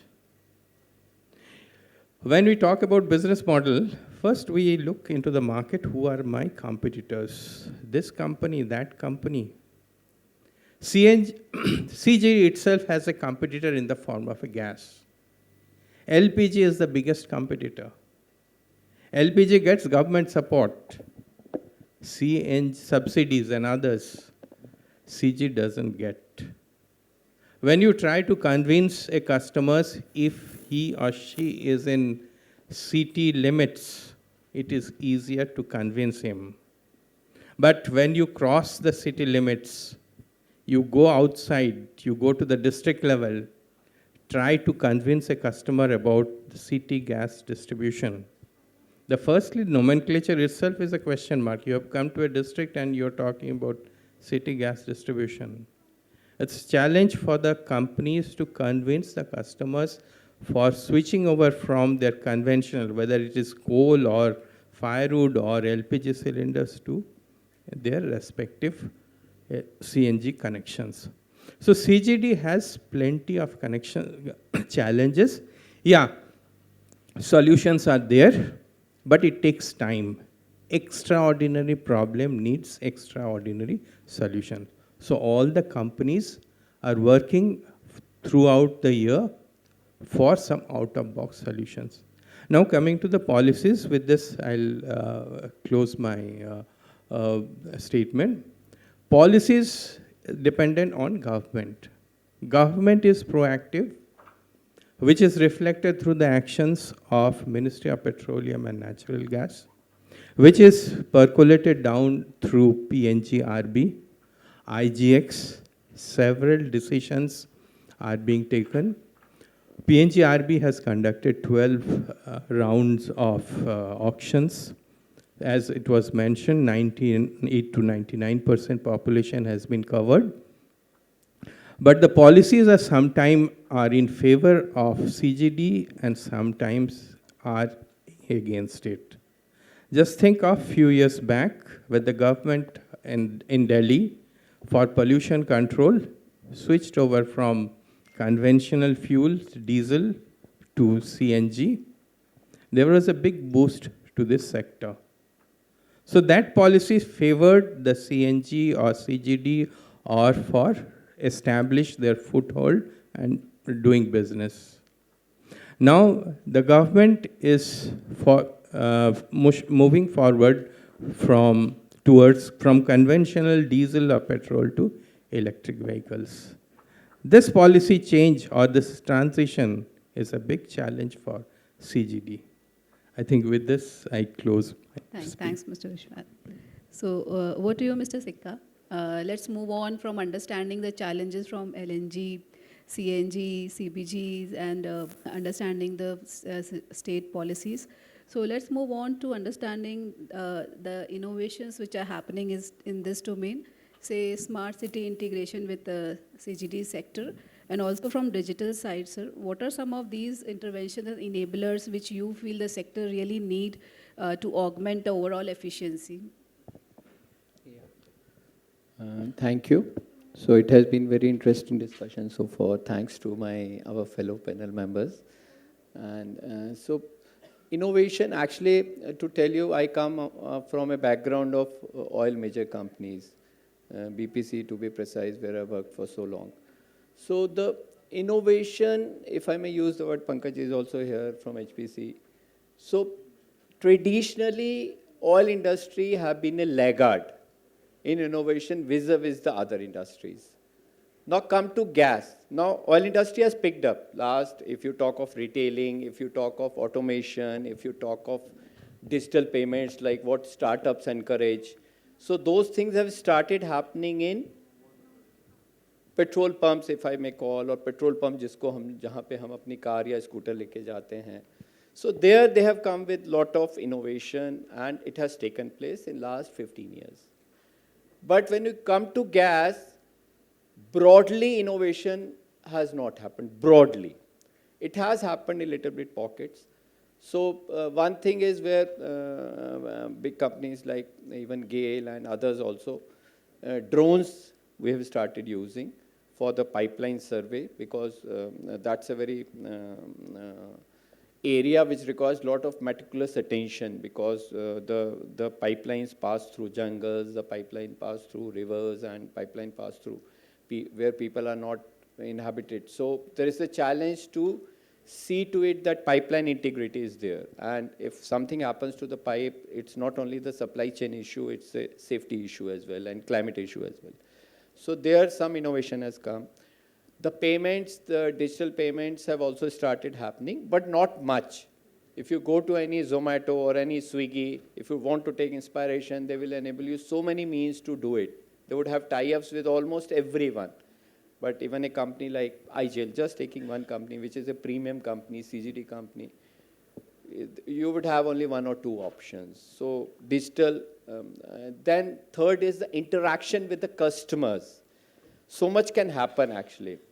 And if you are a CNG customer, I'm supposed to be a PNG customer also. Say I'm living in the state of Delhi or Mumbai, or for that matter Pune, where a lot of CNG stations have also come, as well as the piped natural gas has also come. Do I ever get a message that I can utilize CNG, or I'm a loyal customer of CNG, so I will get some rebate in PNG? So neither cross-selling, so a lot of effort, or loyalty card, or loyalty itself, repeat value of the customer, that is not being looked. So that can be also done. So innovation has happened very little bit. I must say, I don't want to prolong it. But there are many facets. We can learn from progressive industries, we can learn from startups, and we can do sort of a lot of innovation. Thank you. Sure. Thanks so much. Before coming to Ms. Rimali, I want Mr. Mathu to add on to this point. I understand that queuing is a larger issue from city gas, CNG stations perspective. Payments, of course. So what are some of the interventions you feel the sector need, as Mr. Sikka also highlighted some of these interventions which are really required? If you can just add on to it, sir. So yes, queuing used to be one of the major issues as far as CNG stations is concerned. So we did a time and motion study for all stations in Mumbai about 10 years ago. And what we realized that filling time was actually equal or lower than that of MS or diesel. It was the queuing time which was about 18 or 19 minutes at that point of time, which was killing the business as far as private vehicles are concerned, individuals are concerned, and only public buses and transport and all those were, they had the luxury of standing, and therefore they were. So idea first is that, make dispensing available in such a manner that is proliferated across the cities. Now there are, I think, 500 stations in Delhi. Similarly, Mumbai and other locations also may be having a lot more stations.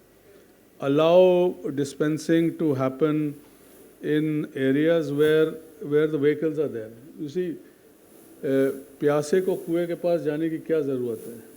कुआं अगर प्यासे के पास आ जाए, then it will make all the difference, you see. And I have been advocating that for the last 10, 15 years. Fortunately, now there are integrated compression and dispensing facilities which are being put up now. And I'm sure if they allow them to be put up in, for example, a parking space for taxis or a bus stand or a mall where lots of cars are parked, you will have instant dispensing of CNG happening. So if these kind of innovations happen, queuing time will go down, popularity of the fuel will go up, and a lot of private guys who don't use the CNG will start using all that. Yeah, just to add to that, if we have, just to add to that, that we search nearby what is the best convenience, say a food restaurant. So if a driver can search which CNG station has lesser queue, so that is another revolution. We started an app about 10 years ago, 2016 in Mumbai, which had all the CNG stations on a dynamic basis telling you what is the queuing time. Of course, now every company must be doing it and doing it better. But then if you took out that app, you would know which station to go to. And even we went to the extent that we had a portal in place which had 15-minute slots available. If you block that slot, you will go there and have an instant filling happening. But for some reason, it didn't take off because it was probably ahead of time then. So awareness needs to spread. Of course, it has not led to. So yes, you wanted to add. Yes. We have actually, apart from the queuing part, which is basically for the CGD as well as the CNG station, there was one exercise that was done by GAIL also through online and offline CVM and CSI survey recently, and we have come out with a lot of things that actually shared through their online and offline customer value management system. So wherein we have seen that if you can talk to the customer in the right time as well as with their real problem they are facing, 50% of their problems are solved. That is what we have come out with our CVM and CSI study that we have done recently. Sure, sir. So now moving on to Ms. Rimali. So there are a lot of GAs which were awarded, but they are not performing, the MWP targets are not met. So is it the right way to look at deallocating those GAs, and what are the options from legal side? What are the hurdles you see? But of course, they have to perform, but how to make it happen is what we can all deliberate on for the next few minutes. No, absolutely. I think that's going to be the next key challenge for the regulator, because just awarding the GA doesn't solve the purpose. It's just the getting your foot in the door. The door's yet to open, the work's yet to happen. So I think first we do have a regulation in place, but it's only as good as a threatening regulation, because what it does is, and I think Sikha Sahib rightly pointed out that if one has to expend so much right in the beginning, and in the entire GA, if you break it down, you wouldn't really see returns at that level, right? So sometimes maybe MWPs have to be revisited. But by that time, the way the regulation works is that if you haven't achieved certain levels, then your invocation of bank guarantee, which is a hanging threat for a company, becomes very imminent. So they have to lay down that infrastructure even when you're yet, we are yet discussing technology on bringing more customers on board, on the network. So definitely, I think there is scope for revisiting the regulation on the MWP and not making it cast in stone, rather than making it like, we had long-term contracts, 25 saal ke agreements, which never, we don't know what's going to happen after 25 years. We are sitting here and discussing. So sometimes you need to look at shorter arrangements, which are more feasible with the economy changing. Plus, with so many competitive fuels in the market, maybe the MWP is not realistic. So you don't envisage it when you're granting the CGD or the exclusivity, but maybe that entity, if it's going to pump in so much money, they have to see returns vis-a-vis the other fuels, right? So that's why I think with the changing economics and the technology, the regulations need to be revisited on those lines, and penalties, I think, work as a deterrence rather than getting an entity to do the work. So there have to be incentivizing rather than deterring the entity to say, if you don't do it, XYZ happens. That's easy, right? Because the regulator can simply sit there and say, you haven't done this, so we are calling it off. I think technology can help us. SCADA, I think, which is, a collection of data and all your supervisory and sitting at a location, virtual location, and to be able to assess everything. Some CGDs are already doing it. So if they can make that, bring in a technology similar to that for the regulator, where they can start assessing where we stand, and every GA is a case-to-case basis. It can't be even entity-based. I would say even if an entity has 7 GAs, you can't say that because you are the entity in all GAs, you will perform in the same manner like you did in your other GA. So it has to be a GA-based assessment rather than an entity-based assessment, because though the authorization is given to the entity, but this assessment of MWT has to be on a GA base. So these are some changes, I think, which time regulations have to vary and have to be brought in. Definitely, I think law drags behind technology. So first, the technology has to be deployed and brought in. And once the technology has been tested and tried by any of those CGD entities, the regulation will follow. So as of today, there is a lot of scope for technological advancement, I'll put it that way. But I don't know the need in the sector, technically speaking. But if there is need, if there's a technological advancement, I'm sure the regulations will become enablers. Definitely, Mr. Mali. So taking the point from how data is really important, Dr. Sharma, since we are knowledge partner to PPAC also, so we understand so much of comprehensive reports are being prepared and contributed to the country by PPAC. Compliment to Dr. Sharma for that. So, sir, what do you see are some of the streamlining which is required from data perspective, because it is really very important to have single source of truth, to have inputs from various stakeholders at one place collated. And what are the newer areas you see which needs to be collated for this sector? Thank you, Payal, again. To begin with, अभी हम बहुत negative सी बातें कर रहे थे, लेकिन हमें सोचना चाहिए कि कुछ तो अच्छा कर रहा होगा सेक्टर कि इस 6 महीने में, पिछले 6 महीने में CNG के व्हीकल्स ज़्यादा बिके डीजल के मुकाबले. तो people are coming to the gas because they are finding value in it, whether it is pricing or even the issues with regard to queuing or waiting time, that has got resolved because there are 7,000 outlets today. Only last week or 10 days back, सिक्का साहब का एक LinkedIn post में मैंने comment में लिखा भी था कि पिछले दिनों में हिमालय में गया और CNG की कार थी और मुझे लगा कि पता नहीं मिलेगी कि नहीं मिलेगी, लेकिन I got when I was ascending and when I came back I got the gas. तो सब जगह पहुंच रही है और उसका नतीजा ये है कि गैस की गाड़ियाँ बिक रही हैं, अब तो मोटरसाइकिल भी आ रही है गैस की. तो something good is being done by the sector. One more point I will like to make, जो अभिनव जी ने कहा कि पॉलिसीज़ कैसी होनी चाहिए, तो already there are good policies. The biggest policy, as I said earlier also, is that creation of demand. As soon as mandate is there to blend, naturally people will be there who will come to supply because demand is already there. CGDs are mandated to blend and they need product. So there will be many companies, including CGD companies, which will come into CBG. And there are so many, in fact, big organizations like Reliance and even Naira, they are coming up with CBG plants. Another good thing about that is, since we are on that subject, that since we know that CBG will not be available in every part of country because of feedstock and so many issues. So government has come up with a product which is called renewal gas certificates, RGCs. So people who are not able to meet the blending, they can buy those certificates. But that is not only about, those certificates are not only about blending. They will create value for the manufacturer of the CBG. That is another product which he can sell the gas to the gas buyer, and then they can sell the certificate to the people who are not able to buy the gas, green gas, and so to meet the mandate, they can buy the certificates. So that is another byproduct kind of thing which is coming from there, and revenues will come. Coming to Payal, your question about data, Data is certainly very important aspect of any business, and so is true about gas. What I feel is what is required if we talk about CNG, PNG data or CGD data, that there are a large number of companies in this sector. Almost 300 GAs are there. So, and large number of companies are there.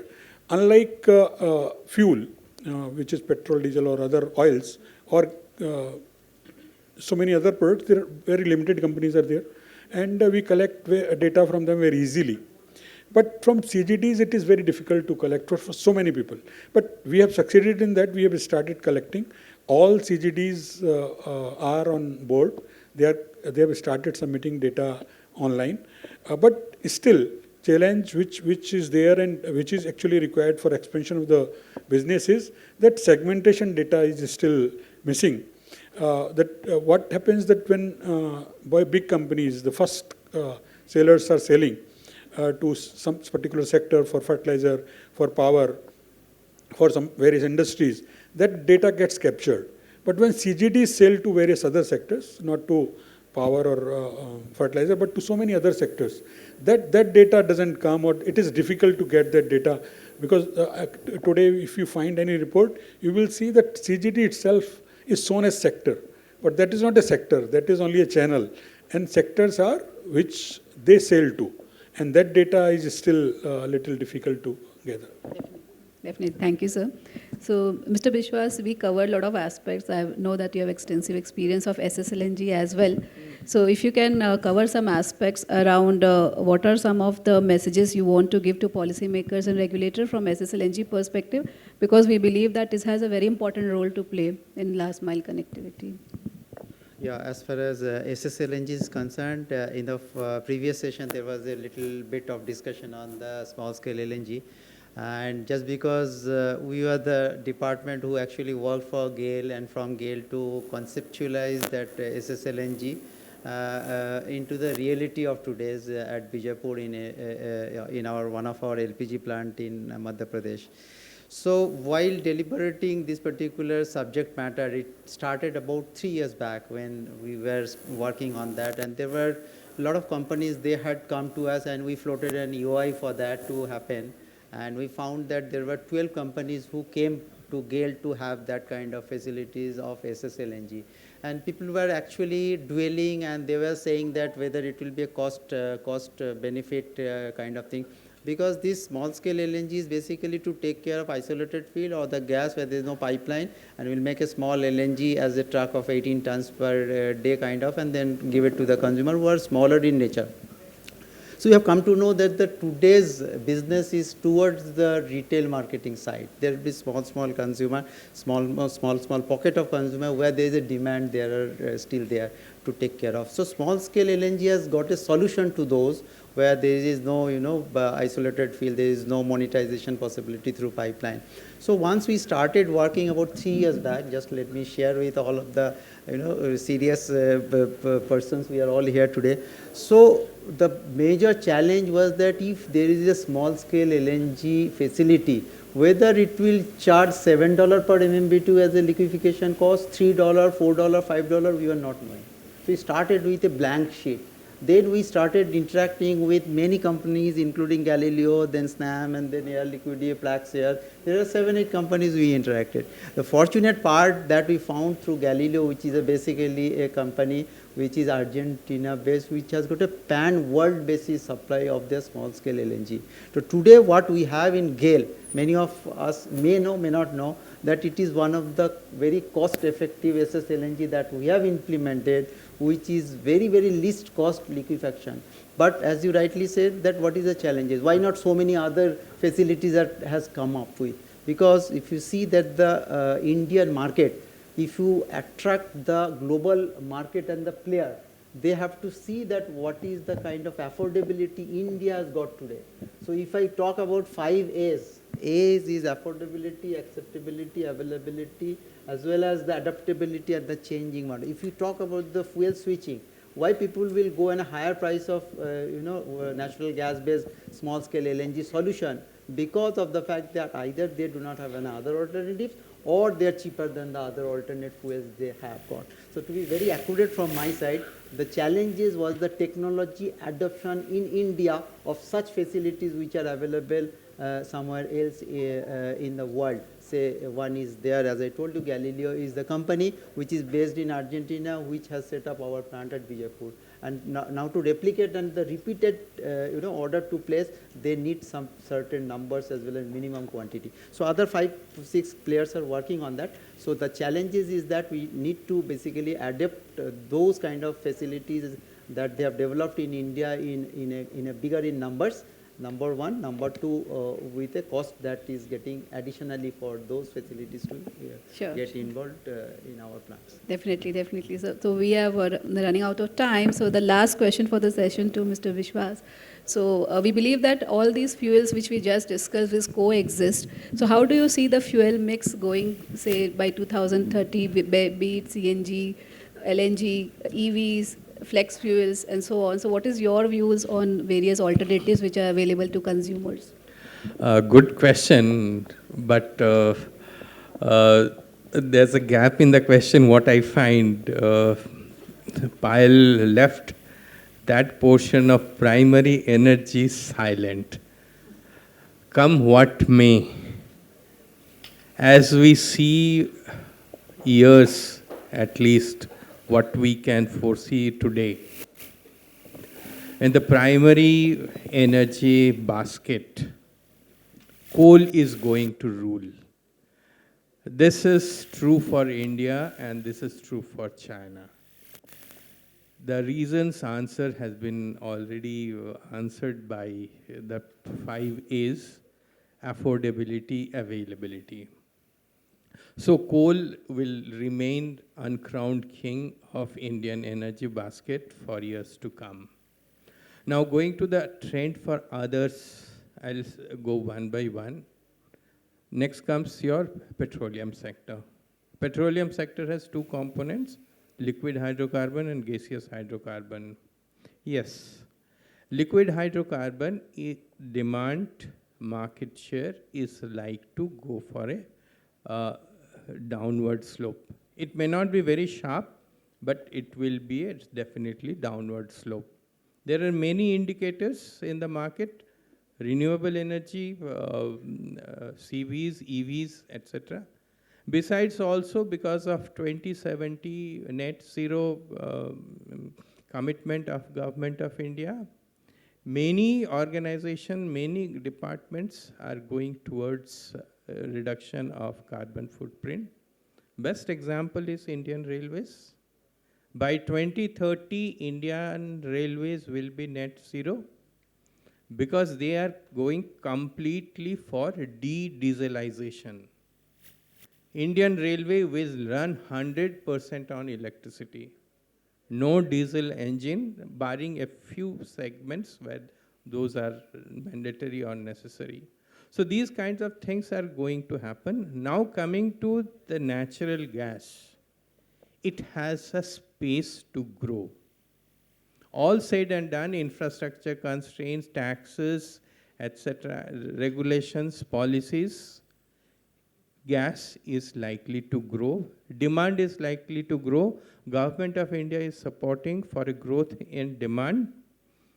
I'll complete my statement with one requirement, and that I'll put it to Phdcci if you are submitting it to the appropriate authority.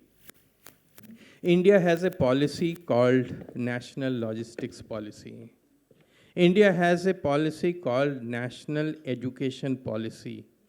Why we cannot have National LNG Policy? In the deliberations, we heard different states have different kinds of CGD policies. CGD policy could be a component in the process of national LNG policy.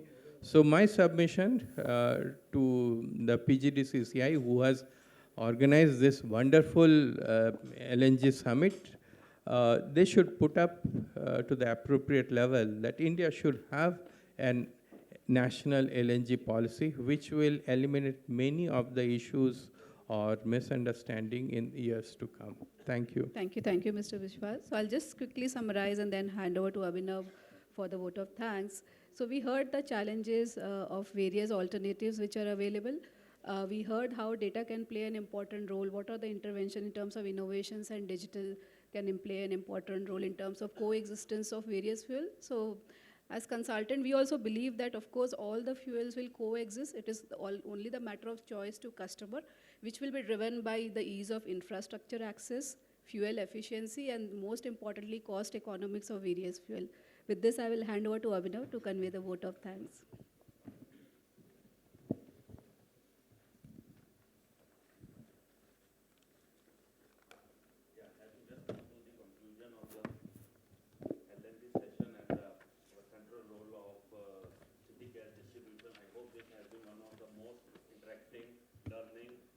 And entertaining session. Thanks to everyone. I'm honored to extend our heartfelt gratitude to all who have contributed in making this session a great success. Thanks to Mr. M.K. Biswas ji, ED Saab, Rimali Batra, Pankaj Sharma sir, Dr. sir, Sikka sir, Mr. Another Biswas sir. Your expertise and perspective have illuminated the critical aspects of CGD and its integral role in India's LNG journey. The discussion today has provided valuable insight into our current policies impacting CGD and LNG. And we must overcome the integration of smart city with CGD strategies of effective risk management.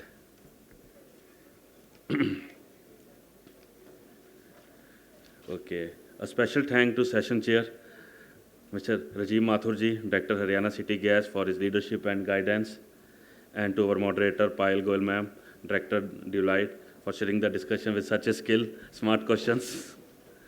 I also want to acknowledge the active participation and engagement of our delegates and attendees. Your involvement is crucial in driving forward the conversation and action necessary for the growth and development of CGD and LNG sectors. Our gratitude extends to our sponsors and partners, GAIL especially, for their unwavering support. Your contribution are vital to the success of the summit, to the continuous advancement of the LNG industry. Thank you, sir. And the other members also.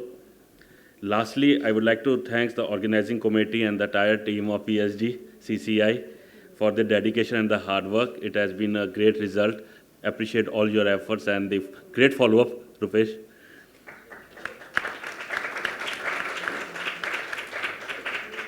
Well planned and good efforts. Thank you.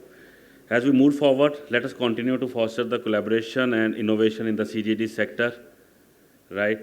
And by addressing the key challenges and leveraging the technological advancement, we can ensure CGD remains a pivotal component of India's energy landscape. Thanks you once again for your presence and participation of everyone. I wish all a productive and enlightening continuation of Bharat LNG and look forward to meet again in next summit. Thank you.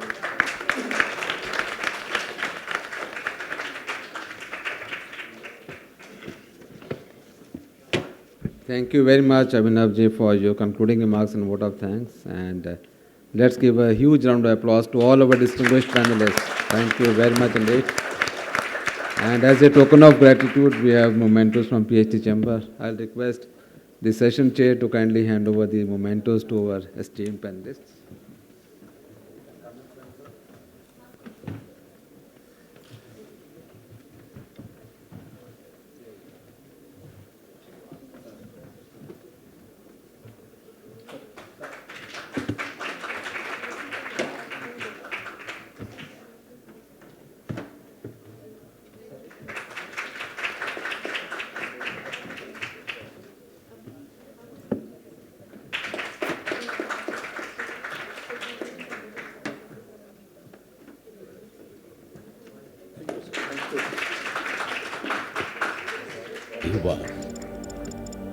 Dreams personifying Vasudeva Kutumbakam.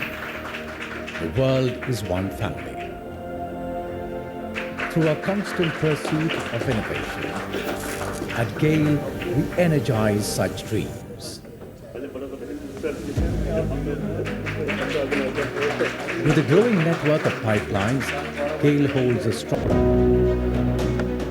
right from exploration and production, natural gas transmission, processing and distribution, culture of research and innovation, and have embraced First new is from and Lloyd smart College. technologies like Lloyd automation College, and Ms. Ishika. bring it to life as GAIL India's passion till the last mile. Ms. Ishika and the delegates from Lloyd College, kindly come on the dais.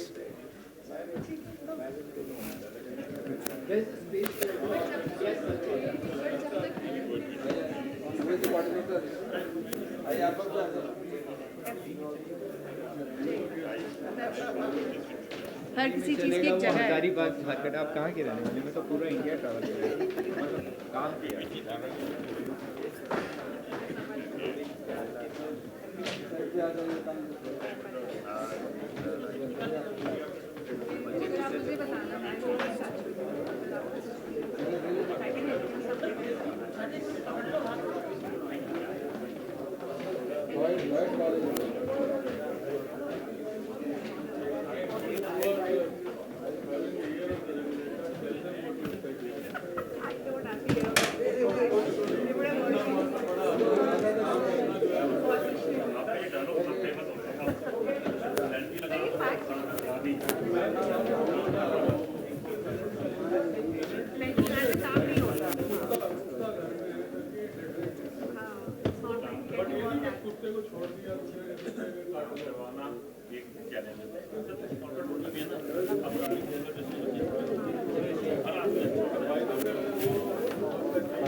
A beacon of progress. We have Motilal Nehru College Entrepreneurship Cell, Ms. Rashi. Sweta Gaikat.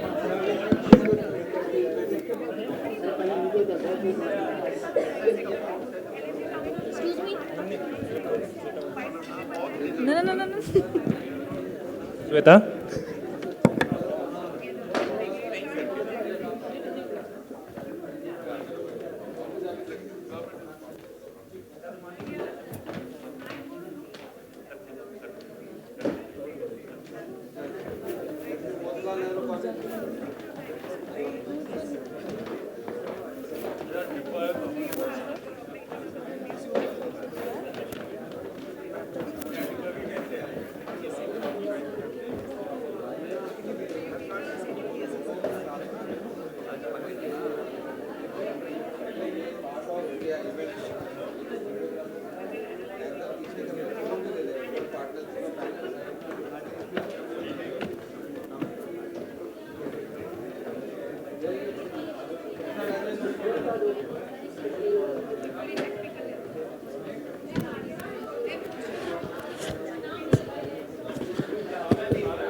Welcome to the world of small-scale LNG, often referred to as SSLNG.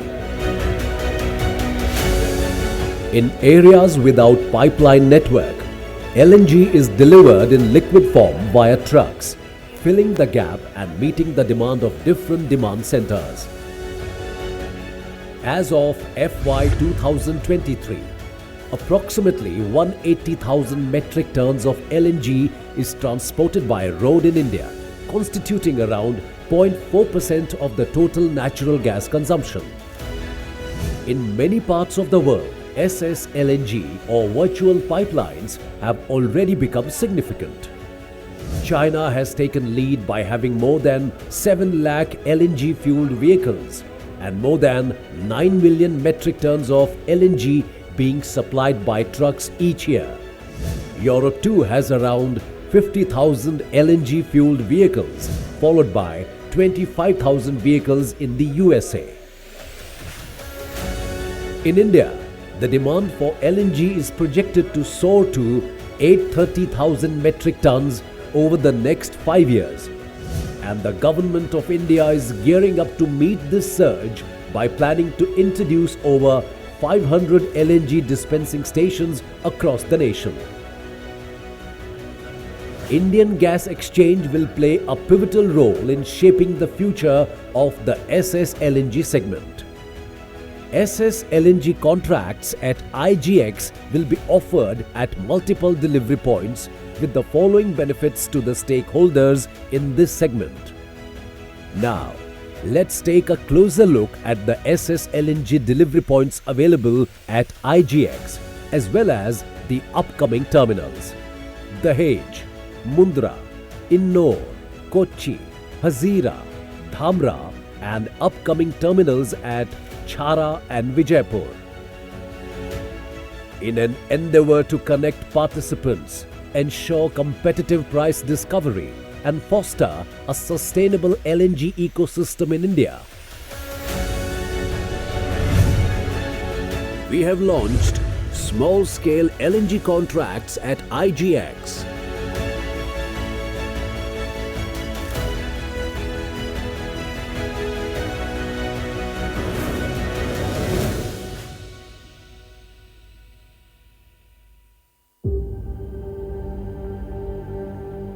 India, the land of a billion dreams. Dreams that would make us sustainable and self-reliant. Dreams of growing together in a future-ready world. Dreams personified